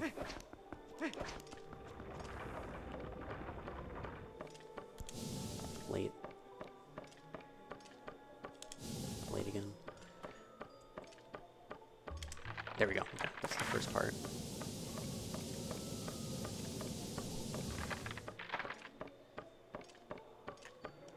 Okay, cool. So, what you can do is, well, yeah, you want to explain it before. Yeah, so the freezer here normally is supposed to be sort of the final guard before you get the boss key, and you're supposed to solve this really complex canon puzzle after doing a bunch of the dungeon to then knock him down. And the way they prevent you from climbing that ladder is he just blows this freezer like frost flame constantly, so that if you try to go up, he'll just knock you off. But it was found out a little while ago that you could actually climb up to the portion of the ladder where he gets triggered and then drop off on a certain frame, and it would actually revert him back essentially to a regular freezer. There's kind of a second part to it too, where you have to go to the top and then drop off within a certain bigger window that's like 15 frames. But once you do that, you can just climb up to the top and jump to the courtyard immediately, as well as go get the boss key if we wanted to. But we're going to be coming back later and getting it a different way. There's a lot that just happened. Yeah. And then right after that, we got in the courtyard. Ace got a key, because we're going to need a key to open the door, and then did a trick called freezer clip, where he basically got the freezer to turn, and then he did a B attack in between the freezer and the wall to clip him out of bounds, and that lets him open the door to Dark Hammer without having to actually use the cannon to blow up the freezer. Yeah, you can get to the ball and chain insanely quickly. You can get the ball and chain, I think the fastest time is like 2 minutes and 20 seconds Yeah, or it's like something 2:20. after entering the dungeon. Yeah. Very fast. And then, that's with a heart piece too. Yeah, and then Dark Hammer here, one hit with mortal bodies dead. Oh, yeah. it was the other way? Am I? Huh. So now we're going to save word.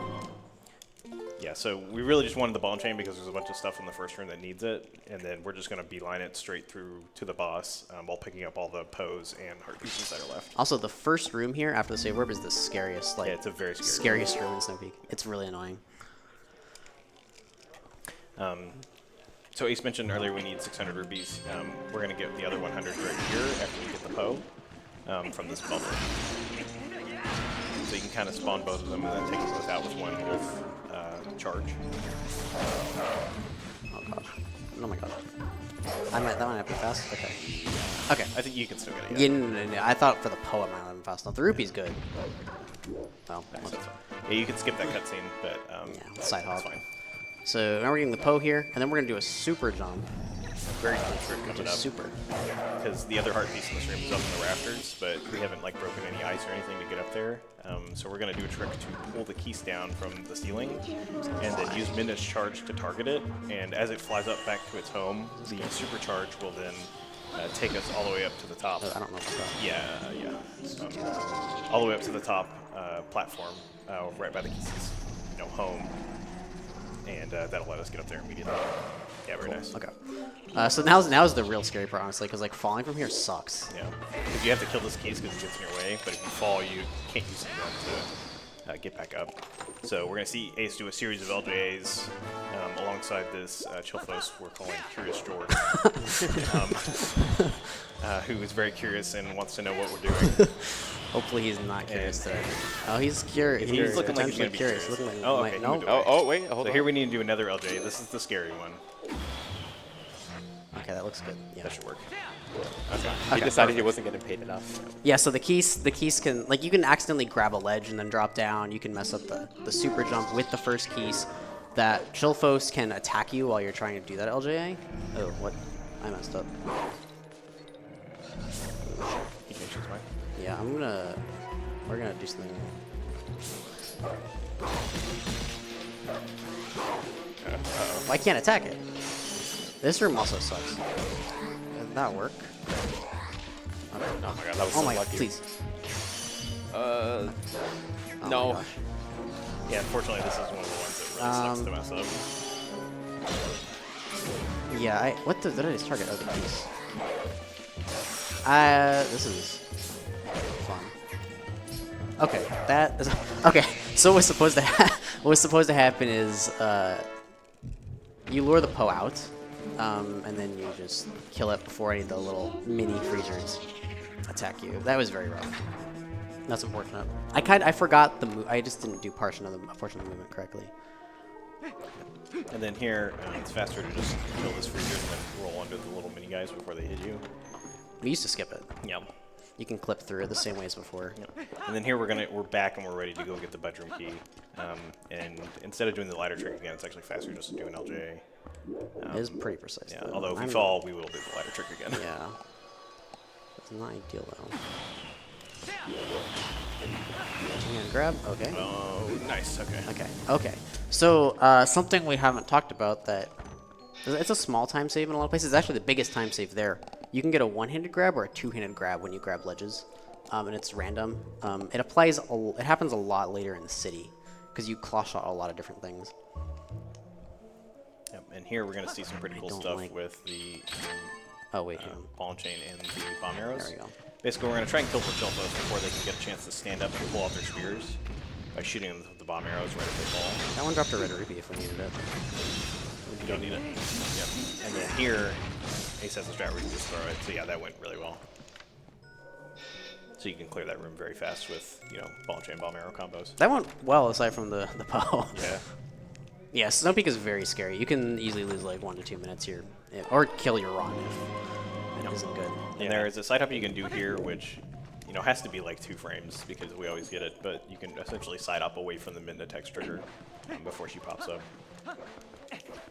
Something also to mention is that Ace is wearing Zora armor here, and Zora armor takes extra damage to ice and fire attacks.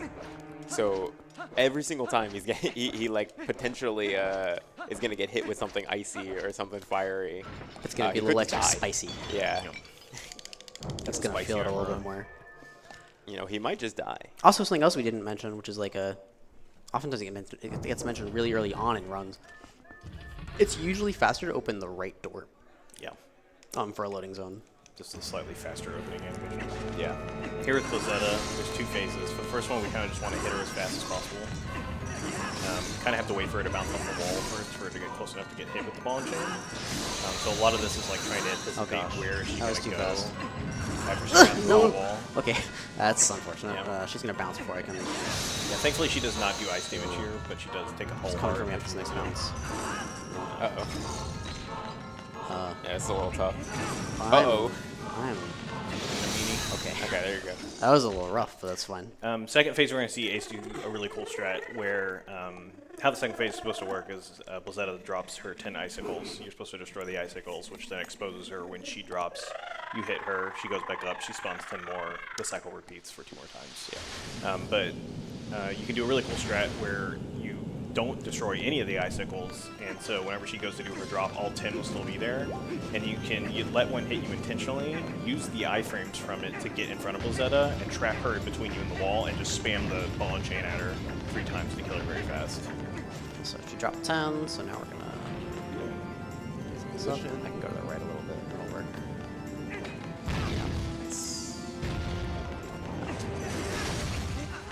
I should be doing this swing for the first one. Yeah. Nice. Yeah. So best fight. There is a risk of the first ball and chain hit, I think, not hitting her.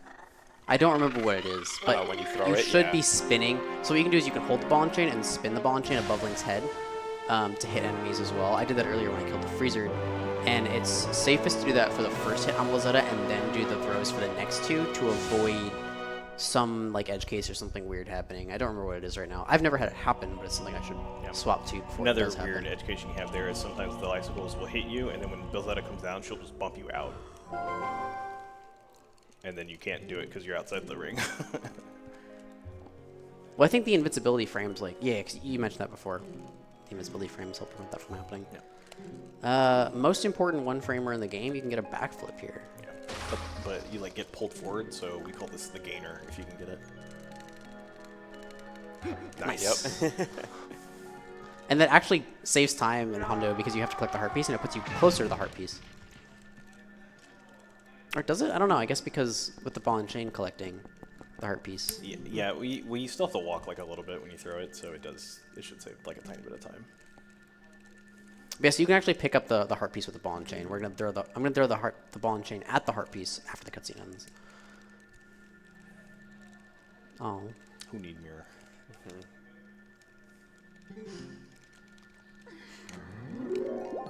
Aw, Glasses are messy. yeah, he's tearing up. Yeah, I had to clean my glasses. It's a very touching scene. Yeah, so strat here is really easy. You can just like hold left and spam the ball and chain. What is ball and chain on line? I hope so. We'll find out. I might shoot a bomb arrow. Okay. It'd be funny if the bomb arrow collected it. Oh, that looks closer to the... Yeah, I think that's Yeah. that's definitely faster. I wasn't really sure. So in between all the dungeons, we've done a lot of collection. We're going to do a tiny little bit here, but we're basically going to go straight to Temple of Time after this. Yep. Yeah. And then between the next two dungeons is when we're actually going to do the most Yeah, collection. the big move collection happens then. Yeah. Big collection.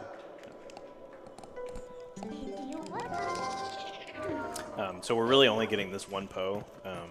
We used to get two Poes here at one point, but now we just get the one here at the top of the little snow mound. And then we're going straight to North Farron to get into Sacred Grove early. Yeah. There's other stuff to do in Snow Peak later, so it's not really a big deal. This is the only one that's like really out of the way of other stuff that we have to do. Okay. So yeah, there's a trick called Moon Boots, and we started to mention this before when we talked about North Farron, right? Yes.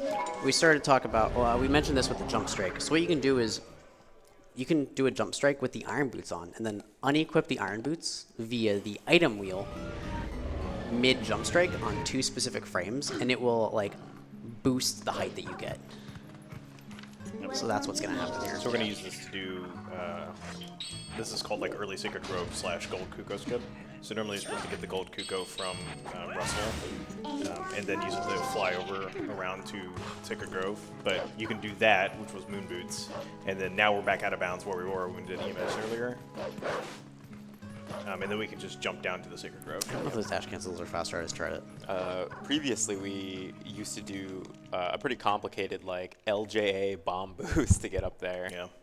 But with Moon Boots, like conveniently, it goes high enough where a lot of the instances where it was like a little tricky to get up, it's pretty simple to get up with the Moon Boots. Yeah. I'm kind of sad that trick's gone. It was a really cool trick. Yeah. That one, so yeah, there's two frames for Moon Boots. That's not there's 2 frames for Moon Boots. And some areas that we do it in, I think like 3 or 4 of them need to be on one specific frame. So that one is frame perfect. There's a few other that are frame perfect. Yep. If I can't do it, do you want to use your controller, or are you okay trying on mine? Let me get mine out. I'll try a few times. Yeah. So this is a trick I've been struggling with a little bit, unfortunately. Yeah, we're once again strat trading. Yeah.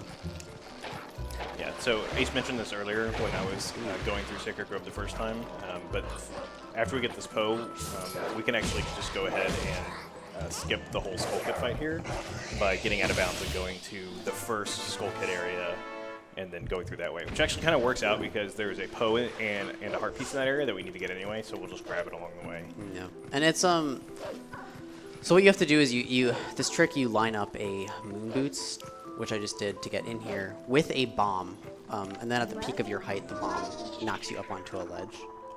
Yep, Do and the then we can equip use a for it. backslice. It's just the to- lantern. I don't know why I did the boomerang. I did the equip for the later Yeah, Moon yeah. Boots one. Yeah. So right here, it's going to be boots and bombs for the boost. And then let me try it a few times. All in Pheenoh has a life. The reason why this trick is so tough is because you have to do that Moon Boots bomb boost while the puppets are around, so you have to get them in between the time period when they're... Ooh, they're all here though. Yeah.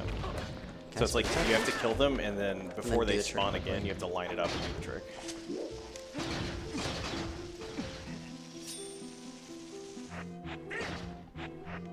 I don't know about that. No. I'll try a few times, and then if I can't, because that I know what happened there. Yeah. I just messed up the Moon Boots.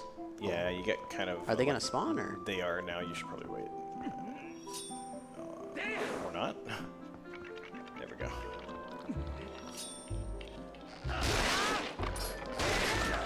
Yeah, the puppets make this trick. And this trick is already hard without the puppets, but they make it even harder because you have to kill them.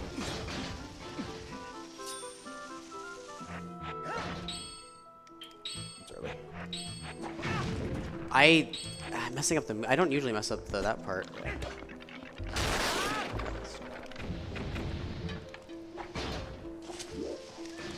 Oh gosh. I think I can try again. Yeah, pretty fast.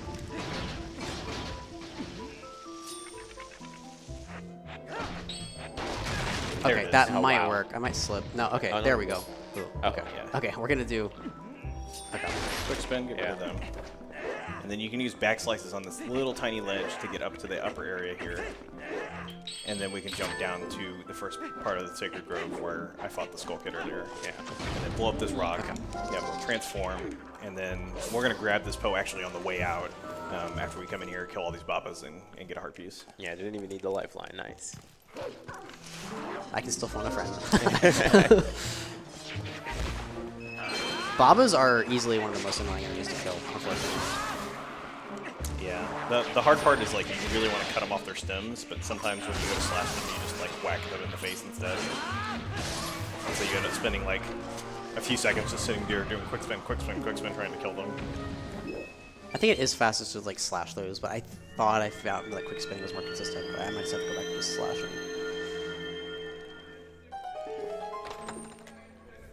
But yeah, so that's 2 of the moon boots.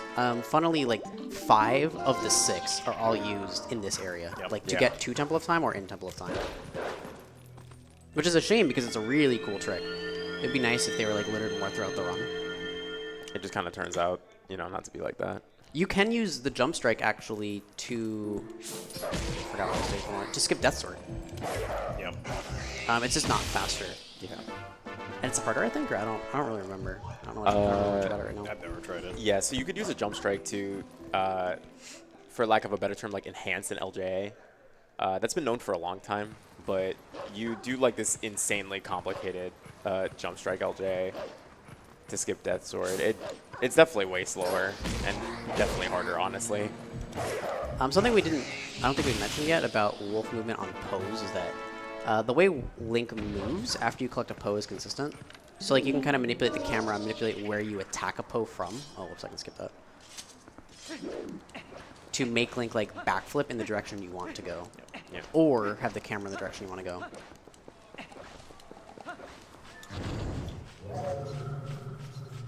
Yes, that was 2 of the moon boot boosts. We're gonna use 1 more actually just to get in Temple of Time here right after this fight. And then we're gonna collect a bug that you won't see when I like actually go to collect it, but it's just there. You just gotta trust. Yeah, trust me. Ooh, Yeah, you part are- of this getting the bug now is, well, 1, it's faster, but 2, it's going to end up also saving daytime during the night cycle that we have coming up. Yep. The really hard night cycle is the one right after Temple of Time. This is far more lenient than. Yep. No, that's early. Can you go away, please? Thank He you. wanted to do his moon boots too. He was feeling a little bit like Curious George. He's trying to help. Oh, ooh, okay. Yeah, so right here, there's a bug up here in this corner. We can just. And a weird quirk about the Temple of Time door is if you get behind it and walk backwards, you can open it from the front. Yeah. Temple of Time is probably like my favorite dungeon. It's really tough though to do well. Yep.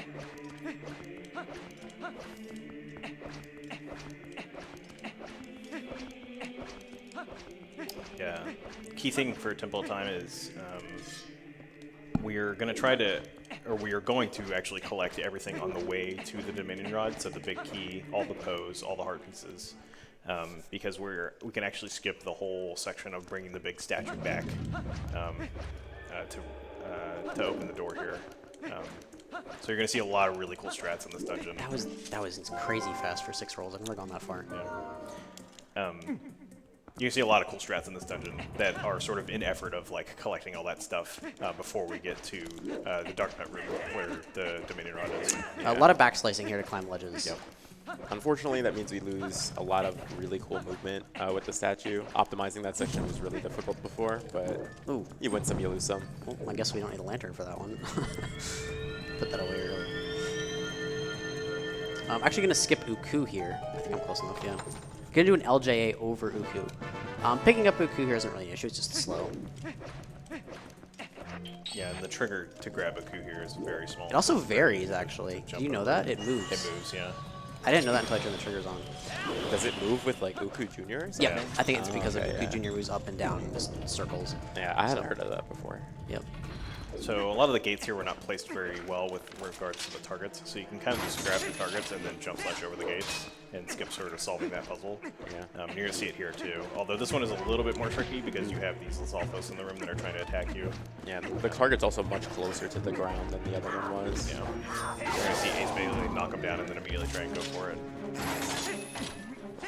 Yep, there you go. This room sucks. This next room Yeah, sucks. this next room is hard.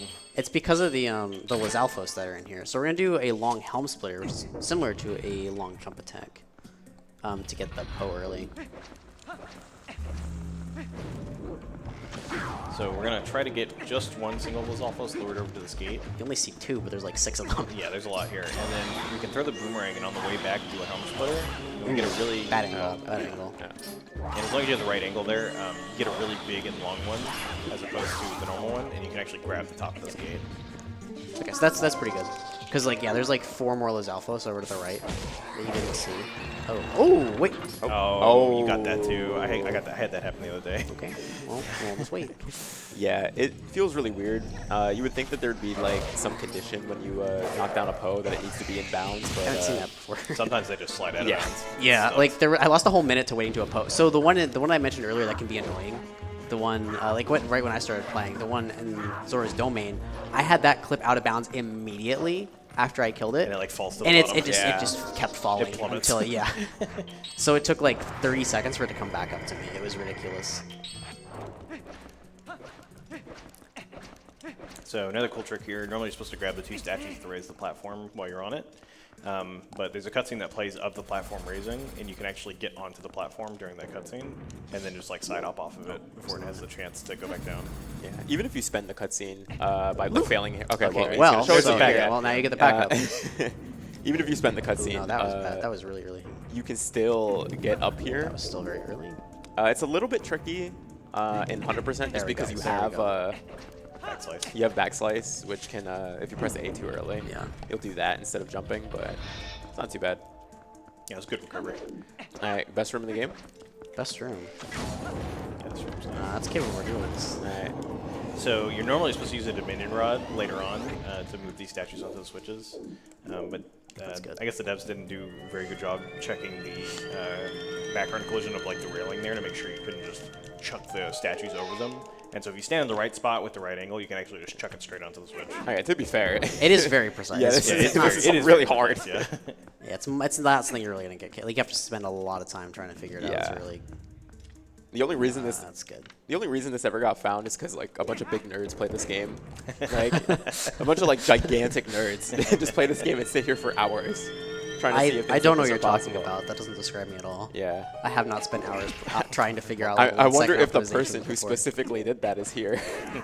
I Wait, wonder. Was that you? Yeah. Oh, that was you. Okay. You know, 2011 Pheenoh was a different guy. More backslicing to skip climbing ledges. Yeah. Yeah, like almost no room in this dungeon doesn't have some level of optimization. Break slide. Nice. Okay. Hey, Kind of slow, but it was nice. Yeah.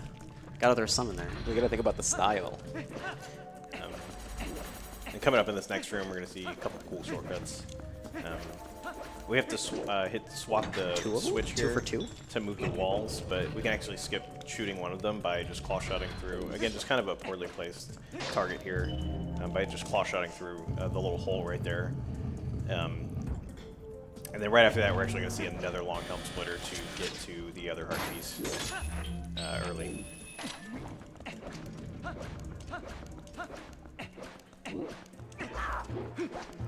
So using this guy, we can pull him over here and just hop over the gate with a long helm splitter.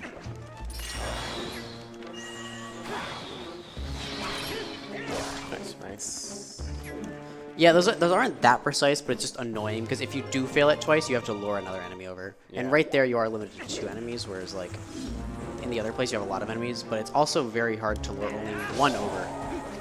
Yeah, and there you can kind of just do a clever trick to stand on the switch to turn off the barrier, and then jump attack those Alphos to get through the barrier before it has a chance to turn back on. Oh, they didn't push me in the right direction. Something to note also is that long jump attacks are not just with like the boomerang, right? Like that jump attack he did there is technically an LJ also. It's an intended mechanic, at least when you're doing it off of an enemy. We're just, getting really creative with it. Yep. Here Nice, we get some another boots. moon boots. Ooh, I don't know about that one. Claw shot. Yeah. Okay. Nice. And this just lets you get to the boss key early. There's another way of doing this if you do fail that. Yeah. You could also get up here with back slice. There's a lot of creative stuff you can do here. You can actually get up there with just a jump attack. Yeah. Oh, using the railing? Yeah, you get Yeah. on the lower part of the railing and then come in. Yeah, you could do that there. You could do back slice. I thought ours was There's a lot of perfect. stuff. Nice. That like made it auto put away the claw shot, which was nice. So normally you have to put weight on 4 switches here to open the boss key door. Which you have the 2 statues up there we can just pick up, but we don't have the Dominion Rod to pull down the other 2 statues. Thankfully, there are 2 Helmet Swords in this room where we can actually just use their shells on Yeah. these switches. I feel like this was almost like on purpose, right? Like It they really must does have- seem yeah, like it, like, yeah. they must have done this on purpose. Wait, so what were you supposed to do? Where are the other ones? The the other ones are up top. 'Cause- Pull them down with the Dominion Rod. I always did it this way. I swear I played the game casual. Yeah. I mean, casually, I did this. I thought this is what you were It was just supposed so to long do. ago that I don't remember. It's not uncommon, like, after speedrunning game for so long, to just forget how you're supposed to do something casual. That's why you got to get the Prima strategy guy. Or just, like, not know about some little detail. So here's the other Poe. And yeah, with this we have all the Poes and heart pieces, the boss key. Yeah. So we're just gonna beeline it straight to the mini boss and then go right back to the boss. Yeah, so just to add on to something I said earlier, it's like right there with the Poe, I make it a point to make sure like backflips in the direction I want to go, and then turns to face that direction, the same direction as well, so I don't have to like turn. Ooh, this is. This room's kind of on a cycle because you've got the stuff, everything moving back and forth, and it can be a little annoying. And you got the lasers running up on you. It is really funny that they get hit by this stuff, though. Like they get I'm gonna damaged. get hit again. Yes. Okay, but I think I'm good. They're not Yeah, gonna you're bother good. me. Yeah, so here you can actually do an LJA after you turn off the fence and then clear it before you get back on. And then you can do a nice little setup here to snipe the Armos. Ooh, whoops. Well, we're going to the first person for that. Okay, just kidding. That second one is. Pick up some arrows here. I don't actually know if we necessarily need Yeah, I them, don't but either. I think we should. They're just double- kind of free, so. We should double check. Yeah. You have to wait there anyway. So here we're going to Oh, no, see don't swap yet. Ace actually attempt to skip. He probably is going to do the skip. Yeah. To totally skip the Dark Knight fight by doing another Moon Boots bomb boost. So we're first going to shoot him to trigger the fight, roll around him, come over here, and we're going to throw a bomb after doing a lineup, and then just do a Moon Boots with the bomb boosting us up above the gate. That should be it. That should be it. Yep. Yeah, Yep. cool. Nice. There you go. Very good. Well done. But I can't do Grove Skip consistently. So that one feels so much more precise than Grove Skip, but I cannot. So it's interesting. For me, it's like the bomb looks different just because the colors blend in with everything around Grove more. Whereas it all stands out much more there. Yeah, the camera angle in Grove is pretty weird also. Plus the puppets and, you know. Yeah, there's a lot going on. And you have like multiple outcomes in Grove, whereas here it's like you gotta refill it as well. So yeah, we have the Dominion Rod now. We didn't bring the statue back, but we're back at the front of the dungeon, so we're going to see Ace do door time skip. So there's a very precise setup we can do to get a very specific angle here. And we're going to bring the small little statue over to the corner of the door and use it to actually bump us straight through the door. Oh, whoops, I forgot to hold. That's it. So we can get a lineup by using the D-pad and buffering to get consistent angles, and then after How do I getting save that? that should work. And then what Ace is trying to do is roll, and then wait 1 frame, and then roll again, and the statue should bump through the door. Yep, there it is. Ooh. That wasn't was wasn't kinda correct, scary. but it worked. Yeah. A little scuffed, but Yeah, got so, yeah. I think whip trick isn't too precise. It's just really finicky. Yep. As long as you do the setup correctly, you're basically guaranteed to get it. Yeah, like the really hard What? part about it is getting the angle. What happened there? And then here, trying to get some spacing between you and the small statue. Might not be enough. Because we're trying to do a trick here to basically, after the gate opens, roll and drop the statue. Yeah, that's fine. We got it. Okay. Okay, time for an extremely That went well. skill-based That went boss. well aside from that first long home splitter. I think that first long home splitter was rough. Yeah, Goma is completely RNG. Yeah. Unless you just miss your shots. Yeah, so when the Goma fight starts, there's a timer that ticks down where she won't stop. Once that timer is ticked down, usually it's after she passes the first 2 lights. So she could stop. Every light she stops at is a 50-50 chance. So that basically now it's like 50-50, 50-50. She likes these lights. Yeah. I like it because they're close to me.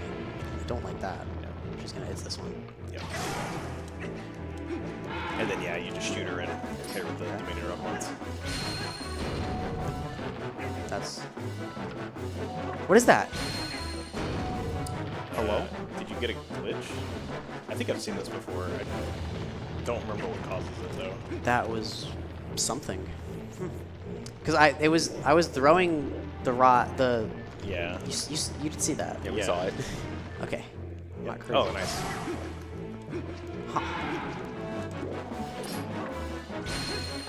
I think what I did was like I threw the rod first, and then maybe I hit it in first. I don't know. Well, Pheenoh, Yeah. that was strange. I've seen it before. I don't remember what caused it. I've seen it though. before too. Well, I haven't seen that before. I've seen the hand fall on Goma and not hurt her before. Yeah. So after you hit Goma once, she always goes back to the light you hit her on, and then turns around and goes to the center of the room and drops her babies. And then basically the first cycle pattern repeats. So there'll be a timer will tick down, and then every light after the timer's ticked down, she'll get 50 shots. The only exception to this is if you are low on arrows. That was good RNG. She'll actually dump more babies to try and give you arrows. Random thing I'm realizing now that I don't think I mentioned. Either you can do clockwise quick spins or counterclockwise quick spins, and they actually do have slightly different mechanics. So like on King Bublin, in certain you cannot do counterclock. You can't do clock. Is it clockwise? You can't do. Yeah, you it? can't do clockwise. Clockwise, yeah. Or you can do, but it doesn't hit him as many times. Sorry, that's what Yeah, it is.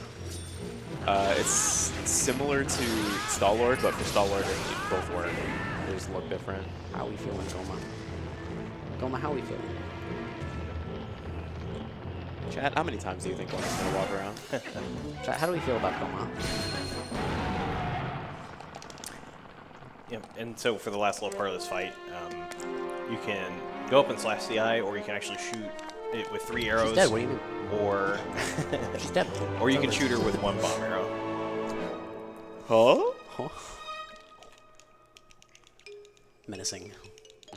This should have been the boss battle the whole time. This boss peers into your soul in the second phase. Nice. So after this dungeon is when the really hard day-night cycle starts.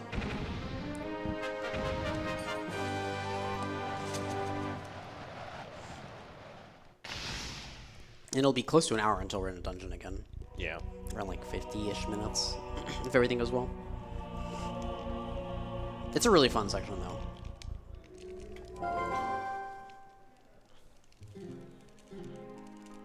Yeah, that was a not great Goma because of whatever happened on the first phase to make we need an extra phase. It's like I had control of the statue, but the Dominion Rod didn't look like I did because I was still throwing out the little orb that would generally be in the statue when you're controlling it. And it's like I threw the Dominion Rod and then L-targeted, so we'll have to... That could be interesting.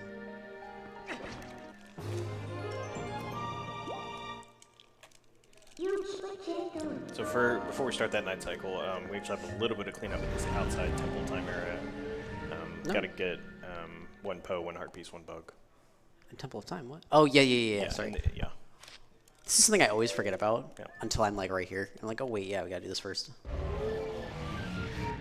Oh yeah, I guess this is technically Sacred Grove. Wait, so what's the equip here? It's Ball and Chain and Boomerang, right? That's what it was. When you go to get the bug. Yes, I think so.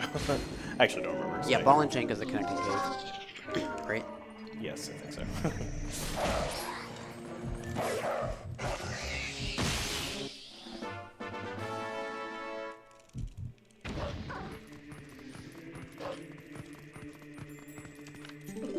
We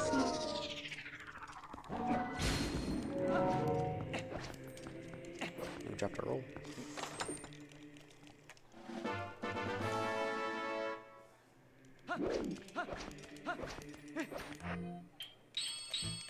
Wait, you use equipped numerous times, I'm realizing. Oof. Nice.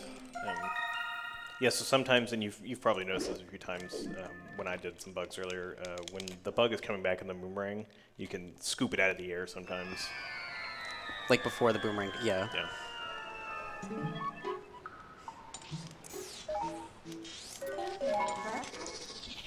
And in general, when Ace does this segment, he'll be trying, at least in most cases, to not target whenever he goes to grab bugs. Just because anytime you target, every target makes the boomerang come back slightly slower.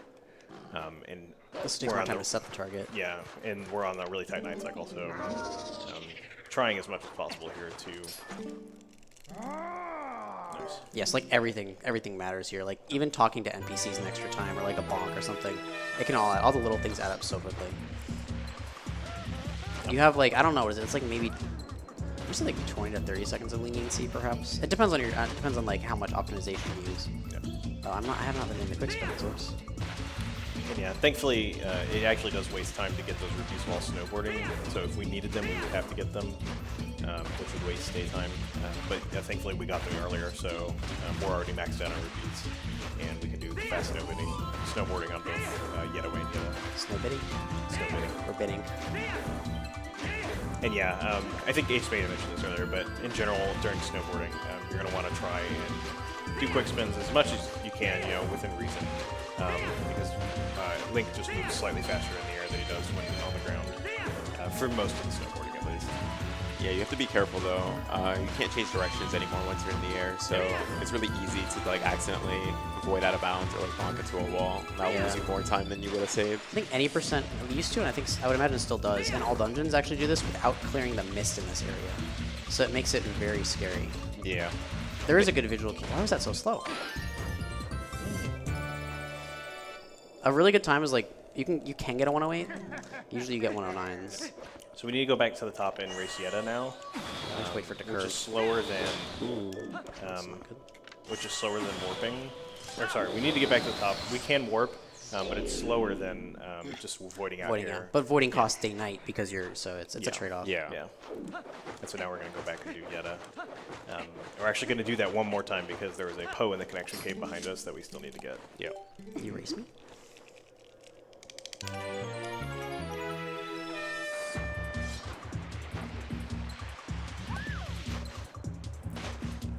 There's no shot not doing quick spins at the start. It cost me like 3 seconds. Or I guess more like 2. 1, 2. Just like that a minute though.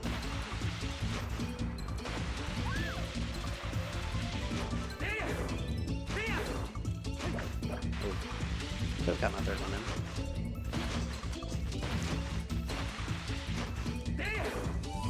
Yeah, I wouldn't go too crazy with it. Saving like 2 seconds doesn't really matter. We gotta think about the day-night cycle. Maybe jumping here. Maybe it was doing the jump spins before I had full speed or something. Theory crafting time losses. Sorry? That's where theory crafting the time losses. This is what goes on in the speedrunner's head. Yeah. During runs.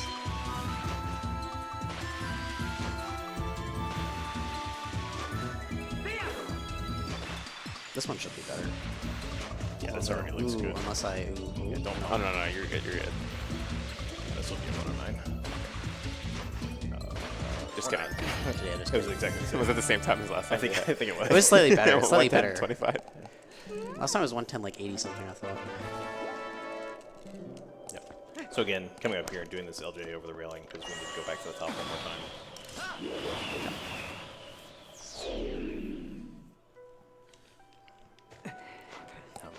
And then right after this, we're going to begin our sort of donation side quest.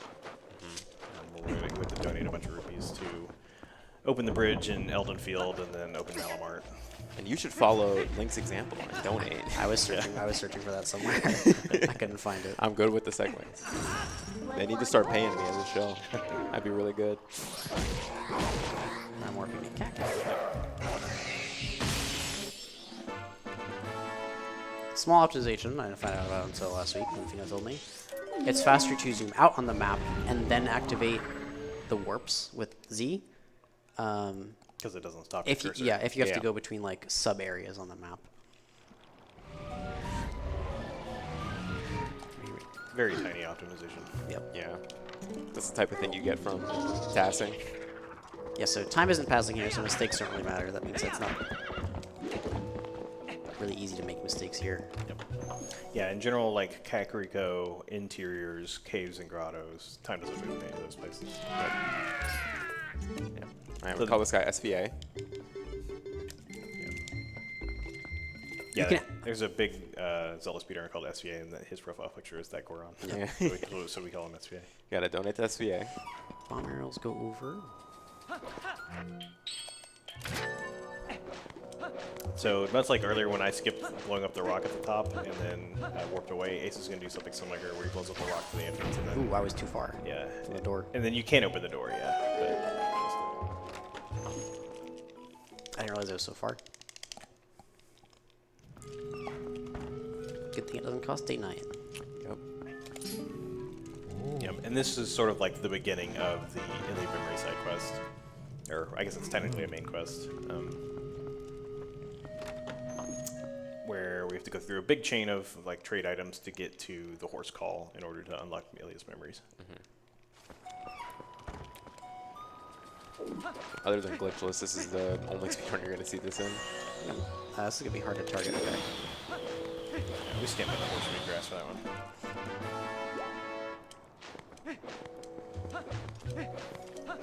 So heart piece over here, we're going to sink down and get it. And then we're going to go to Castletown and do another round of donations to Agatha.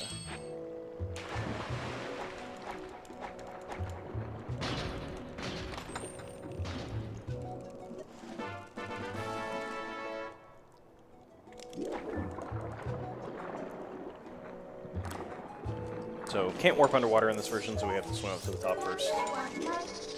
And this is also the time we're gonna talk to the postman that we were talking about. Yeah. Yeah, so we still don't, we've never talked to the postman yet, but we do need the post bag for the 100% definition, so this is going to be hopefully the only time we talk to him. And this is because there are triggers for him in Hyrule Field, well, technically Elden Field. Nope. What? He transforms you. You can just run it. Oh, right. Yeah. Yeah. Wait, as I go to skip it. Yeah. Whoops. That wastes time. I was trying to figure out what you're doing. Yeah, me too. I was like, wait, why are you saying no? Like, what? I do wish we got to hear from the postman more. He was very amusing.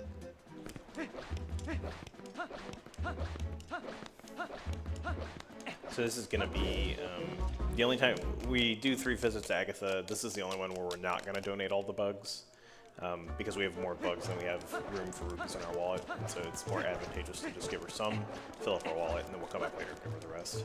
And time is passing here, even in Castletown. Yeah. And then here we just pull up the menu again, just get rid of the banner. Do you think I'll get that cutscene skip? Good luck.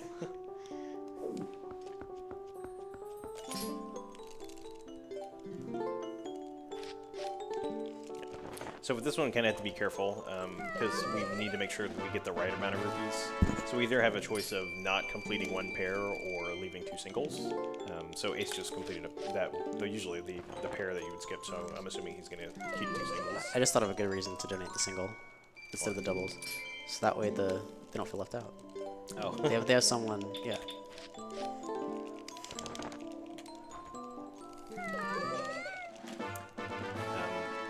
But yeah, so we do have to donate them all eventually. So the 1 extra bug that we don't donate here will end up going to Agatha later in the 3rd trip. Okay, so I'm not giving the ladybug or the pill bug.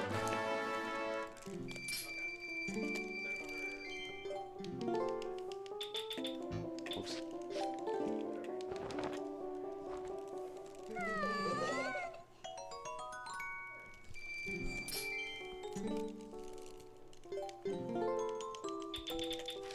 Oh my gosh. Okay. Is that the 3rd one? No, 2nd.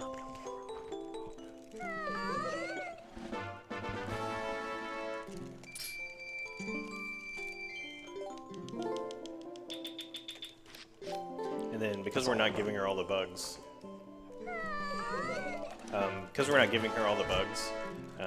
we get a kind of a hidden text here, which is when you leave, she tells you that I know you have bugs. We just got a care package. I know you have more bugs. Yeah, so we got a water refill. Yeah. So interesting text that you really only see if you ever are in that situation where you don't give her all the bugs. Yeah. That's kind of like a, I guess, purposefully mindful thing to do, though. I think a lot of people are just going to be giving her every bug that they have and not really optimizing their rupee gains. Gotta lock in. I don't know what to look for, but I'm locking in. What are you looking at? So Ace is going to try to do an extremely precise trick called Luis Cutscenes. Wait, what? Yeah, that's something. That's, yeah. No, didn't get it, yeah. So you can talk to the cat there, and then the cat, when she meows, can actually bump you into this cutscene, and then it skips the cutscene because the cutscene is designed in such a way that once it starts, it deactivates, and so once you can step into it, it's no longer there. It only didn't work because I pressed the wrong button. That's clearly why. Okay. Yep. Yeah. And The position is crazy. the position is Yeah. insanely precise. You were talking about how there was like a circle of just like scattered pixels like on the floor where it works. Yeah, like imagine like 2x2 pixel like half circle around the cat. That's basically how big it is. Just past some cats. How does anybody figure these things out? Like I said, we're nerds. Yes, somebody just played this game too much. Who did discover that? I don't know. Maybe Beast.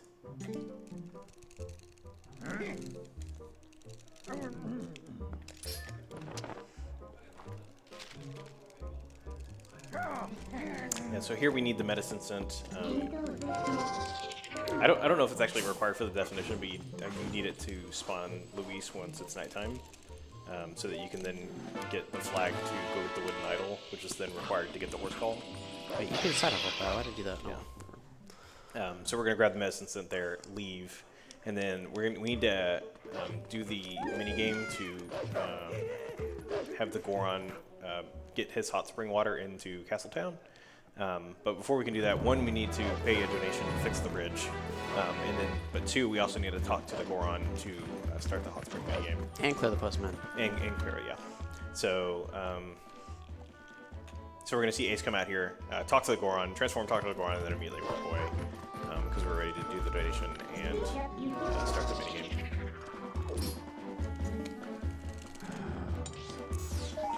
I keep forgetting that one you don't want to zoom out first. It's the same.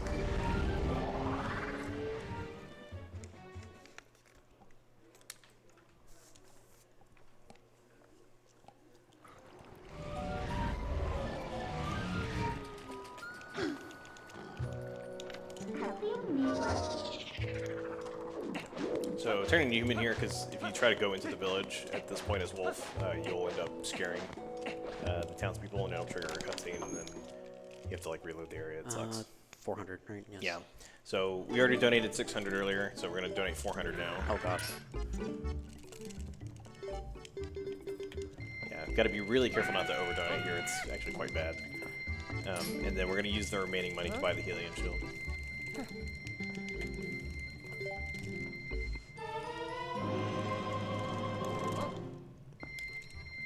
I got the slow Nice. animation. you can press A to open the door instead of hit the loading zone, and it actually makes it slightly slower.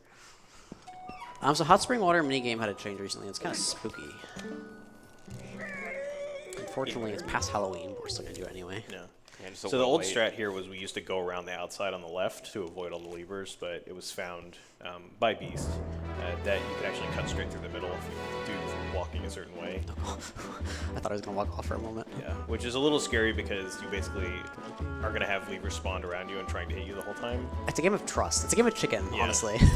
It is. We're gonna play chicken here. We're gonna see who panics first. The levers can't panic.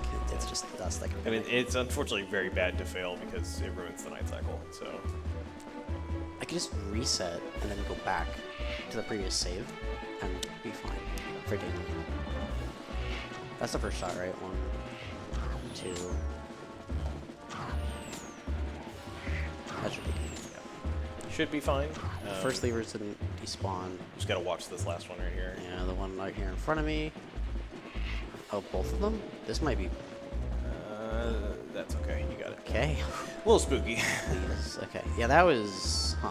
Yeah, the cargo rock here sometimes will follow you, but he can never catch you as long as you keep moving. So the leapers are the real scary ones here. What was the big mistake? Sorry, I guess I just failed the LJ, right? Yeah. Well, LJ and bad snowboard times. I don't know really why. Yeah. Overall, this time it looks okay. It's not. Doesn't look that bad. Yeah, I'm just trying to keep track of it. I mean, even bad snowboard time was like, you lost 2 seconds. It wasn't too big of a deal. Probably like 2.5. Yeah, yeah. I want to say 2.5. And that all adds up though, because you want to keep track of it. Yeah. But yeah, this is basically where the night cycle begins. Ace is going to grab this heart piece and then go back to Castletown, and there's going to be a Poe there, and this is effectively the start. Yep. So we're going to be getting a lot of Poes in this section. Yep. The bulk of the Poes.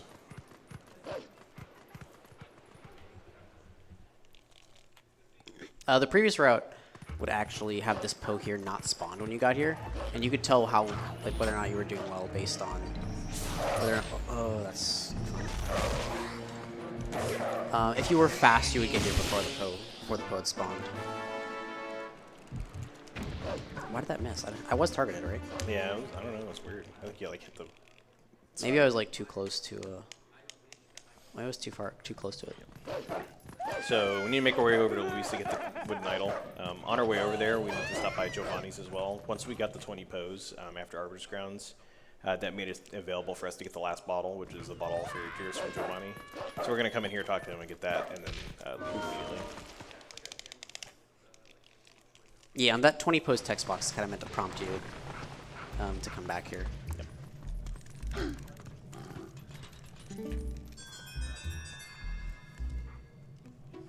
We actually won't be coming back here when we get 60 Poes, because there's nothing of note that you really get from that other than you can repeatedly get a silver rupee from the cat. Why didn't I get the jump? Oh, I don't know. The Great Fairy Tears are actually going to come in handy too later. We're going to use it at the Argo Rock fight to speed it up.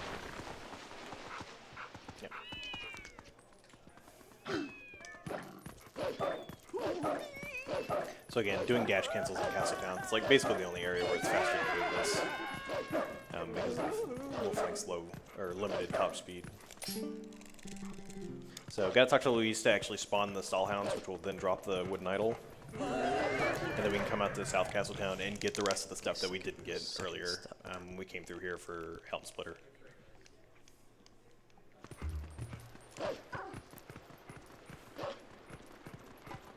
So we're going to get this Poe here, and then there's a chest that's actually in the middle here that has 100 rupees in it. You're normally supposed to use the claw shot and the spinner to bounce off to it, but by using backslice at the right angle, you can actually get a hop and then a jump attack that will let you get up here immediately. Nice. Yeah. I meant you want to pull the sword before that. Yeah, that I was made it a little spooky. more I'm precise. surprised you got that.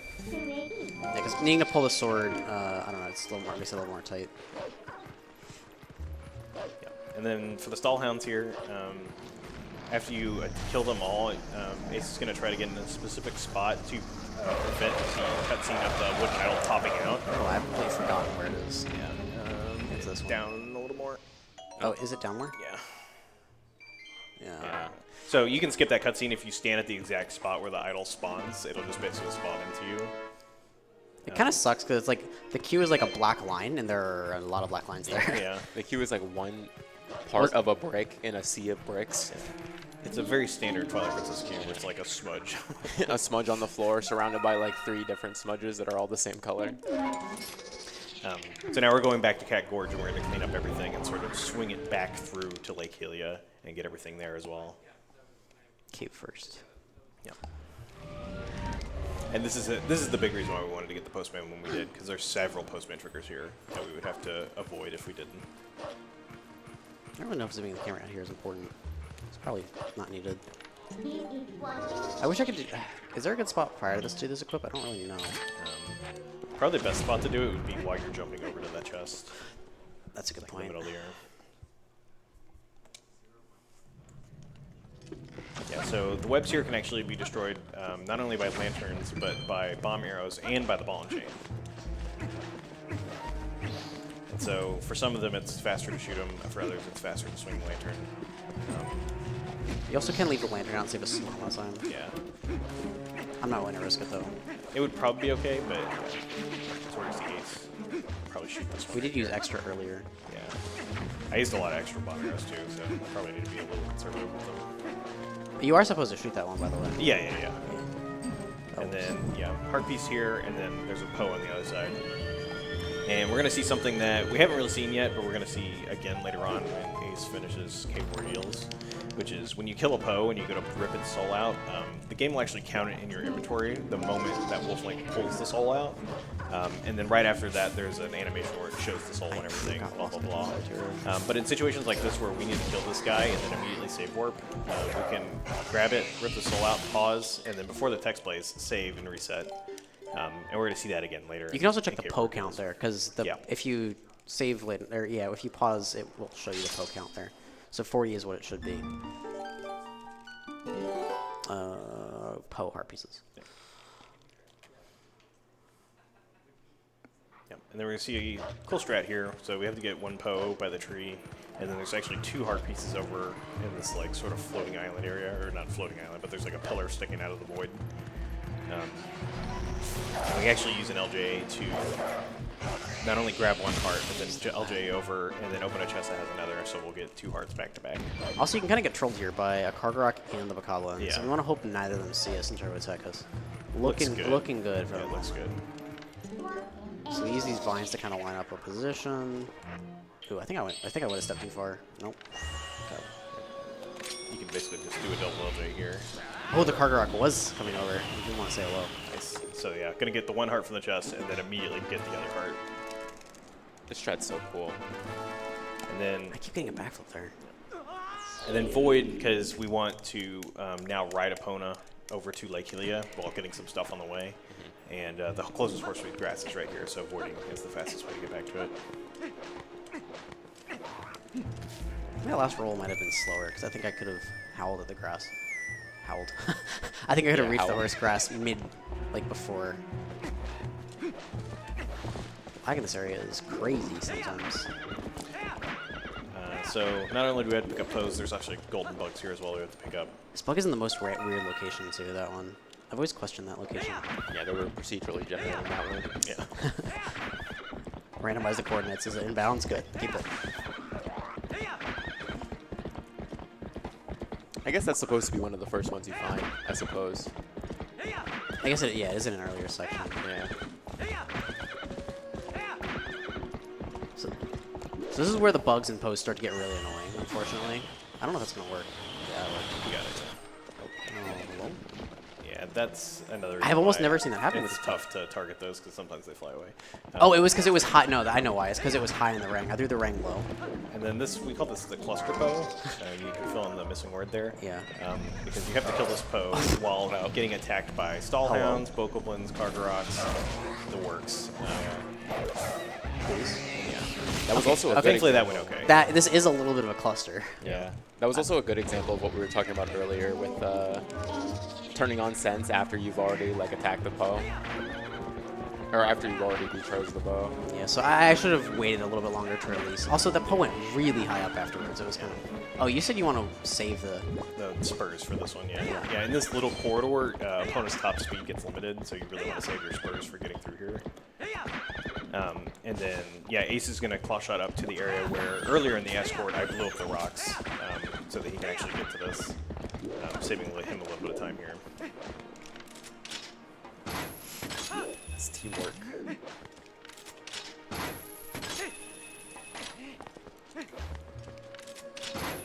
It feels very laggy to me right now, just in general. I'm wondering why. If there's a reason. Maybe I just haven't noticed it before. Getting the Poe here, and then we want to get the 50 rupees in this chest as well. Just getting some more rupees for our donation coming up. Yep, and then I put opponent in a position where it's convenient to get to her after this repeat. This next bug can be very annoying because there are a couple Stallhounds that like to. This is my least favorite. They like to bug. bug us. Oh my God. ha ha ha. Oh, nice. Rare chew. Is it worth grabbing that rare chew in Hyundai? I guess not, right? Because you can only use it once. Yeah. Okay. Very nice. That was okay. They're going to attack me. That should be okay. Okay, that's okay. It's not great. Yeah. Nothing's been, like, bad enough so far. There have just been Yeah, some and really then this slow. bug, you want to try to stay away from it as much as you can. I forgot about that. Thank you. Because you can scare him off the wall and then he'll just run away. Yeah, so this, make sure it's low in the rank. Okay, that's good. That was And then we can do another opponent slide here. You got an opponent slide earlier on the way to the gate during the escort. Not quite. That one saves like the least amount of time, so. It looks cool though. But it's important because it's day-nights running. Yeah. Yeah. It's definitely more important than the previous one. We have to play this minigame twice. You have to get a heart piece and some rupees, and then we have to, well, actually we have to get two pose. Yeah, we're on kind of a tight cycle here, so he's going to try to throw a boomerang to bring the Koopas over to him so that he can grab it immediately after he starts the game. So this, And then, yeah, that was good. equip boots to expedite our fall. And not do it too much. I did do that the last run I did, I accidentally fell too much. It was like the ending blow to my run. And then we basically need to get almost every chest here, starting with the top rotating one. Nice. Cool. Yeah, this was Yeah, fast. it's a good cycle, yeah. So you're going to see Ace roll off the edge and then immediately fall down and get the heart piece below. And then here you can do a pretty cool movement. Yeah. It was Nimzo that found this. Yeah, You the just like Nimzo mash strat. here for a side hop out of this text box and then backflip and take the, or back hop rather, and take the boots off. Yep. And then one more chest here, and then we're also going to get the Poe here. Get the chest first though. Yep. This has been, I think I can make it with this. Yeah, it looks good. Oh, okay. Also, I don't think it's been mentioned before, but we talked about getting rupee text and how that resets every save file. The chests, like getting rupees in a chest, also count towards having that text box. Yes. So until he save quits again, he's not going to have to, skip any rupee dialogue for those like denominations that he got. Yeah. So if you get 100 rupee from a text, if you get from a chest, if you like dig up 100 rupee, let's say, you won't need to skip its text. Yep. So doing the same thing here again. Bringing a Kuko so that's right by you. And then this time we're actually not going to go down to the island. We're going to go to the right. That's a really That good was This, good. oh, Yeah. phenomenal. This is probably the worst Poe in the game. I've been working on that. Yeah. I don't know who decided to put this guy here. Yeah, so you want a good angle jumping off that platform to spend less time turning. Nice. Really good fight too. As long as I don't screw anything up on Death Mountain, this should. Yeah, I think it's okay. And then we're going to CAC now, where again time is frozen, so the pressure is a little bit off to make the night cycle. At least here. At least yeah. here, yeah. Because we do have 2 more areas. Well, technically 3 if you want to split Zora's domain with the field. They're like basically the same. Where am I going here? Going yes, to turn in the yes, idol. yes. You make so many different trips to Kakariko and Castletown that it can be easy to like, for a brief moment, just like forget. Yeah. That happens a lot to me. Idle over not boomerang. Doesn't matter because you need to do that equip. But yeah. Well, ideally you don't re-equip boomerang. Yeah. And then yeah, so we're gonna see Ace do a trick here to get the silver rupee out of the bell without actually going up and standing under it when shooting the bomb arrow. Nice. So there's a silver rupee in the bell for folks that don't know. Shoot with a bomb arrow, you can get it.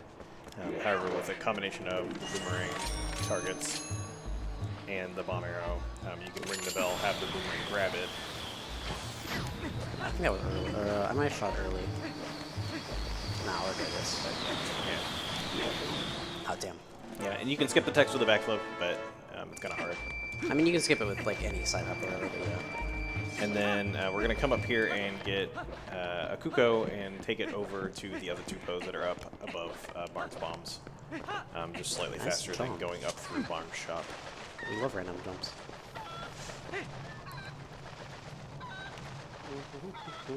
All right, don't hold up.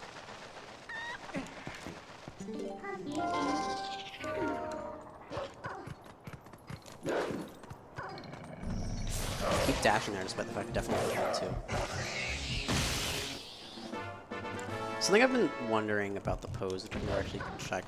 I assume it's been checked, but I don't know if like making Link rotate wastes time or not. I'm curious.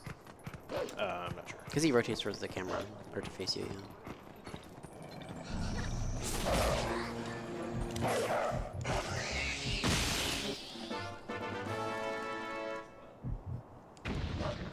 So going back Ooh, to did Death I get the Mountain, spot? Oh no, I thought I got the little platform. time is going to move here, so need to be a little careful with movement.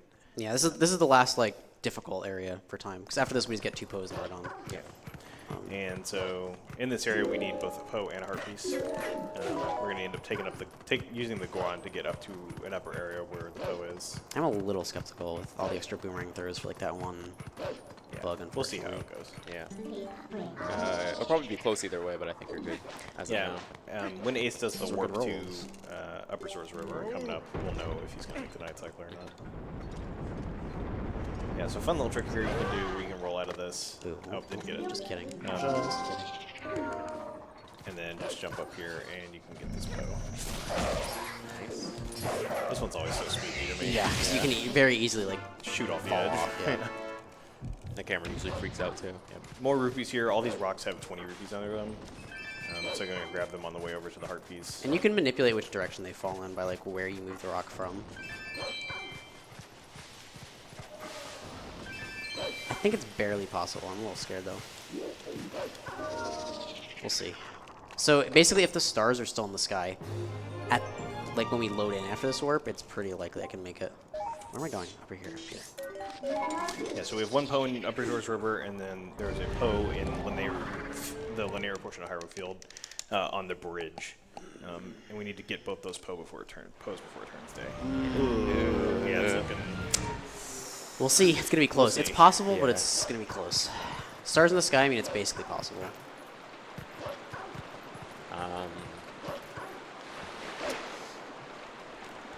Should at least get this one. Oh yeah, for sure. Yeah, we'll know for sure in the next area because you can tell by how far the sun is in the sky. I can't tell from entering generally, really. Like, I don't know. Like, so like that's sort of say like so the little mistakes like releasing the minute charge early for like 1 or 2 poses and then you Yeah. throw the boomerang a couple extra times. Yeah. Really does cost it. So Yeah, might need to come back here later for a I don't think it's happening. Yeah, we'll know, or I'll know whenever you get out of the water here. No shot. Oh, I think you can barely make Nah, it. no shot. You're either going to barely make it or barely miss it. You gotta believe. Yeah, Nah, you're going to have it's to skip disappearing them. now. Oh, yeah. Well, Oh, yeah. So that's there it nice. is. So Yeah. that's the Poe I need to get. It's unfortunate. Yeah, we can get it later, but it will. We It wastes, basically like, a have to minute do to come back. that warp to Upper Swords River and then coming back over there. Yeah. So it would have been wiser to skip that first Poe that I got there, and then Yeah. because that one's faster to come back to that. Sometimes you gotta believe in yourself. So, So we're going to blow up this rock here, get a 50 under it after we come out of the cave. Yeah. Okay, cool. Damn, that's unfortunate. That was so close. But yeah, so like that's where like not releasing minute charge early for like 2 of those poses, like the one outside Castle Town and like one other one would have. Made the difference. Yeah. I don't know. Barely. You I might. think it's barely possible. It's also weird spacing. Yeah, you might miss it. Yeah. So you can actually get both those poses in one go, but you have to grab the first one that you can hit very fast, so then grab the second one before it gets up.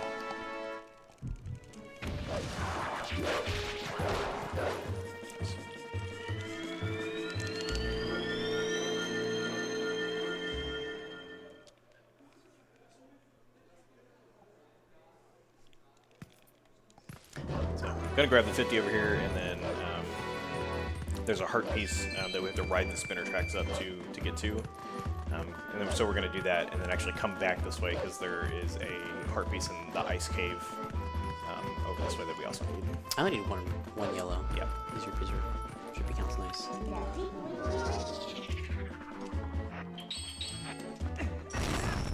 Little optimization with the ball and chain that I don't think we mentioned is that when you go to throw it, you can throw it against something if you're close enough to it, and it will hit the object. So right there, I threw it against the wall to the right of me, and I was close enough to the rocks that it still hit the rocks and blew them up, but throwing it against the wall meant that Link didn't like go through the whole throwing animation, and he just caught it again really quickly, and so you can put it away faster. There's like so much little stuff like that that it's easy to either forget or just kind of overlook.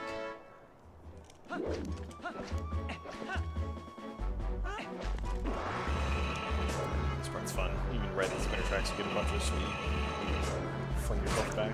Yeah, this is so something about the spinner. I don't know if you guys mentioned it on Stalward's room, but certain areas the spinner's speed is just like drastically increased, and that's one of them, including Stalward's room as well. You basically ride it until the spinner speed gets down below like Wolf movement speed. Wolf movement speed. Yeah, and turn into wolf.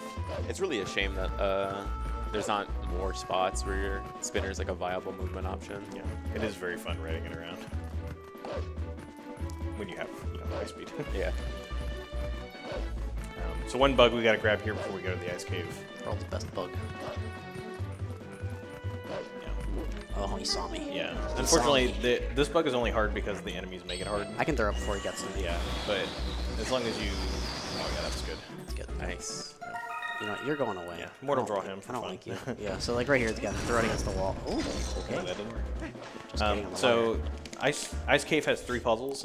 Ace is going to skip the first 2 using I'm Moon gonna try the Boots. third one once. And then, oh, okay, so he's going I'll to try try it once. He's going to try the third one. The third one is very hard to skip, but it is unfortunately the fastest, or the one that saves the most time if you do skip it. No. You That's need one more. early, yeah. Oh, no. No, that's not going to work. Oh, he almost did. So Moon Boots, Bomb Boost, try and get up onto the block, and then we can use the boomerang to do some LJs to get over the gates, so we don't have to That solve should the work. block puzzles. Oh, really? I'm surprised that one didn't work. Huh. Yeah, I have to do a setup for this one. I can't just drop it. That should work. Yeah, really? What am I doing? Huh. Okay. I've forgotten the puzzle, so.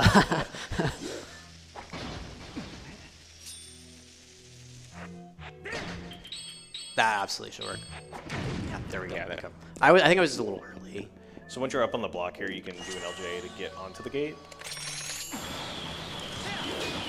And Nice. then we can get into a spot over here, turn into Wolf, and then angle for this block and just jump onto it, and then jump onto this one over here, and then again LJ onto the second gate. Yeah. This one's a little more spooky because if you're not careful with the LJ, you can actually land in between the gates. Give yourself some That jail should be time. fine. And yeah, you get trapped in I'm gate not baby gonna do jail. it. After messing up the previous. Yeah. Yeah, so you can LJA and land in between the gates and just And you're just jail. stuck. You put yourself in jail. You have to save warp to get out, and when you save warp here, it puts you back in UZR. Really upper far search away, number. yeah. So it wastes a lot of time. Since we are doing this puzzle, you can at least talk about the optimization with using the ball and chain. Wait, no, that's not where I go next. to That's not push where the I go blocks. next. Here you gotta be careful to only hit one of these. Yeah. Nice. Yeah, so you can use the ball and chain to push the blocks rather than actually grab them, push them. And it was actually found out recently, Taco was doing some decomp. Not only does that push it faster, but the speed of the block itself is actually faster than if you push it with your hands. Oh, is it? Okay, Yeah. that's cool.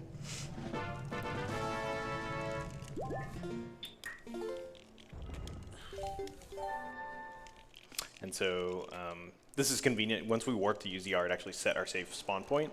And so we can get that heart piece and save warp, and it'll take us back to Upper Source River, which we want because we need to play Iza's game, her second game, and get the upgraded bomb bag.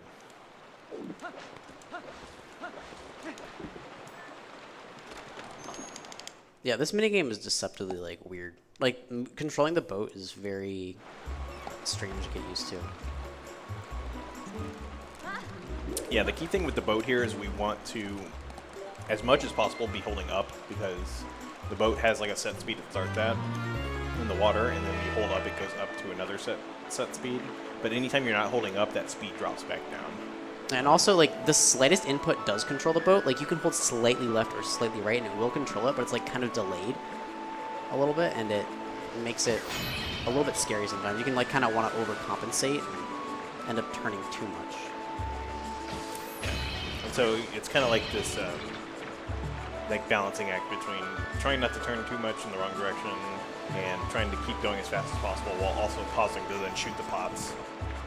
And also not hitting the wall, because anytime you hit the wall, you're going to lose points, and you have to get at least 25 points to get the upgraded bomb right. And how many points can you get total? Like 30? 30. Is it 30? Okay. 30, yeah.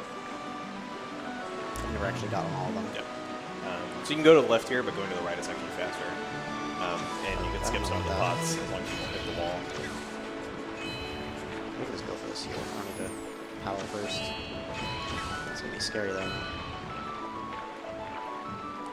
This is That's fine, that's fine. One of the scary areas. The real scary one is right here. You want to go to the right, but not hit the wall while going through. And you can't really see until you get close enough to it. Yeah, so this right here, go to the right. And, Yeah. That's nice. Usually I'd skip like 2 of the ones I've gotten so far, but just because it's Yeah, just don't want to fair. lose again. Ooh, missed that one. It's fine. Since I got one before, it's fine. Let's go on. Yeah, then here it's like you kind of want to stay to the right and then immediately start turning to the left instead. Or sorry, reverse. Go to the left and then the right. Because you want to try to avoid, that. And then down here you want to try to avoid the wall. Yeah, this one I just try to skip because it's spooky. And then, yeah, it should be I good. hate all I of think them. you have No, to get the rest. No, I don't. So Yeah, so you can skip it. Yeah, so once you have 25, if you can clear it, you can just go straight to the end. You don't need to get the rest of them.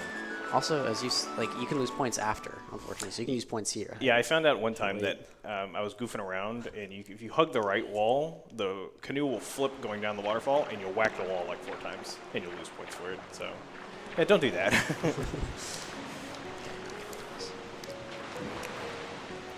Stay hydrated. The stream brought to you by water. Brought to you by Deer Park. Deer Park.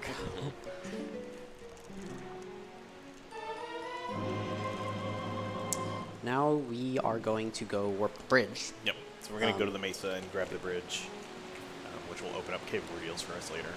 We could go in, but it's just not worth it because we don't have everything we need here. Yeah, we really want great spin for cave ordeals. Double claw shots as well? Oh, I guess double, you don't really need double, just claw shot in general. Yeah. But yeah, so we would have everything we need right now.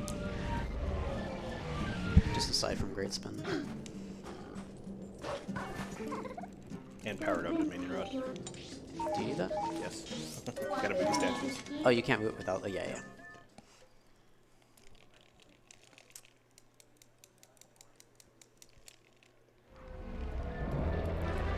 I've always wondered what holds this bridge up. Like, how is it? It's a game, never mind. Structural engineering doesn't make sense here. Is there an engineer in the chat? Civil engineer in the chat? Chat, what do we think about the construction of this bridge? Would this make sense in real life? I mean, to be fair, Epona had strange powers here too, so it's probably some kind of ancient relic in the area that just grants power to things within its range. Sure. You could explain anything away. It was just, it's just magic. Yeah. It's a black box. They just locked in.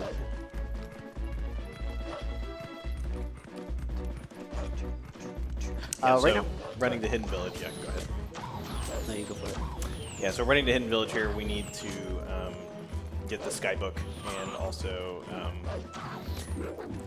get the Horse Call. Or sorry, Ilia's Charm, which is going to become the Horse Call, to finish the Ilia Memory side quest, and also so that we can power up the Dominion Rod again, which we need for a few different things. Here we have a really fun section where we're going to Hugo Archery.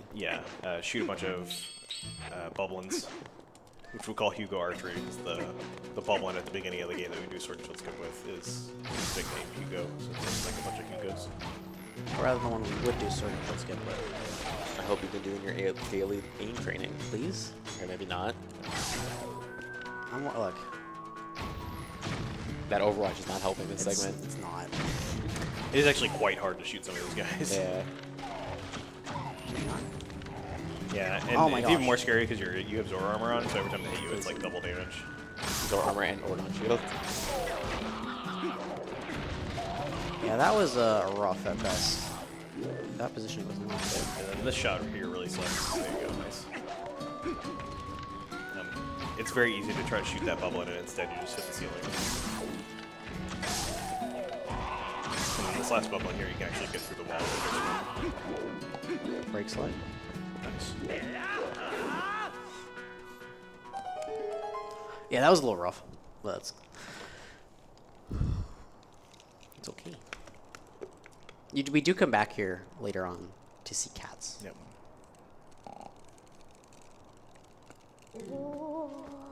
So we're gonna get the. Oh, hang on, I need the howling stone. I can do it for you if you want. Nah, I got it. That's good. I had it. I almost had it figured out last time. Actually, yeah, I'll probably see it to you. Even with it up, I still have to like.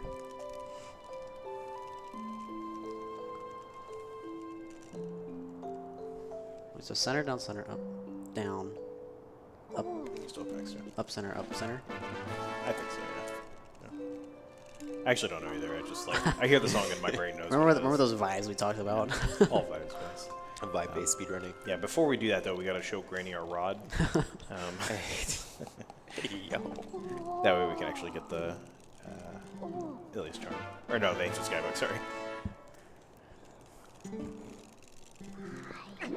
Did she say bye? So there's actually a single spot here where you can transform. For most of Hidden Village, you actually can't transform. That's right. But in that one little area, you can. 2 measures.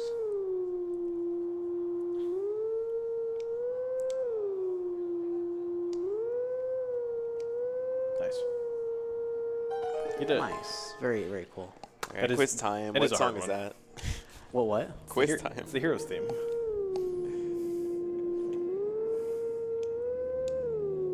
You don't win anything for getting it right, unfortunately. We should have had little prizes to give away. What prizes are respect and adoration? The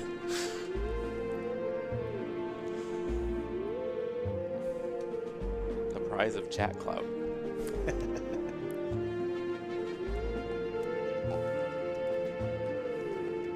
Yeah, so this is the wolf that's going like after it spawns. We'll get the the great spin. The quick spin. I'm the great spin. The great spin. The great great spin. The quick spin.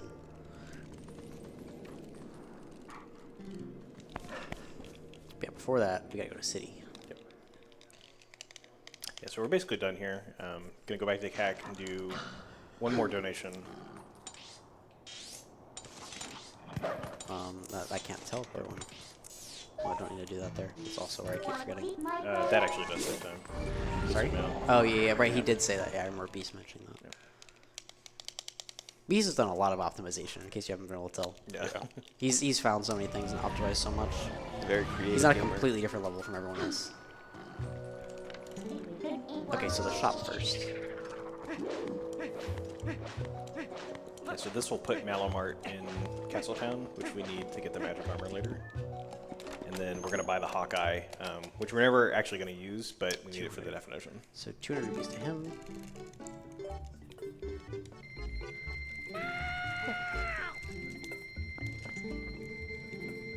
Oh, whoops.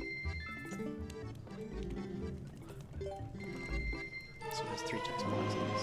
So we have 280 rupees left, and we need to fix the cannon to get the city, so Ace is going to grab a red rupee right before we talk to Fire in Lake Helia, and then that'll give us enough to actually fix the cannon. But before that, normally we do the Skybook side quest where we get all the letters into the Skybook, which then reactivates the rod. Or not, sorry, not reactivates the rod, reactivates the statue downstairs, which we can then move with the rod. But we're going to do a trick to actually skip doing that whole thing, because the Skybook characters are not a requirement for definition here. This is also the longest cutscene in the game that you can't skip, I think. Yeah. I think it's even longer than the Squidna cutscene and the one we talked about before, Master Sword, maybe? I'm actually going to use this to go to the bathroom.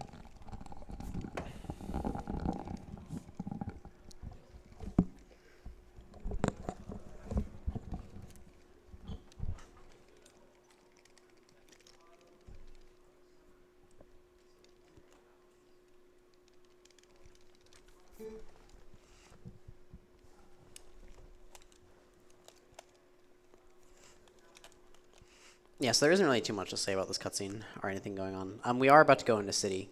So this section that we mentioned, I'm being abandoned. This section that we mentioned where we spent about an hour collecting everything is going to end now. Like Pheenoh mentioned, we're going to do a clip to get to the cannon that shoots you into city in the sky early, and then we're pretty much done with the majority of the collecting. We have a small amount of cleanup that we're going to do later. Like a little bit between city and palace, and then a little bit after palace before we go to castle.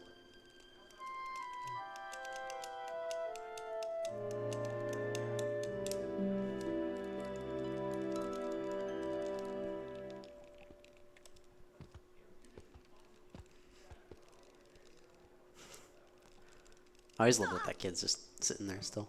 Someone has to pull him away. The horse call we only really use once. It's unfortunate we don't get it earlier in the run, just because it would probably be useful if we did have it earlier.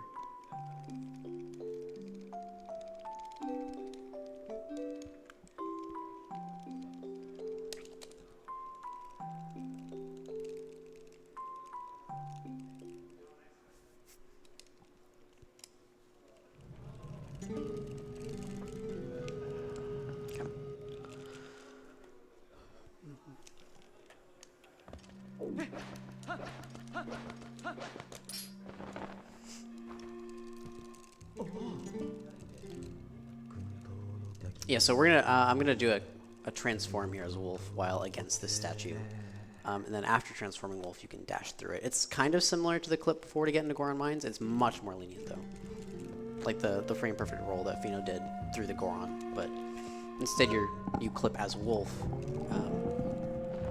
and the angle and timing and all that's all much more lenient. Whereas before it was frame perfect with a much more precise angle.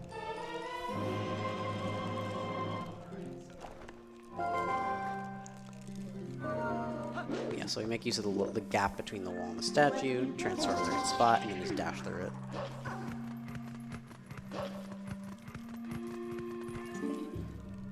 And then this is interesting, because you can actually, like, say no to Midna, and then just pull up the map and warp normally, and it'll trigger the cutscene. Yeah, it's like as long as Midna is above the cannon, the warp will just work. And it's only this, like, that doesn't work for the bridge earlier or anything else. Or I guess the meteor earlier in the run. I say Temple is the hardest run, or hardest dungeon, but like I think City is the one that I usually lose like a ton in. Not like crazy amounts, but it is very technically difficult. Oh, am I too far forward? No, that's okay. Yep. So here's where Ace will get the last 20 rupees. There's actually a red that just continually respawns. That's up here above Fire's Cannon. Just like do a jump attack to skip the text. Yep. Hey, you can actually get a ton more rupees there if you're short. I think there's a total of 60 on that cannon. Yeah. All the others do take a lot longer to get. Yeah, there's one more red and then 2 yellows. Yeah. They're on the boats. Yep. Well, one of them's on the back, not on the boat. There's because there's another platform like on the opposite side. Oh yeah. I think that's the other red, and the red, 2 yellows are in the boat. Yeah. One you can jump attack, and I think one you need to get with the boomerang. I might be slightly off on that, but it's something like that. Chat, are we making things up? Vote now.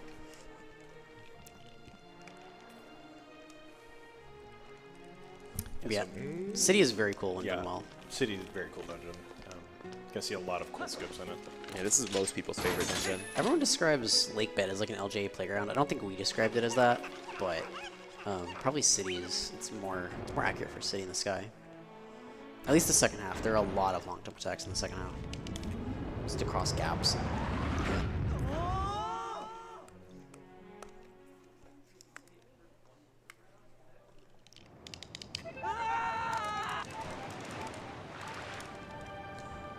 Yeah. There's a somewhat random. There's a random element here at the start. Wind blows. There's like a gust that'll start, and how long it takes to start is random. And you can get a fast cycle or a slow cycle. It's not a huge difference either way, but. And then in this dungeon, you have like the most claw shots, and anytime you claw shot something to grab it or climb a ledge or grab a ledge, again, like we said before, oftentimes you can get a one-handed grab or two-handed grab, and a two-handed grab is about a second faster than a two-handed grab. Wait, sorry. Two-handed grab is about a second faster than a one-handed grab. My brain is getting close to fried. So we got the good one cycle here.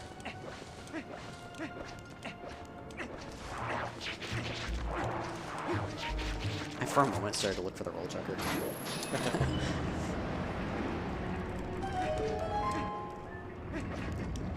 So we're going to see a couple LJs here to get through this room. Skip's having to grab the Yakubs and pick them through. We're also going to see a really cool trick here, which is maybe not at least obvious what's happening, unless you're sort of really intimately familiar with the game. But Ace is going to walk up to this door and then transform into Wolf before opening it. And the reason he's doing this is... Shot rotation. There's the main fan in here, which you can hear is actually not activated, is by default not activated. And the way the fan activates is there's a small trigger in front of the door he just opened that actually activates it. So normally you're supposed to go through that door as human, or go through it as Wolf and like step further forward, and then that activates the fan. But it was discovered that you can open the door as Wolf standing in front of the trigger without activating it, and then the moment the room transition starts to happen, the trigger unloads. Yeah, because you have to be close. The trigger has to be close to the back of Link. Oh, I didn't get the roll. Back of Link for it to actually trigger. Because Wolf Link's position is actually at his back legs versus Human Link, which is just at his feet. So it's actually not possible to open the door and not touch it as Human Link, but it is possible as Wolf. And it actually doesn't save too much time in this run, but it saves time, a lot of time in like all the other glitched categories, because it lets you get the boss key like immediately. Without going through the second. Without having to go through the whole second half of the dungeon. Whereas like in this, you have to go through it. Yeah. So not as big of a time save here, because there's a bunch of stuff we need anyway. But it actually still does save some time, because then we don't have to deactivate the fan later. Yeah, so if we...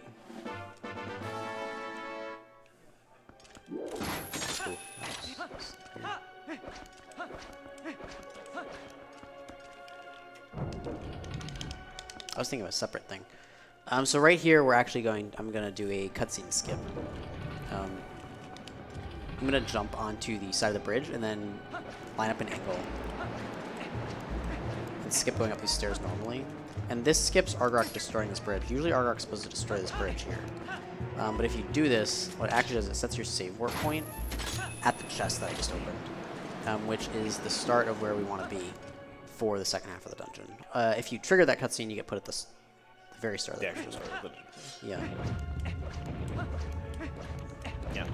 Super convenient, because after we go to the complete other side of this dungeon to get the double claw shots, we need to go right back to that room anyway. Yeah, so save warping would be fastest either way, but save warping being put next to the chest is way faster. Probably saves like a minute or something.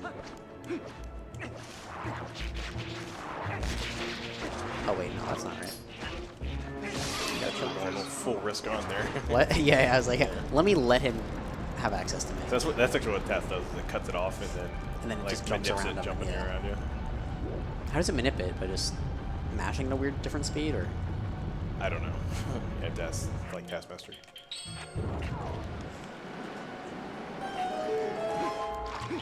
I don't think I'll get wind at all, right? So a couple different time savers here too.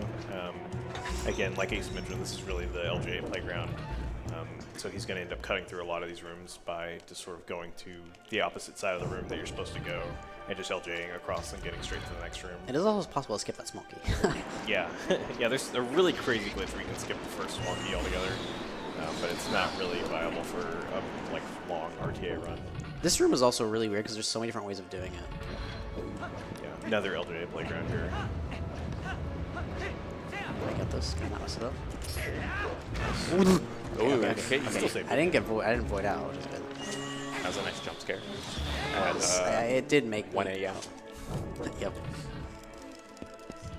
And then these Nine Alphas here, you can actually... There's kind of two ways to kill them. You can just quick spin and knock them into the void, or you can actually spook them with the claw shot. Or not. Yeah. Unfortunately, if you get the timing slightly wrong, it won't work. Oh, well, okay. Goodbye. Yeah. But it's fine. It's quick backup to just knock them into the void. Boots. I'm kind of tempted to try the air alpha skip without the setup. Just 'cause I've been practicing a little bit. I'll show the setup. Setup's cool. It's new. It's hip. It's what's in. Okay, old man. You got it, Unc. Alrighty. You gotta kind of wait a moment here, so it's Yeah, it takes a minute zigzag for a the little wind bit. cycle to finish. And so in this room, with just some clever movement with the Aku, you can actually skip one of the puzzles. Where you normally you're required to turn the vent on and then ride the Aku up. There's also a lot of equipping iron boots. That's something we haven't really mentioned throughout the run. Equipping iron boots to fall faster. Yeah, Something so we with use a really here. nice Oh. jump, you can just make it straight over here Yeah. and skip that puzzle. Big use of that here. Oh, whoops. Not there. I meant in this next. Okay. That door takes a moment to like load the next room. You can't open it until the next room is actually loaded. Yeah. Yeah, so right here you can just put on boots. Ooh, I don't know about that. That works. Oh, it did. No, Wow. barely not. That angle was a little bad. So you can also just grab Uku, but this is faster. There we go.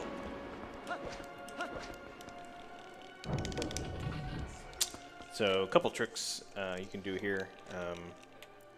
Well, I don't know if Ace is going to go for one of them, but Probably. yeah, you can put on iron boots in this cutscene. Yeah, nice for in one frame. And then there's actually a single frame where you can drop off this as well. Some people don't go for it. Well, it also actually loses time if you're doing. Yeah, it loses Doing the time now setup. because you can't take off boots before you trigger the cutscene. Yeah.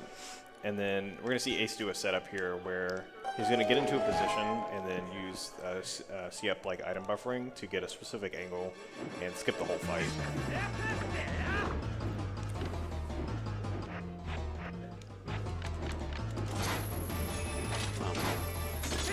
Yep, so that was a setup that was found by Wabi somewhat recently. And yeah, basically, previously what we did was we just got to that position and then just like tried to aim very precisely and get that. But thankfully Wabi found a really consistent setup using the D-pad buffering. And it is faster. It's actually not that difficult to just aim it manually Yeah. with a lot of practice. It saves like probably a couple seconds, but it is more risky. Back in the olden days, And then we I used think to Ace is walk going to up. go for a really cool strat here that has a little mini setup. Oh, that's cool. I haven't seen this setup before. That works. Nice. Yeah, so this saved, I think, 1 second over doing Yeah. the double claw shots. It's doing the room normally. It is a very precise LJ, so it needs a setup.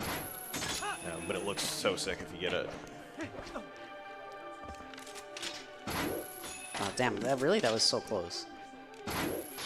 And then lots of LJs you can do in the next coming rooms. There's going to be one right here to skip having to shoot down the Babas and hang with the claw shots. So you can just LJ over to this slide left and then climb up this way. And then we're going to see a series of LJs to get through the next room, to get to the heart piece, and then also just to get through the room in general. Chat, how are we feeling? Safe or risky here? I'll do it safe. I'll do it safe. So you want to lure the Baba away so that you have time to come over here and shoot this. Okay, that should work, yeah. And then you can come up here and claw shot these vines. Normally you're supposed to go through the little teeny tiny path over to the right. But you can get on top of these vines and get over by this Baba, and then LJ over to the heart piece from the back. And Yeah. then from this little alcove, or not alcove, but this little inner area, you can then claw shot to the next area.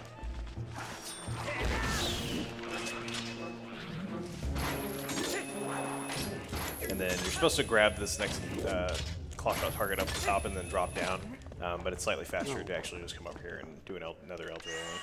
I didn't even need to aim. I gotta find a cue for that angle so I can just like turn and throw it without needing to aim. And then in this room, Ace is on a cycle, so he's going to try and go over and get the Poe before the P-hats come back. So he has to move pretty quickly through this area.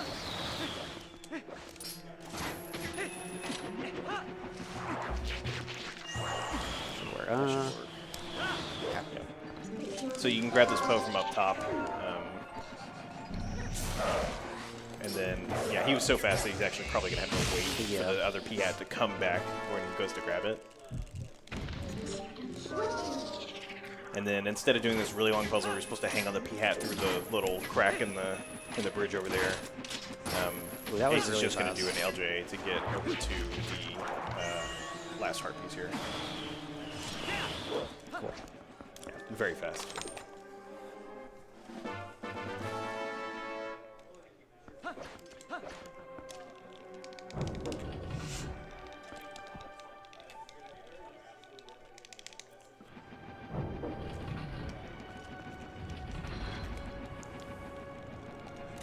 I think this is the longest. No, Palace of Twilight is the longest I've run. This is like second longest. Largely because of the Argorok fight. And then another small puzzle skip. Normally supposed to go through a couple areas to then get to the top up here. But there's some vines exposed on the outside at the top. And if you get in the right position, you can just claw shot straight up to it and skip that whole inner area.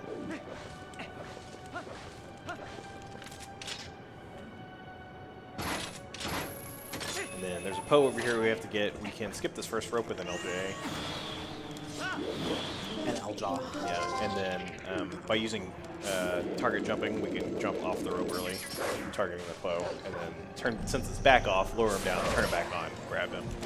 And then we're going to do one more LJ to get over to the boss. There's also camera manipulation here, because as soon as I turn the camera around here, you're going to notice a lot of lag. Actually, it's already starting. Yep. Yeah, there you go. Yeah, this next area lags like crazy, and you really can't do anything about it. It makes it very hard to do this fast.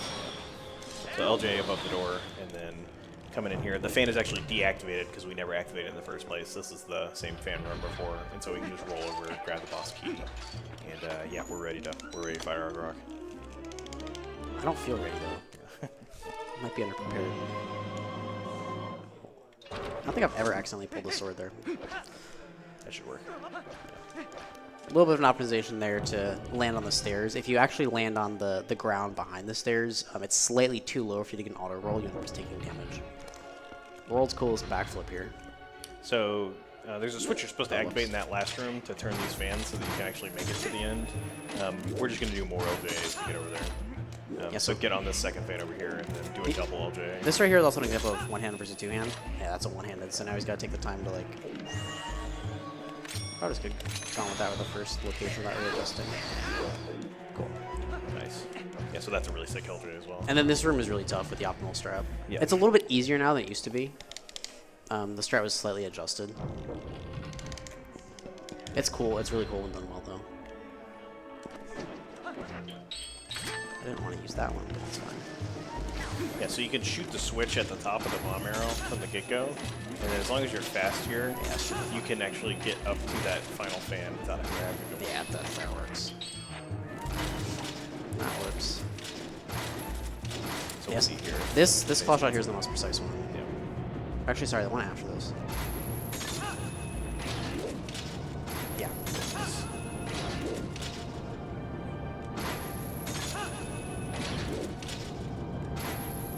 Yeah, well done. Nice. Very cool. Yeah, that strat is not easy. It's easier than some of the other ones, but oh yeah, you even got the nice roll. Very, very good. The second half was good. Aside from, I don't know, doing the slow strat, I guess, on the Baba. Yeah, so right here, roller, pull claw shot. Yeah, so right here you can kind of skip you can skip one of the claw shot targets by like getting relatively close to the ledge and doing a kind of precise claw shot here. We call this the Rob shot. The what shot? The Rob shot. Also, unfortunately, you can get like a hang there instead of actually grabbing the lines, and you have to drop down, which kind of sucks.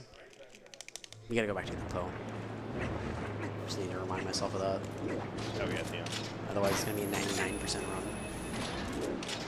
Okay, he's going left. This fight is kind of just like an auto scroller. There are strats you can do to speed it up, but it still takes quite a while. You have to just do a lot of waiting. You can also soft block here. If you claw. Oh my god. That wasn't. Yeah, that that wasn't. spooked me. That wasn't. That wasn't too early. If you claw shot Argorok too early, though, you soft block. We've all been there. So there's a strat you can do here after Argorok falls where you can actually get onto the pillar and re-grab him before he has a chance to fly away. And it sort of speeds up this first phase of the fight. Long cutscene time. Yep. So yeah, in the second half of the fight here, we're going to see Ace go for a couple different strats. The big one is going to be he's actually going to try to do a 2-cycle strat using the fairy tears.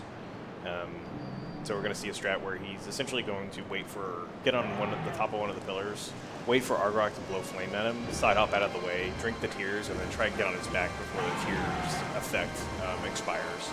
And then that's going to let him do double damage on the attacks, the stab on the back of Argorok's back, which will skip the whole third cycle. It is quite precise, though, so we'll see how it goes. Cave is less than 20 minutes. Is Castle under 20? Castle's under 20, right? Yeah, Castle's only 8 minutes. Maybe it's not that short. I mean, like start to end, I guess, including the Oh boss yeah, no, fights. start to end it. 15. It's like maybe? 15 or Okay. something. And then Palace is what? Just over 20, like 22 or It's like something. 23. Before we do any of that, though, Ace is going to Void. This is just going to reset our Rock cycle because he's just not in a good place for us. And it's fat. This will actually put him back at the top whenever Ace goes up there. Well, I'm really close. That helps a little bit. So before we can do the 2 cycle, we have to do the first part of it, which is kind of have to wait here, wait for Argok to scream. And then Ace is going to do a strat to make Argok blow his flame pretty quick. And then cancel the flame by sinking down. Okay. That is, Yeah, I messed up the first part a little bit. I waited too long to claw shot, so I wasn't sure.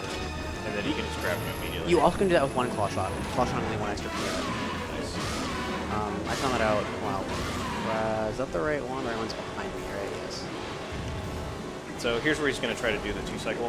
So instead of doing that strat where he cancels the flame early, he's actually just going to let Argok blow out his flame while he gets on top of the pillar. And then he's going to wait for him to blow it again while he sets up the...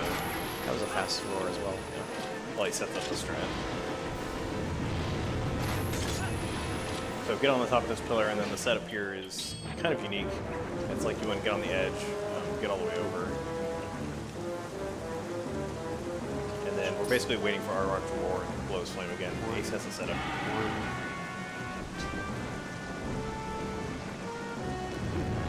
So side hop, get out of the way of the flame, drink the tears.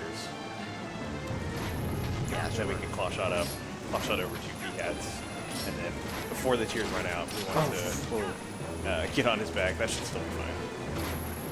Yeah. And 4 stabs with the tears. do a lot of immediately. Okay. I accidentally retracted the claw shot. Yeah, so after you shoot the claw shot out, you can repress the button. Or if you, you can repress the button to bring it back to you. And I accidentally did that. Overall, like really good city. A little bit of a rough start. First half of it. Did I avoid? I thought I avoided somewhere. Yeah, you avoided right before. Yeah, on Ariel for Fuzz. Argok. Yeah, not Argok, Neos, yeah. Yeah, so now we have a minimal amount of collection before going into Palace. The most significant thing that we get is going to be the Great Spin, because the Great Spin helps with Palace a lot as well. It makes a lot of enemies basically like uncyclable. Yep. Or less cyclable. It drastically knocks down the amount of cycles we do.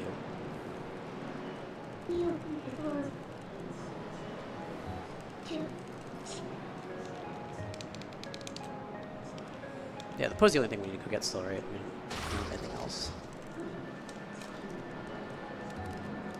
Right here you can do an early side hop.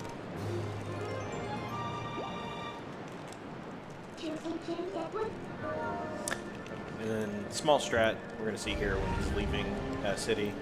So normally when you leave city in the cannon, it drops you in the lake. But if you put on the iron boots before you claw shot into the cannon, it actually kills your momentum enough that you can jump slash and land on the bridge. Which is nice because if we landed in the water, we'd have to swim out of the water first before we could warp away. I have to equip boots too, over...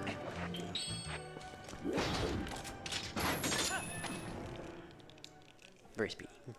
Yeah, so here we're just gonna get one Poe before heading to a Poe and a heart piece actually before heading to Castletown. South Frown, right?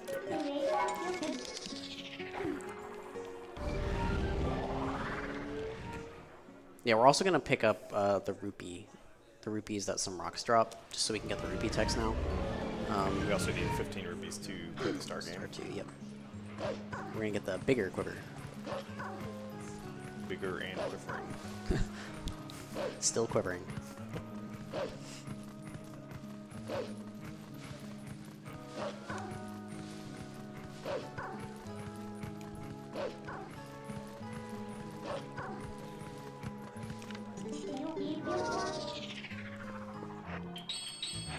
That is right.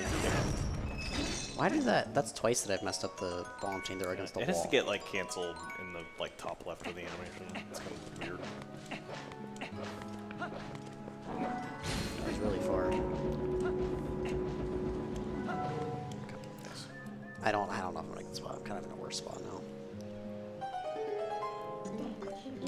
This might be one of the most like weirdly out of place items ever. Like, why would you come here? This next area is insanely laggy now. It's tremendous. I think it's all the mist.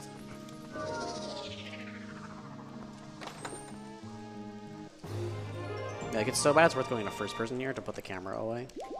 Oh, whoops. Like, transform before going to first person. I guess you can kind of keep the camera away, like this. I never really thought about that until now, just to make...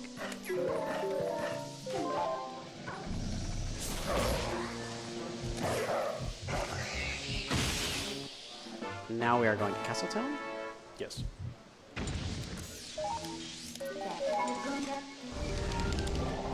Yep, so this is going to be, we're going to do Star 2 to get the bigger quiver, donate the rest of the bucks to Agatha, fill up our wallet, buy the magic armor, get great spin.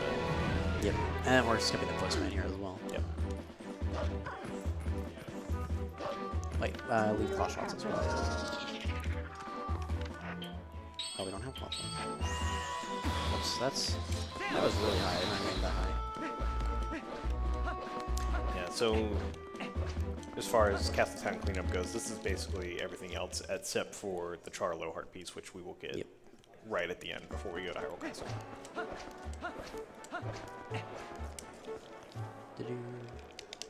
A really good star game here's is the like best line of the game. over a minute. Over a minute remaining on the clock. Oh, yeah. Place your bets. What time? 58. Oh, no, I'm too high. Oh, I thought it was too high there.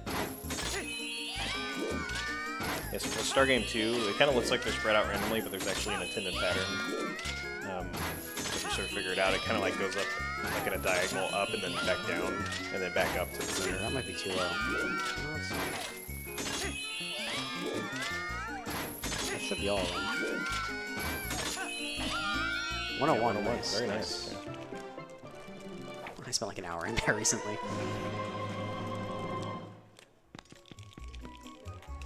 Still quivering. But bigger quivering. Uh-huh.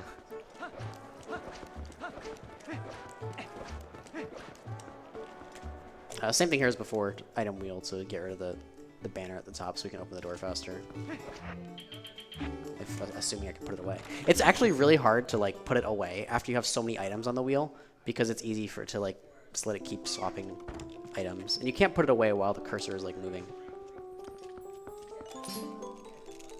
Oh, I brought a bug. I have. Brought a few bugs. Yeah, so filling up the wallet here is going to give us the Giant's wallet as well as 600 rupees, which will be enough to buy the magic armor. But we still need to donate 850 to Charlo, so all of that money is actually going to come from Cave of Ordeals after we finish Palace of Twilight. Assuming we get good luck. Yeah, if we get good luck, yeah. There's backup rupees if we dealt with it. Yeah, we what is it, 40, right? Yeah, it was 40. Yeah, if you remember that rock that I shot right before I finished Lake Bed earlier, there's a bunch of rupees on the ground that we can pick up on our way back to Hidden Village after Cave of Ordeals. And then there are some other ones we can go out of our way for. Yeah. There's actually a lot in that, like, Stalfos cave, right before you do the cats. Like in the pots. I did not know that. Yeah. How much is there? I think it's like 30 or 40. Oh, that's pretty significant. It's just slow to get it. You can get, what, like another 12 in Cat Game, I think? I think you can get 15 3 times. 15? Okay, I just don't. I don't remember where they're at. They're in like boxes or something like that, or in barrels. It's like you can get it on the way, you can get it during the game, and you can get it on the way to the heart piece. Barrel is just a round box.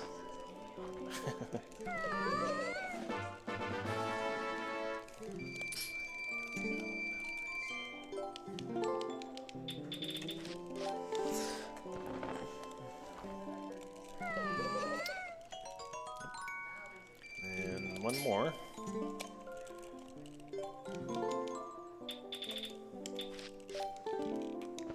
There it is. The All big 24 gold wallet. bugs. The giant wallet, my bad. I said big wallet.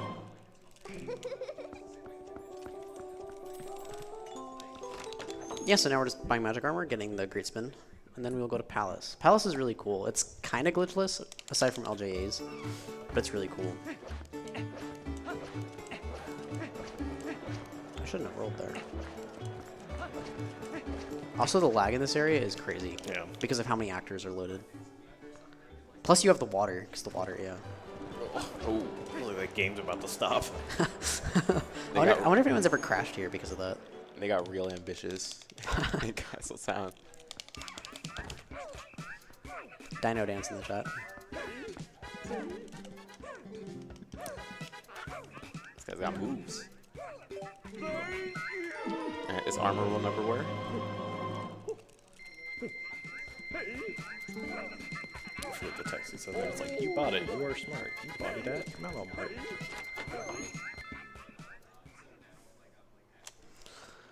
Good music. It is. Yeah, the lag right here when going to the north to get the Great Spin is insane. You kind of want to like stay away from the middle of the square because it like gets significantly worse there.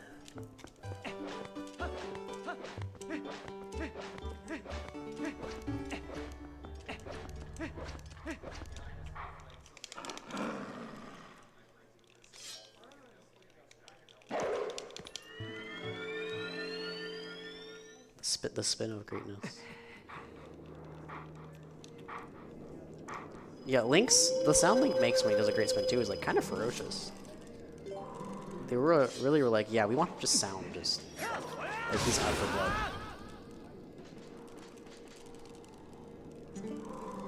The sound he makes when he falls in lava is pretty bad too. Oh, is that? I've never actually noticed. It's like, So there's actually a quick strat for 2 of these hidden skills that we didn't mention. There's a lot of stuff we haven't mentioned. There's just so much. What you can do is knock down 2 of them, but not knock down the main guy, so him, because if you knock him down, he has to take time to get back up. And you can do that in this one and one of the previous hidden skills, the one where you learn the jump strike. and so Great Spin is going to be very useful in Palace, but it's going to be even more useful in Cave Ordeals. And it actually kind of sets up so that we basically got Cave Ordeals extremely optimized because Great Spin gets used on almost every floor, but kind of a condition of Great Spin is you have to be at full health for it to work. And so we have a lot of the floors like very optimized to the point where we pretty much can't get hit for it to actually go fast. Yeah, an ideal cave. We need Great Spin like in every floor. Completely damageless. Yeah. It's okay. It's kind of expected to lose it after a certain point, just because there are like a couple floors that are really hard to not get hit on. And then we do have milk though. We still have so the bottle we were given at the start in Ordon, we do still have that, and that does heal us a little bit, so we can use that if we get hit. And then there are some floors that have hearts, so depending on when you get hit, you can kind of just wait a floor or 2 and dig those up. And then if you really need to, if you really needed to, you could use the fairy tears. Or not fairy tears, sorry, a rare chew jelly. In Cave of Ordeals, we're gonna pick up a rare chew jelly, and ideally we save it for Beast Ganon. But if you for some reason lost a ton of hearts so really early on, using that would be beneficial for Cave.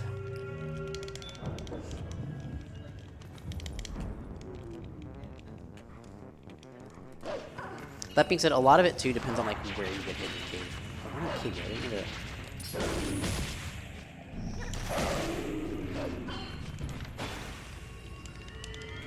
Yeah, so like Ace mentioned earlier, there's like little strats in each of the rooms, but for the most part, this dungeon is glitchless. Yep. There's like a few LJAs in the first path. More in the second.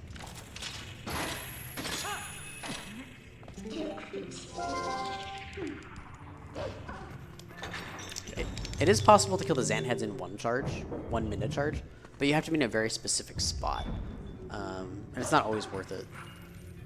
So like this one, it's usually better just like B-attack it, and then do a minute charge. Yeah. Also, that like charge can sometimes risk getting hit by the thing, which isn't that great because you really want Great Spin for the hologram Xant fight coming up, and so you don't want to get hit if possible. So, just, at least in my mind, I'm like, I don't know if it's worth the risk.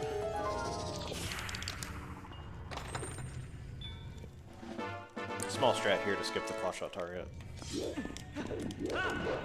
The top of the chest is close enough that you can just jump attack up. Yeah, so actually Phantom Zant spawns in a random spot around you. He has like 10 or 12 spawns or something all around the room, and you can hear where he spawns with your audio, which is really cool. So like I'll be listening to that here to see where he spawns. And then here we're going to see just how powerful Great Spin is. Effectively just going to one-cycle him.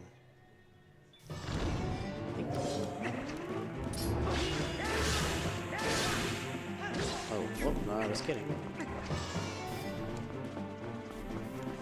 Yeah, Ideally he unfortunately, spawns you're in the middle gonna here. have to wait. Yeah, if he spawns in the middle, you can get him. Oh, come on. There he is. Yeah. That's okay. Good recovery. Yeah, technically I think clockwise spins are faster on him, so I was trying to do that, but I'm more comfortable with counterclockwise spins. Yeah, that's like a niche reason to lose time. That being said, I do a lot of like both in caves, so... Oh, whoops, I forgot I was supposed to throw it. Yeah, you really want to be good at both. They both have their, especially in like 100%. There is no reason I do it in cave. I just alternate randomly. You want to style on everyone. So the hit there, we do want Great Spin for the next fight as well, but the hit there actually doesn't matter because we're going to end up picking up a heart container on the way over, or a heart piece on the way over, and that'll heal us. So you can take hits on the way over. Yeah, the 2 heart pieces are at the first half of the dungeon. There's one on the left side, one on the right side. There's no pose in this dungeon. We don't get pose in dungeons anymore. We only have like 6 more pose to get after this dungeon. That, yeah. 3 are in cave.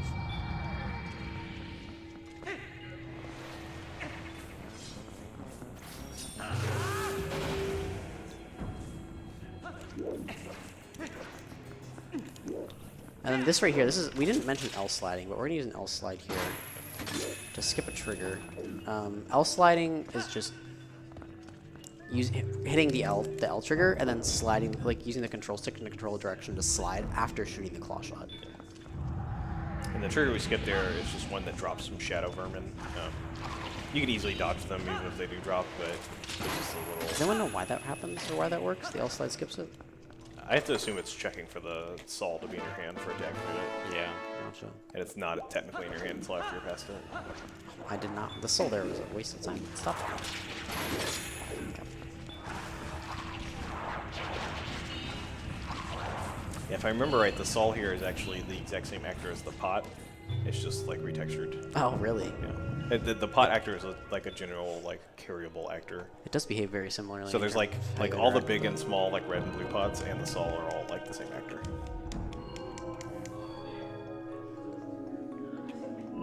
They're using their resources creatively. Reusability, abstraction. That actually may be old code. It might have its own actor. I can't remember. Ooh, is that good? I think that spot's good. That should work.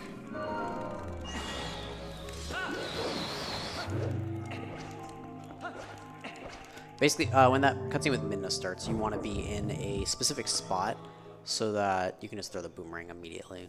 Having the height elevation from the platform helps.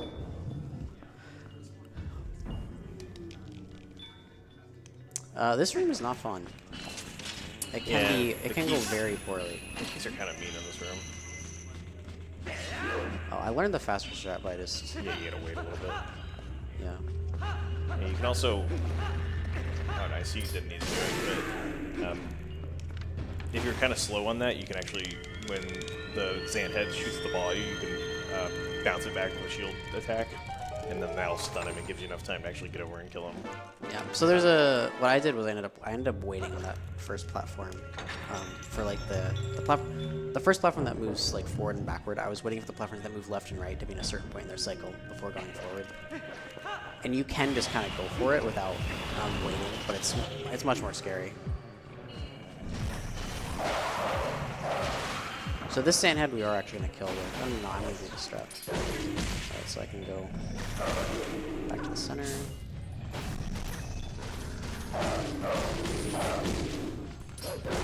And then ideally here, I'm able to claw shot this target before the cutscene here starts. Yeah, that's good. And there's a kind of precise shot here you can go for called the Spidey shot. Because you kind of look like Spider-Man when you get it. Not this one. The next one. Nope. You can get this one without aiming. Just free firing it. This right here is one of the LJAs in the first half. You can actually just do this with the claw shot and not LJA. Yeah, the LJ here is actually a little precise because you only have that brief window when it kind of circles around out of bounds to get it. But it's one of those ones when you once you learn it, you'll get it like every time. And so because the boomerang consistently spends a consistent amount of time at each target, so you can know when it's going to start to curve back right and come to you. Whoops! I don't know how I ever done that. And then same fight here, we just want to stab Zant once. 3 great spins and that'll one cycle him. Left.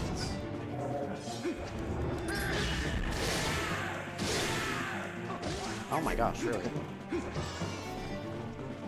That was too early. This is not good for Cave for doing that. Oh, you're close. Okay. I gotta lock in with my quick spins. My quick spins need to be quick. Chat, is he gonna lock in? Press 1 if you think he's gonna lock in. All right, no more. I'm just gonna. Oh, it's not locked in. Well, This man is unlocked. Yeah. That was short lived. Oops. It's like 1:30 in the morning. He can be excused. Ooh. Can I? Yes.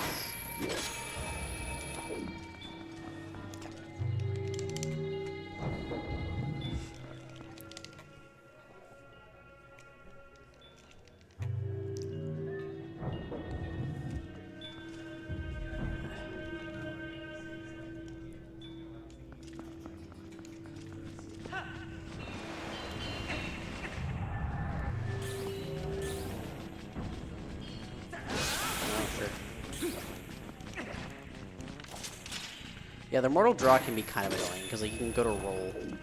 If you go to roll too early, you just do the mortal draw. And then small strat you can do here where you can just throw this all immediately, and then it'll land right where you need it to. Or you can claw shot it. Yeah, or you can just claw shot it. As Yeah. I'm You just need to activate this I'm gonna have to platform, claw that way you shot can get over to the heart piece. Where is it? Oh, right there.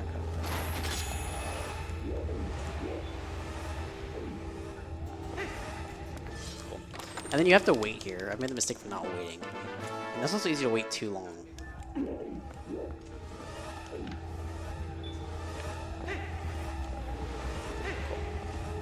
But yeah, falling in this room sucks. Either way. Particularly coming back with his soul.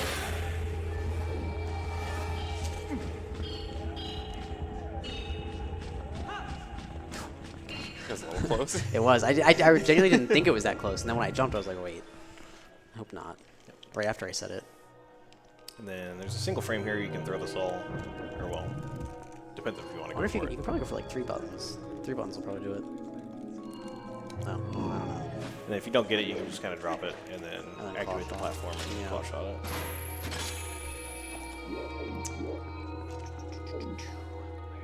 Missing that claw shot's really funny.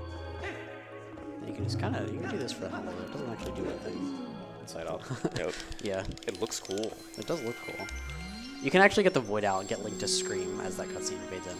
Unfortunately, you can't like void out at the same time it starts and skip it. If we had storage from the Wind Waker, that actually probably could get that to work.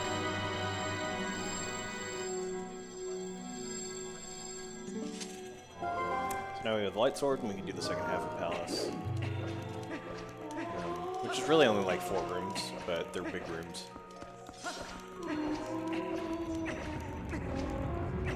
Right here, clockwise for no reason.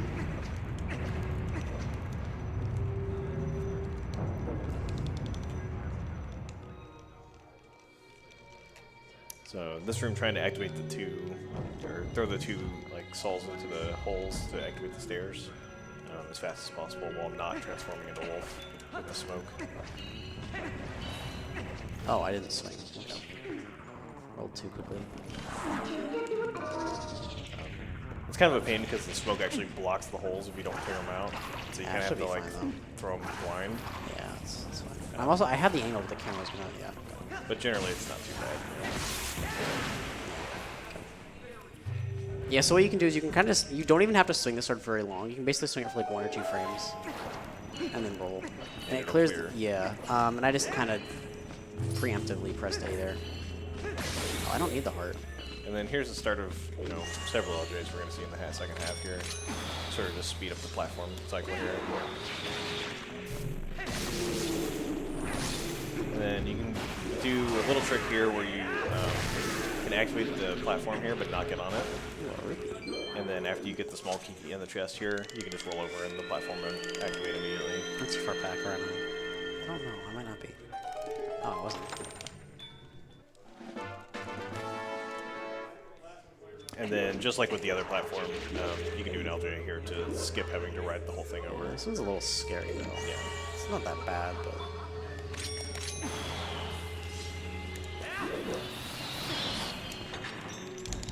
Probably the scariest one is in here. I think I'm going to go for it because I've been messing it up a lot. It only saves like a second. Yeah, Most of these LJs... This one is very spooky. Yeah, these are... Earlier when I was talking about, like, in some places there are a lot of LJs and they save like a few seconds. It's usually here. Or a lot of them are here.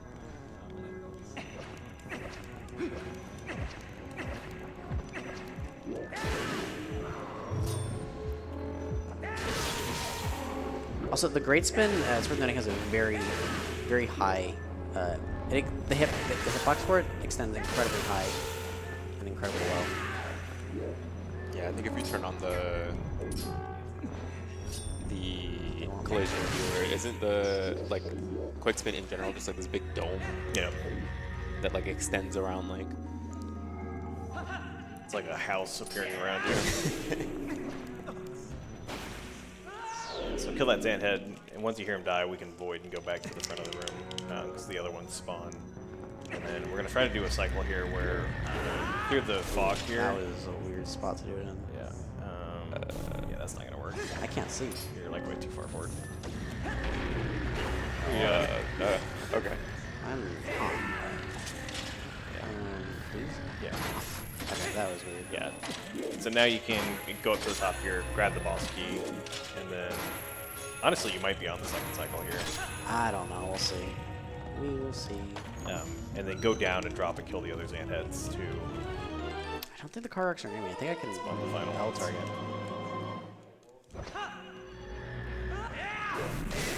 Wait, what? Wait, what? I'm so confused. Did they spawn out of cycle? Yeah, I think when you reflected the Oh, one. you did the reflection, yeah. Oh yeah, it stunned it, so it took time from time. Okay. I don't know what I was doing. I just, yeah, my brain kind of broke there. And then in this room, there's like an elevator cycle we're gonna try to make, or a moving platform cycle, whatever you want to call it. Why don't we just bring one of the cargo rocks in this room and have them fly us up? Oh my god. I don't can't know believe we if never it's thought of anything, that. Duh. Duh. But this room's pretty precise in terms of timing. It's not like crazy. Oh my gosh. Well, now it's not precise because actually calling Minda. Makes it easier. Just wastes time. Yeah. Yeah, you do have to be careful around the black mist here because it kind of pokes through the barrier. Yeah, it oftentimes extends farther than it actually looks, which is a little annoying. Yeah, some of these are going to look really scary. Like, I'm LJing to nothing right now, but as I LJ, this platform appears.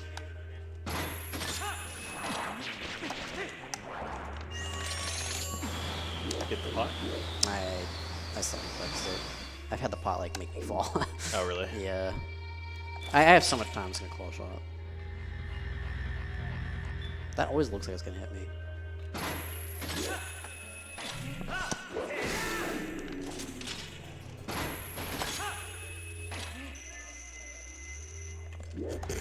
Oh my gosh. Oh my god. Okay. Uh-oh. That was a little, this was sketch. That's fine. Alright.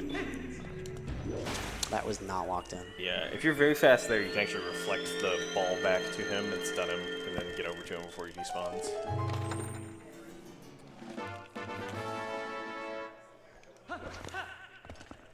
Another LJ here to save like a couple of seconds.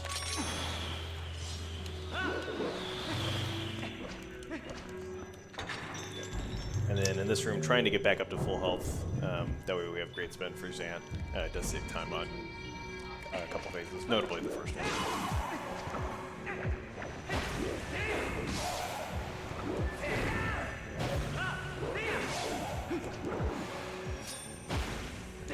Sometimes you get really unlucky and they just don't drop any hearts.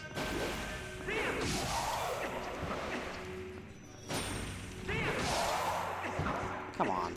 Yeah, there's a fairy in the pot that you can bring as well. There's one. Need 2 more.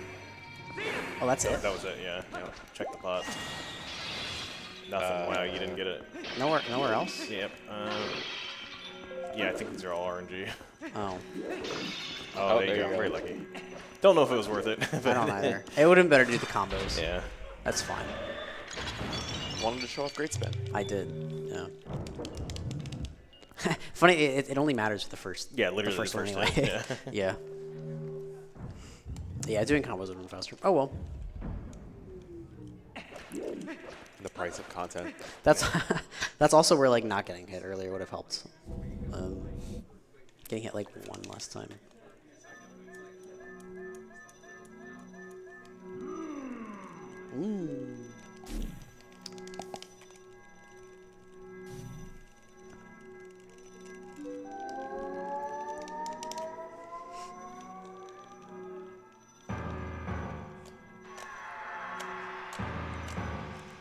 Zant is really cool when done well.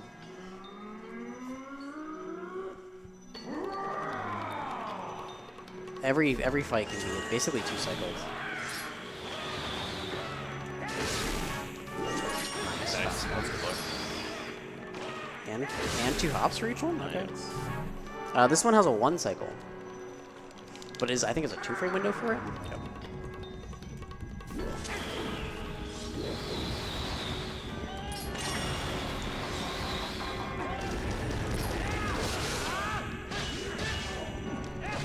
That's Nice. it. And on this phase, you can mortal draw him on the first hit, and on the second hit, if you're fast, you can grab him before he shoots you. Can you break slide with iron boots? No. Underwater? I don't think you can at all. Oh. It was worth a try. So here you can just grab him before you have a chance to fire. That's mortal draw. Yeah, so mortal draw because we don't have great spin there. And then on the second one, you can do essentially the same thing, just grab him. It's a little bit more difficult because he spawns with 5 heads.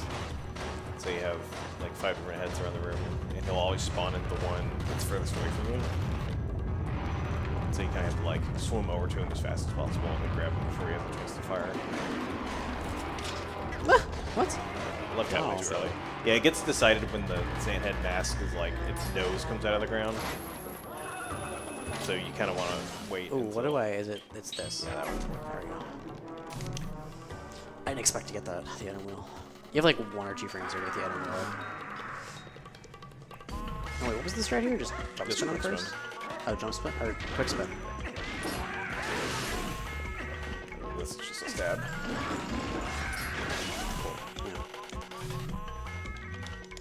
The newest kind of part of this fight is like a really fast way to do the final phase.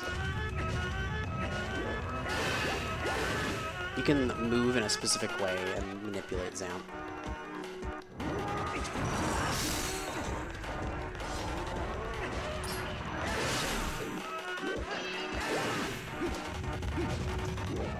It's getting big and quivering. I was looking for that too. And then he gets smaller and quivering.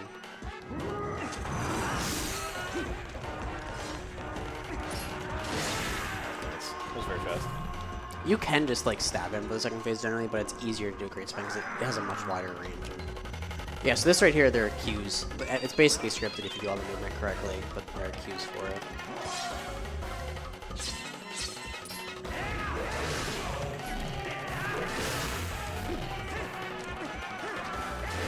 Oh god, that was a little close.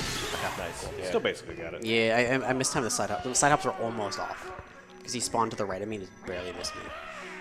It's fine. It looked intentional. That was good though. Aside from like I think the water phase.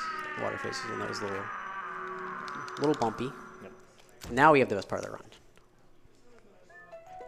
Should I leave Zora armor on? Do it. Chat, should we leave Zora armor on? How's your visibility? My visibility, we'll find out. Yeah. It should be better now.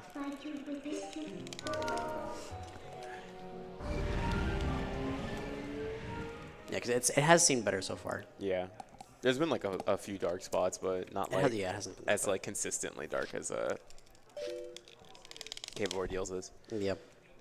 I guess we'll find out. We will. Will this be blindfolded? Find out. I think overall Cave is pretty bright, but It is definitely better than the there's other some ones. there's some floors. There's that some are floors, pretty yeah. dark, The floors that are, like the torch slug floor, for example, is really, really dark. I think that chew floor is really dark. So it'd be cool if like this nice new sword that we got. Time it, yeah. Yeah, time it. I mean, I can just look at the timer too. Yeah, that's Yeah. true. But that works. It'd be nice if this nice new sword that we got actually did something, you know? The butter sword? Yeah. Cool. Yeah, so we'll see how good this cave is. Ooh, it is a little, it does seem a little, I do think it would help if like, it was a little higher up, but it's not the end of the world. Nah, this should be okay. Yeah, okay. We're good. Yeah, so a strat we're going to see here frequently is while transforming, the door will still come down, and so when we need to transition back and forth between wolf and human, we'll see Ace try to do it after the movement of the door has started. Really? Oh yeah, this begins sort of our rupee escapade here. Ideally, we want 850 leaving here, but anything over 800. 7. I shouldn't have equipped the 7. Oh well. I should have equipped the 30 first, then the 7. But yeah, like I mentioned earlier, this is a very optimized dungeon, I guess, if you want to call it that. And so basically every single floor has a strategy. Yep. And then there's a lot of RNG too, though. Yeah. Like this floor. Basically, I mean, on the first floor so far. Ooh. Where's this guy? Yeah, that was nice. Should I go for the arrow slash strat now? I won't.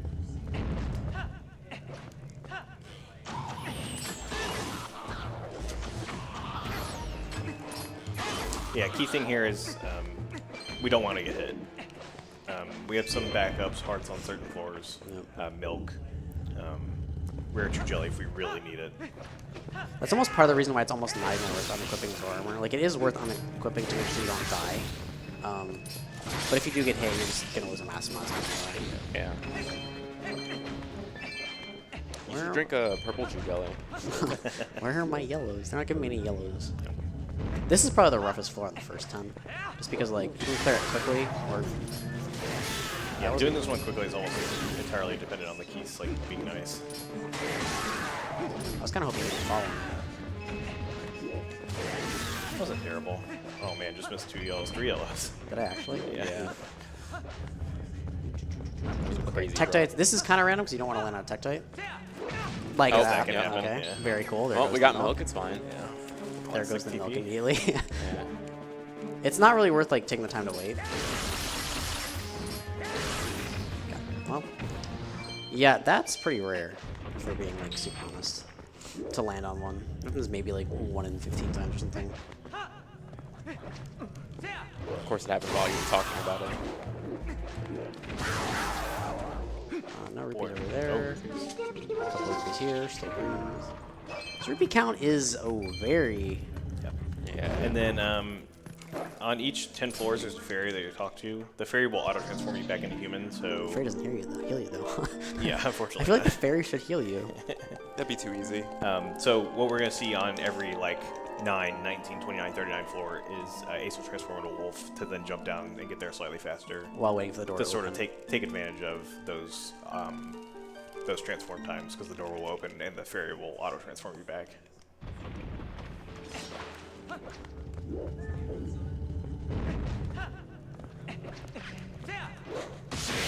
Okay, good.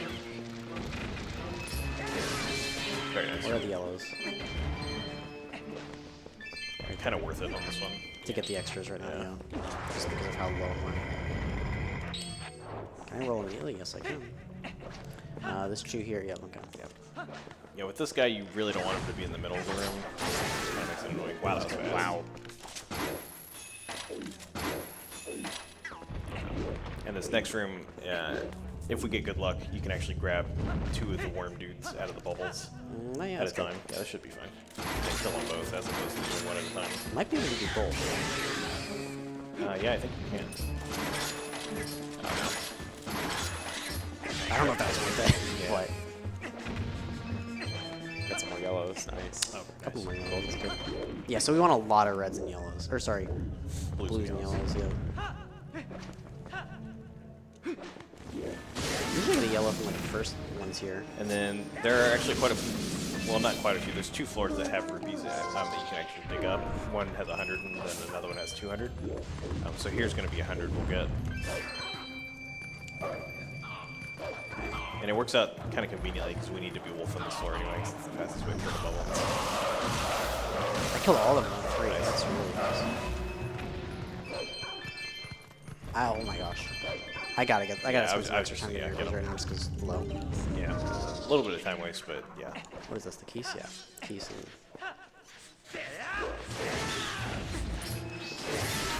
Yeah, the rats are kind of spooky on this floor.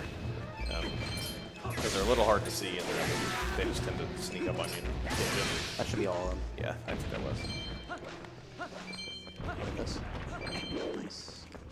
Now it's this is the first Poe. Actually, we didn't even mention why we're in here. We're in here for the Poes. Yeah. This floor is very dark. Yeah, the 100% definition does not require us to actually complete the cave ordeals. It just requires us to get all the Poes. I can grab the blue before.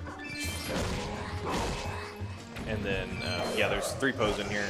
So one of them is on floor 4, right? 43? 43? Yeah. 43, yeah. Yeah. So we have to go all the way down to that floor just for that Poe. Yep. And then we see more Poe. So we essentially do almost the entire cave. That should work. Cool.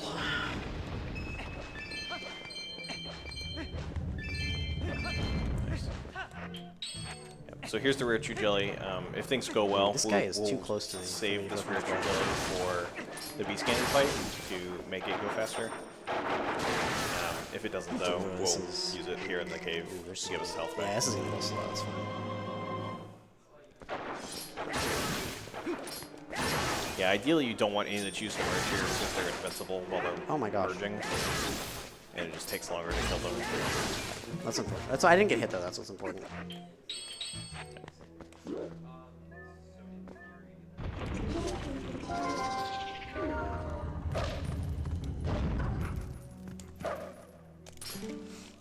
Yeah, I was a little that room was a little thrown off because where that first tree, the one tree that's on the floor, where it's at when you go into the room is random, and you don't want it to hit you at the start. Yep. So I was trying to avoid that, which meant I charged the first quick spin like a different spot. And if you do it correctly, you can basically avoid any of them joining. Oh, right here, this strat's kind of unique. You do a great spin here. You just need to make noise. You can do other attacks too to pull up a goblin towards you here. Like, so now they're all in one spot. Yellow. Okay, that was good. This floor can kind of suck sometimes.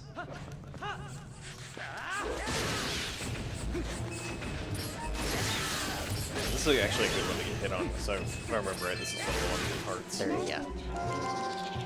I feel like I got a lot of rupees from this so far. No, I'm wrong. Okay, 3 of them followed me. Ooh, I should not have done that near the... Okay. Yeah, this room's annoying because the ghost rats tend to like hide in the corner and just like ignore you. And then you think you cleared the floor and then... What is this? Oh, so whoops. I frequently forget that for some reason. This is a great one for rupees. It is. Okay, that's. I think we're okay on rupees now. Yeah, it's looking a lot This is better. the redeads. This is the redeads. Yes.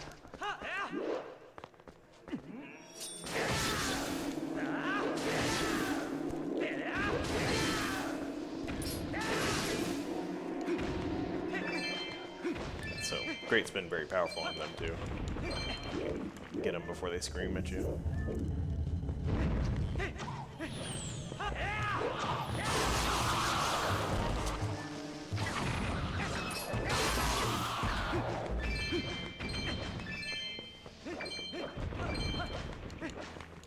I only have one bomb arrow left. Can I do it? Let's see.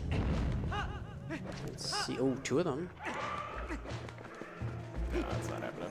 It is. Oh, frick. Saved it in more way than one there. I don't think we're that strict on the language here. I know, I thought it was funny.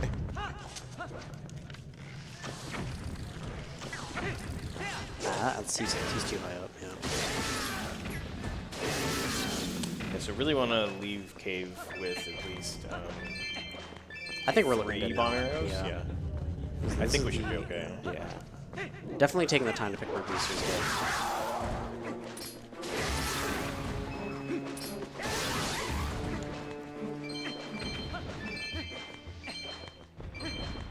It just registered to me that's supposed to be like blood when you kill the enemies, like the purple. We're learning some things today. I'm learning a lot today. Yeah. Pat, what did you Oh, that was good. Cool. Nice. Very good for. Very clean. So clean, probably using Mr. Clean Magic Eraser. Another fairy. Yeah, doing really good on rupees. You really want more than 500 here, so we're Yeah. at 530. Now, so. these next floors are actually the hardest. Yeah. Yeah, These 30 to 40 is the hardest. 34 is the hardest. They are some of the later floors are the floors you would expect to get hit on. So it's nice to have the milk for them. It's unfortunate I had to use it earlier. It's not the end of the world. You can still get a good time even with getting hit numerous times. Okay. That worked.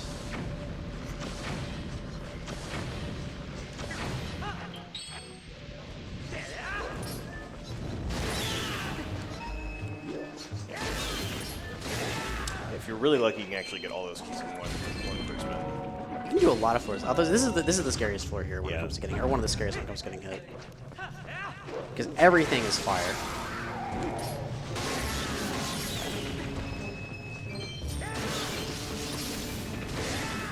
I missed two. Missed two, yep.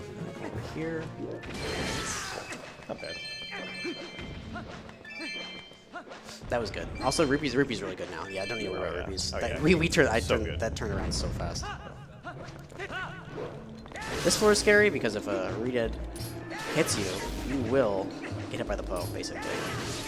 There's a chance you won't, but you basically assume you will.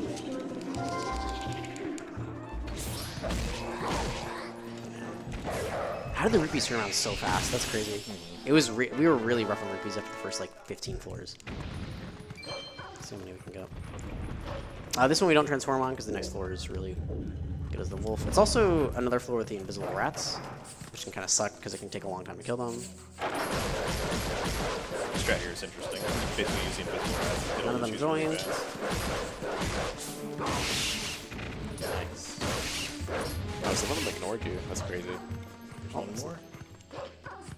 Yeah, That's the last one. It's gotta be the last one. Yeah. That was good. Now this is where the ice floors start. Well, not really start, but some of the worst ice floors are here. Yep. The ice floors are usually the ones if you're getting hit on. Namely the next floor with the checkpoints. I would say the floor after, or the next one. Yeah. So the 2 floors from this next one is like the hell floor, we call it. Yeah. This one's not too bad. They were always so mean to me. 2 spins. Oh no. Good dog. Not bad. Alright, and this would be we're good. 600. 600, Nice. Yeah. Yeah, so this next floor after this one is so bad that it's actually worth taking a moment to scout the floor before jumping down. You don't have to, but I personally find it easier. I got so many records on the floor. Yeah. Okay. You're Alright, so basically this done. one, we're going to see where the Chilfos are. Okay, they're all We're going to go right for these 2. Then we're going to go for the ones about to throw something at me. Run away from this guy. Avoid him. Get this. Kill this. Cool. That's Nice. really good. Okay. Yeah, that makes up for like getting hit early on because this floor you should expect to get hit on basically. You can consistently avoid it, but you really shouldn't like expect it.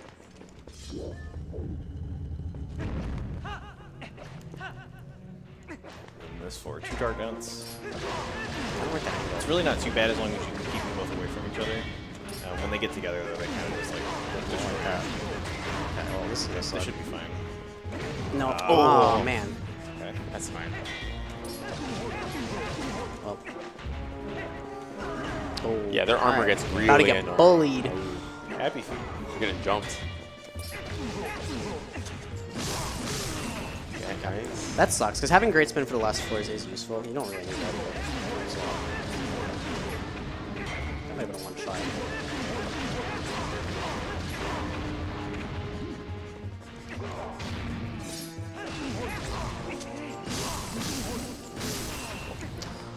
Cool. And then 200 rupees hidden here.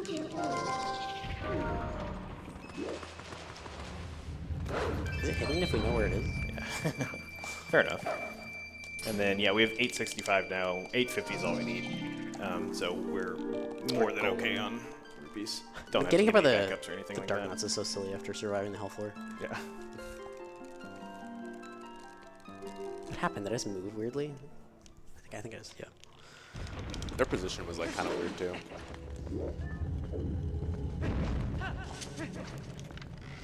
So here, we're going to try to stay up top and just snipe all the armos from up top. That way we can flush out over to the door while the last one is dying. I'm guessing like a mid 17 right now.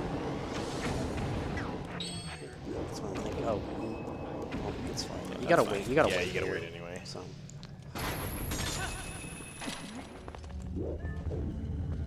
Alright, let's see if these guys are nice.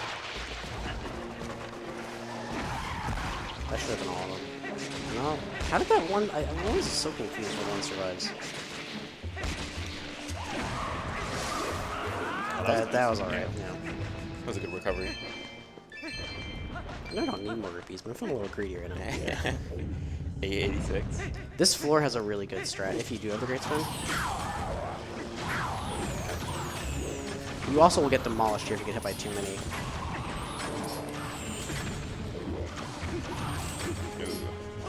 Running out of bomb Yeah. arrows. Ooh. Bomb arrows need to come off. Yeah. Yeah. You need 3. Careful, do not die here. I have enough hearts, so. Yeah, you go. Oh, Oh, okay. oh no! Oh my god. Oh my. You're good, you're good, you're good. Okay. Here, put it away. Oh god, that Yeah, was. if your shield burns, you have to go buy it. Yeah, I was gonna unequip the shield. That was okay. That was good until that floor, and that's crazy. That's still almost a 16. Why did you shield bash there? I didn't mean to. Look, I was in a state of panic. I know what's gonna solve this solution. This situation. That's still a 17. That is crazy. That was 16, such a rough ending. Yep. Very good. That last cave. floor was probably like 10 seconds alone, if not more.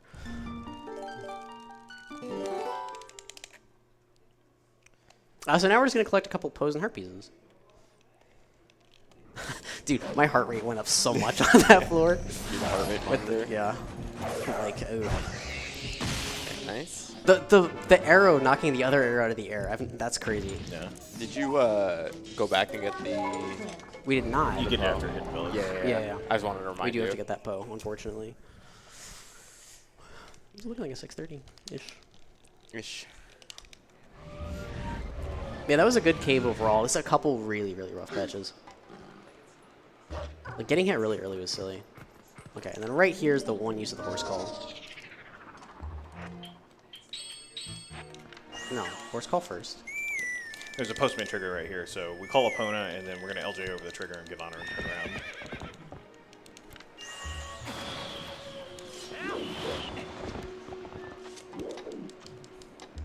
Is it really trying to shoot me from that far? Yes. Oh my gosh. Wow, he almost got you. Could Imagine I got the shield. That would died. suck. So if I even had the slightest doubt, I would have paused and unequipped it. Yeah. So if the shield does catch on fire, you can like pause and unequip the shield.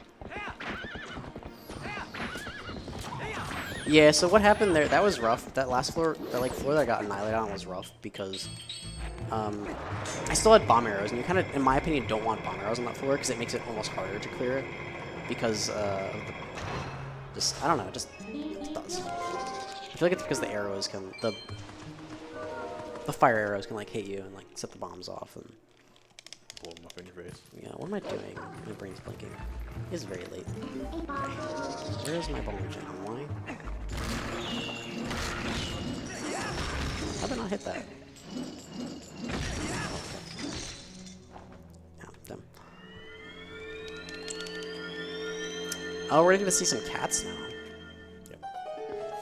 Yeah, heart piece here, and then we're gonna get the cat heart piece, and then we have to get the Poe we missed earlier. Oh yeah. And yeah, we're almost at go mode. What? I want to hang out here a little bit longer.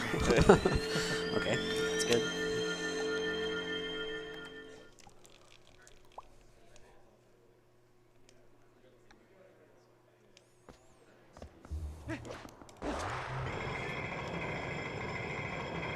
Why does that feel so slow right now? Am I crazy? I felt like the spinner was moving very slowly. It just lags a lot in this area. I don't ever go for that one. I always go for it. I commit. I go for it and I just commit. I will jump up here. You get hit by the bubble like 5 times. And die. Okay, cat time. Yeah, the cats are fun. There's a couple different cats you kind of have to keep an eye out for because they tend to move around. And as you're kind of going through it, you have to keep a mental note of which cat did what while you're going through and talking to them. Yep. There's 20 of them. Yeah, 20 cats. Yeah. What's the best cat emote? Please share it in the chat. Yep. So the one there just fell, which is actually kind of nice. Yeah, that's good. I like when that one falls. Yes, because this one's there's a little movement trick we're gonna go for up here. And That one. the kinda- orange one it gets fall? in the way. The orange one did not fall. Not yet. Yeah. Sometimes he doesn't fall, and then you get over here and then he does. It's Yeah. like, okay. But yeah, little minor shortcut here to get over on this side. And then what's that Yeah, fella? that one did not fall. Sometimes he does. Orange cat. Yeah, I've had this one fall as well. I have never had this one fall. That's crazy. Yeah. Okay. Yep. And then So that this one guy's didn't okay. fall. The orange one's over there, or whichever one's. Ooh. Oh yeah, don't do that. Don't do that. No. Orange one He fell. did fall. He had to fall. Yeah, he did. Ooh, that ankle scared me. And it's kind of funny. Any movement mistake here, at least on the upper floor, just costs so much. Yeah. Also, the worst Poe in the game is after this. It would normally be the last Poe. It's easily the most annoying to like collect. Hello. Should be 2 over here by the card. Yep. You? Yeah, him right there.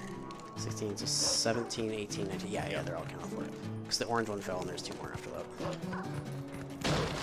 Where's the orange one? Oh, was he here the whole time? I honestly think he was there the hiding whole in the time. hay He's camouflaged. I'm gonna go this way actually because because he was so close. Yeah. There you go. Actually, pretty good. aside from that one Aside cat. from the hang, yeah. Oh, the hang, yeah. Was there not a cat that was kind of lost? Maybe I was lost. Ooh. Yes. Not enough. Not enough cat. Need more cat. So this should be the second to last heart Could piece. you imagine if it's a 60 pose here? How confusing would it be? So there is one of our practice runs. It's possible. Hang on, let me do the pull first. Yeah, lock in. Yeah.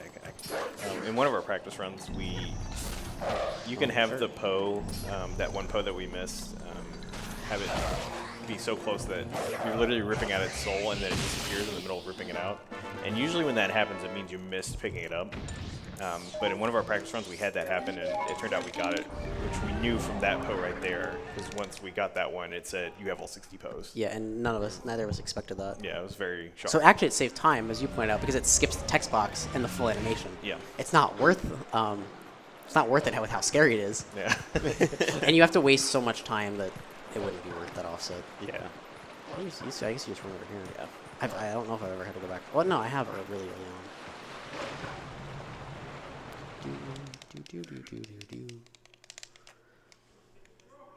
Yep. So this should be the last Poe, and then we're going to go to Castletown and donate all the money to Charlo to get the last heart piece, and then we're ready to go. Yeah, just for Hyrule reference, the Castle. record finished like 5 minutes ago, and second place is above a 620. Yeah. But Wildebeest is pretty fast. Yeah, I was talking to Ace about this earlier, but nobody else has gotten a sub 620 yet, and the Little Beast has gotten it like 15 times or something like that. He's just absolutely cracked at this game. 60 pose. Castle. What does it need to work on? How cool would it be if you could warp the enemies with you? Some more ideas.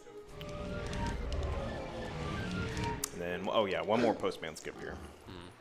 What's the equip here? It's boomerang. And do we already have boomerang? We have boomerang. We do not have boomerang. Claw shots. I think it's claw shots.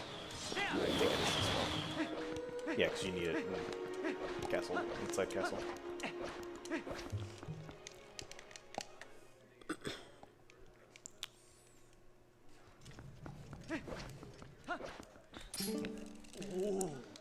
We do have enough that if we did a 30, it would be fine. Yeah. Ooh.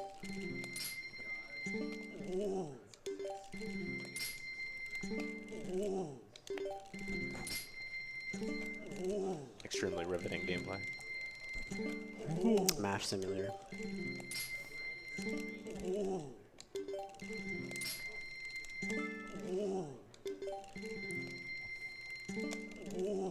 Yeah, you do have to be a little careful here because there's a brief period before you can move the cursor down to the 50 rupees, and so it's really easy to accidentally give him 30 instead.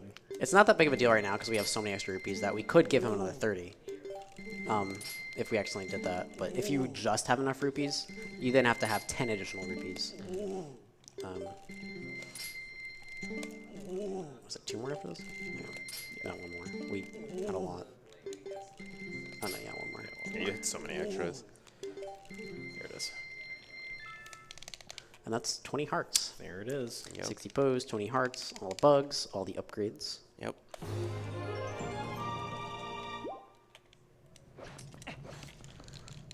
Hey, now time to beat the game. We also have the longest cutscene with no input since the start of the run. Yeah. Everybody been sitting down for 6 hours. Get up, stretch, drink some water. Bonk the. Well, yeah, actually, I am going to stretch. Yep. Yep. Should we do some jumping jacks? Not with the headset on. Like, okay, fitness time. Let's Oh go. yeah, I have no slack at all. Rip it off your head.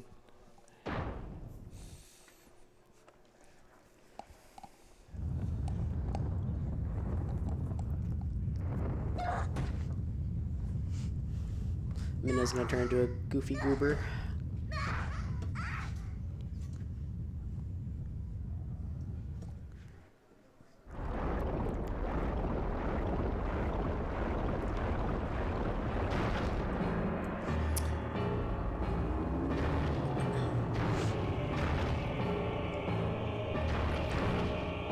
That was what, like almost a 1630 cave then, I guess, before like the dark nuts and the what was the other mishap? Oh, the bubble room. Yeah, so the It was going to be a low 16. 16 low. You think it would have been like sub 1630 then? Yeah, I think so. I'd be You I'd lost be quite a interested in lot going on back. Dark Knight 4. Yeah.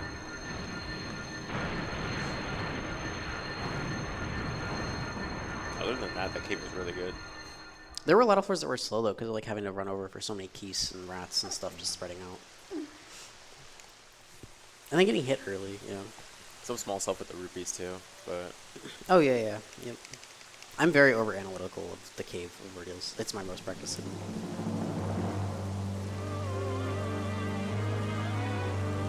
Hyrule Castle has some pretty cool skips. You skip a lot of fights. Any fights you don't skip are really fast because of having so much.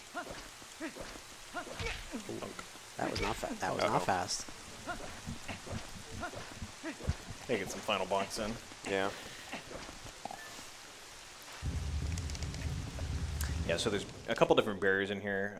We're going to skip all of them, or attempt to skip all of them. The first one here is something you can only do with Jump Strike. So Ace is going to bring a box with a rupee over to the barrier, and then do a Jump Strike with the rupee to get an extra long Jump Strike. I guess this would be like long jump strike. Yeah. That'll, yeah, works. And then that actually lets you skip past the activation of the barrier. And then this one, very hard and complicated barrier skip. Essentially, we're going to roll into the barrier and then skip the cutscene and then just roll out before it forms. Yeah. You can basically do that with 2 of them. The next one's a little bit more complicated.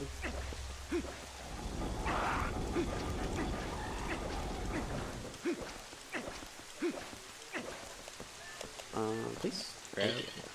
I was pressing R too early before the prompt showed up. And then this is the King Bubba 4 fight. Great Spin makes it so we can one-cycle him, which is nice. You can also do although a it little is a little trick tough. here to make him fall during this cutscene. This is supposed to be 2 separate cutscenes. But you can like trigger the second one during the first one. Oh, that was too early.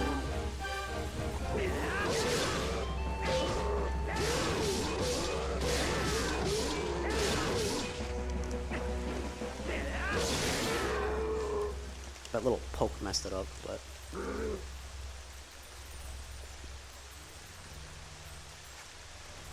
And right after this, after King Belvin rides away, there's a Minda text trigger where Minda talks to you about the fact that King Belvin just spoke. he spoke.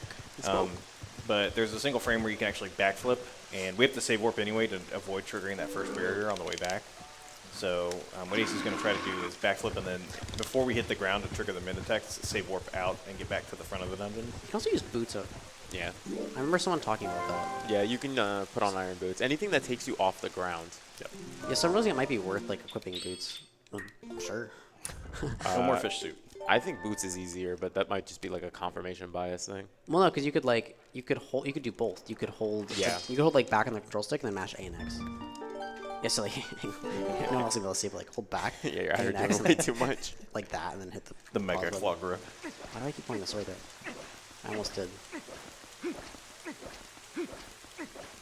So yeah, we have the small key. There's actually 2 small keys you can get here, but the other one is for the treasure room at the top, which we don't need to go into. So we just get the faster of the 2, which is from King Bubban. And then here is another barrier skip. You can actually jump attack into this one as it forms, and then escape it before it sort of pulls you into the middle. And then we're going to see another barrier skip in here that's also going to use that long jump strike strat from the first barrier. Okay. Why did that miss? Well, why did I hit A as well? But like, I didn't move it after the cursor was there.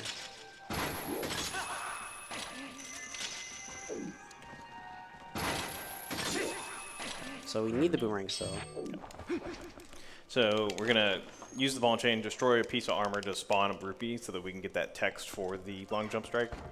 And then get into a very precise position to skip the activation of the Dark Nut fight here. Let's go. Yeah, that should work. Yep. And then from here, we still gotta be careful. Yeah. We can trigger this, stay on the edge of the room, and then skip the fight entirely. Nice. And just like some mini boss fights in Wind Waker, the music keeps playing. Yeah. Here, there's actually a couple different ways to do the torch puzzle room. One way is faster but slightly harder, which Ace is going to do here. Although diagonal walking after lighting the torch makes it a little bit easier. So you get up to full speed faster. And then this next room with Dynalphos, we can just shoot him with a bomb arrow. We have just enough bombs. Yeah. Wait, I think I might be short one. We'll see. Oh no, we're short bombs. That's unfortunate. Some of the later fights are gonna be slow. Oh yeah, I forgot you have to shoot 2 here. Oh.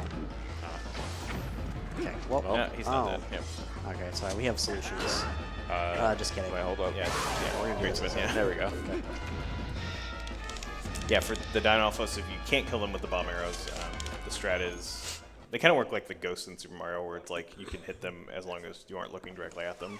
I think it's targeting them. That's the problem. Yeah, that too. Well, that forces you to look at them. Yeah. So this, you're supposed to like. Oh, that works. Cool. Trying our strats live. Alternating proximities for a little bit of. Yeah, so I'm gonna have to do Great Spin on the last of the Zelda, so that's. Yeah, we're a little low on bombs just because we used a bunch of extra ones earlier on like different tricks. And I could have avoided using some keyboard deals too towards the end.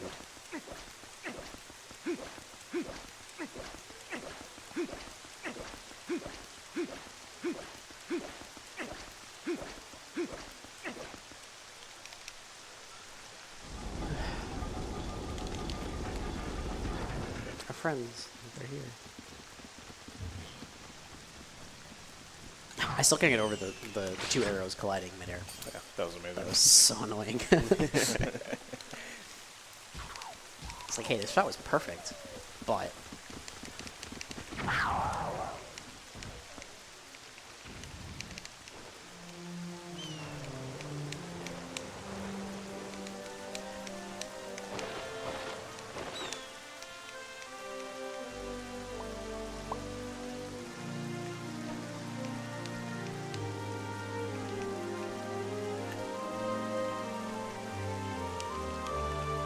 You're not gonna wave.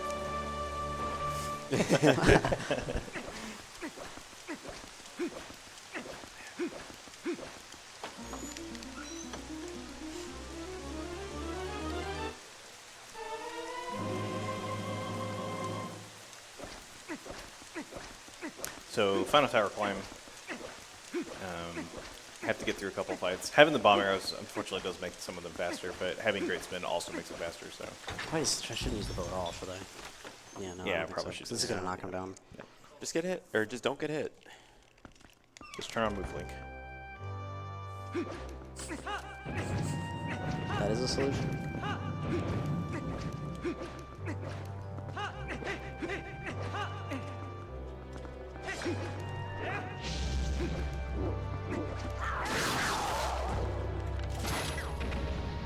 Yeah, so here you can save a little bit of time by getting on the very edge here and claw shotting to the right. And getting the far one. If I could aim the claw shots, that would be a good start. We actually have another barrier scope. There's so many of them. Yeah, there's another one coming up. And then here, the spinners are on a cycle, so you kind of have to just make sure you get on the track at the right time. Should be okay, yeah. And then there's a really funny barrier skip right here where you can just literally claw shot to the pole here, or the wall, whatever it is, and then skip the barrier as it forms. Yep. And then you can skip that whole fight. That took a long time to find. Yeah, that was actually not found until like 2016. I think it was even after that. It might have been like 2018 or 2019 or something. It was 2018 yeah, maybe. It was a while. It was somewhere in that range, yeah. It took longer than it should have. It was. I think it was found shortly before Zap got the record, which was 2018. Yeah, that was actually found by a glitch instrumenter.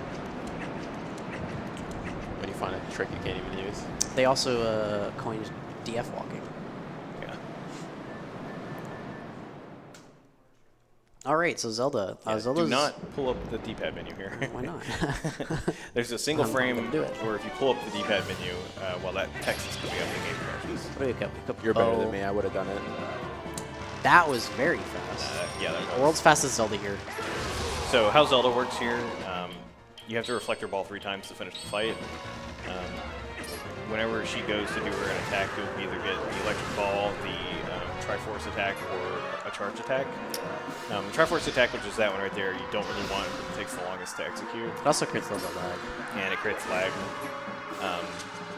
But you can only get the balls, assuming you reflect them. The fastest sets of cycles you can get are on 1, 3, and 7. So right now we're getting kind of bad luck because that was cycle 3 and we didn't get it. But we got it on cycle 4, which is fine. After you reflect the second ball, there's always going to be 3 attacks that are not the ball right after it, at minimum.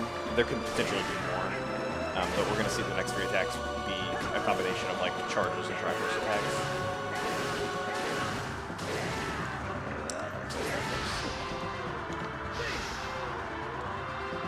And so the fastest this fight can be is if she throws out a ball on attack 8 now.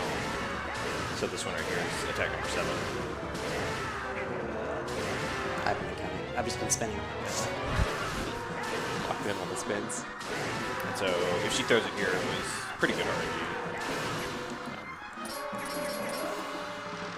Nice. So not bad. Yeah, it can get as bad as like 14 seconds. So that was 8. Technically, it can be even worse if you miss. Yeah. Yeah. So it's a really unfortunate big I've never RNG seen piece Link that in is this right episode. at the end of every run. So you could have the most god run ever and then lose like a minute and a half on this fight. It's very unfortunate. All right, well, we won't be two cycling piece again. Yeah. Oh my god. Okay. Well, the chew. I was supposed to wait to drink that. What should I do now? Just like. I don't know what he's gonna do. I don't know how you're much damage Probably he's done. gonna have to be Wolf, right? Yeah. Yeah, it's gonna go straight there, right? Yeah. No, you have to be Wolf. Yeah. He's on third phase. I goofed. I pressed the wrong button. Actually, this is still technically a two cycle, but you don't get to skip the. Do I just phase do I just B attack it? Do I just B attack him here? Will that work? You gotta do the. You gotta grab him. Grab him. Yeah. Well, after I grab him. Yeah, dash and then a B. Dash B, yeah. You did a 2-cycle, but with the slowest parts. Yeah. Yeah. Yeah. So there you want to shoot him with the bow, do a mortal draw, and then on the second phase you drink the chew jelly and do a mortal draw. Yeah. But I actually didn't drink the chew jelly. I forgot which buttons my items were on. It's a long run. Yeah. So we're gonna do the horseback fight, and then we have the final Ganon fight, and then that will be time. So we got time coming up here pretty soon, like within the next 3 to 4 minutes. Yeah.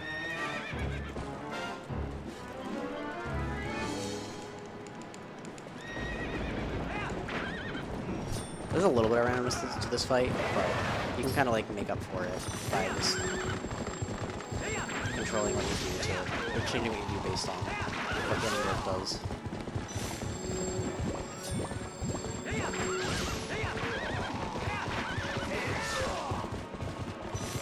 He's gonna turn sharply here. Yeah, so I'm gonna try and cancel her bow shot. But, oops. Unfortunately, this fight can be a little finicky.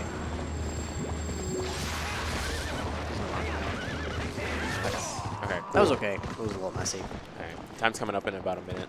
Yeah. And so we're gonna see Ace do a really fast fight here, where he can roll behind him and knock him down. No, you can do it. It's fine. We did 2-player one controller earlier just to see how it would go. But yeah, the final fight here, you don't get the ending blow on Ganondorf until you knock him down 3 times. But there's a really fast strat where you can essentially just get right behind him and force him to kick in the air. And if you do a jump attack, quick spin, it knocks him down immediately. And then you can just repeat that 2 more times. So the fight optimally from control ends up being like 12 seconds long or something like that. So it's a very short fight.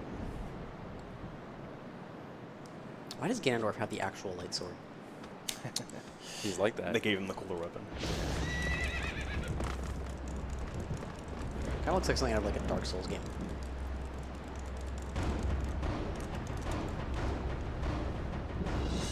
This fight is very long. So there's one. There's one. Well, that's, Well. Gotta let him pop you a little bit. can't make it too easy. There's 2. There's 2. Okay, one more. Alright, yeah, time in like a second or two. And time. Nice. Cool.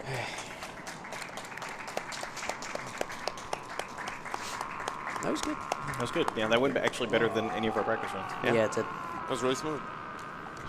little rough with the Poe.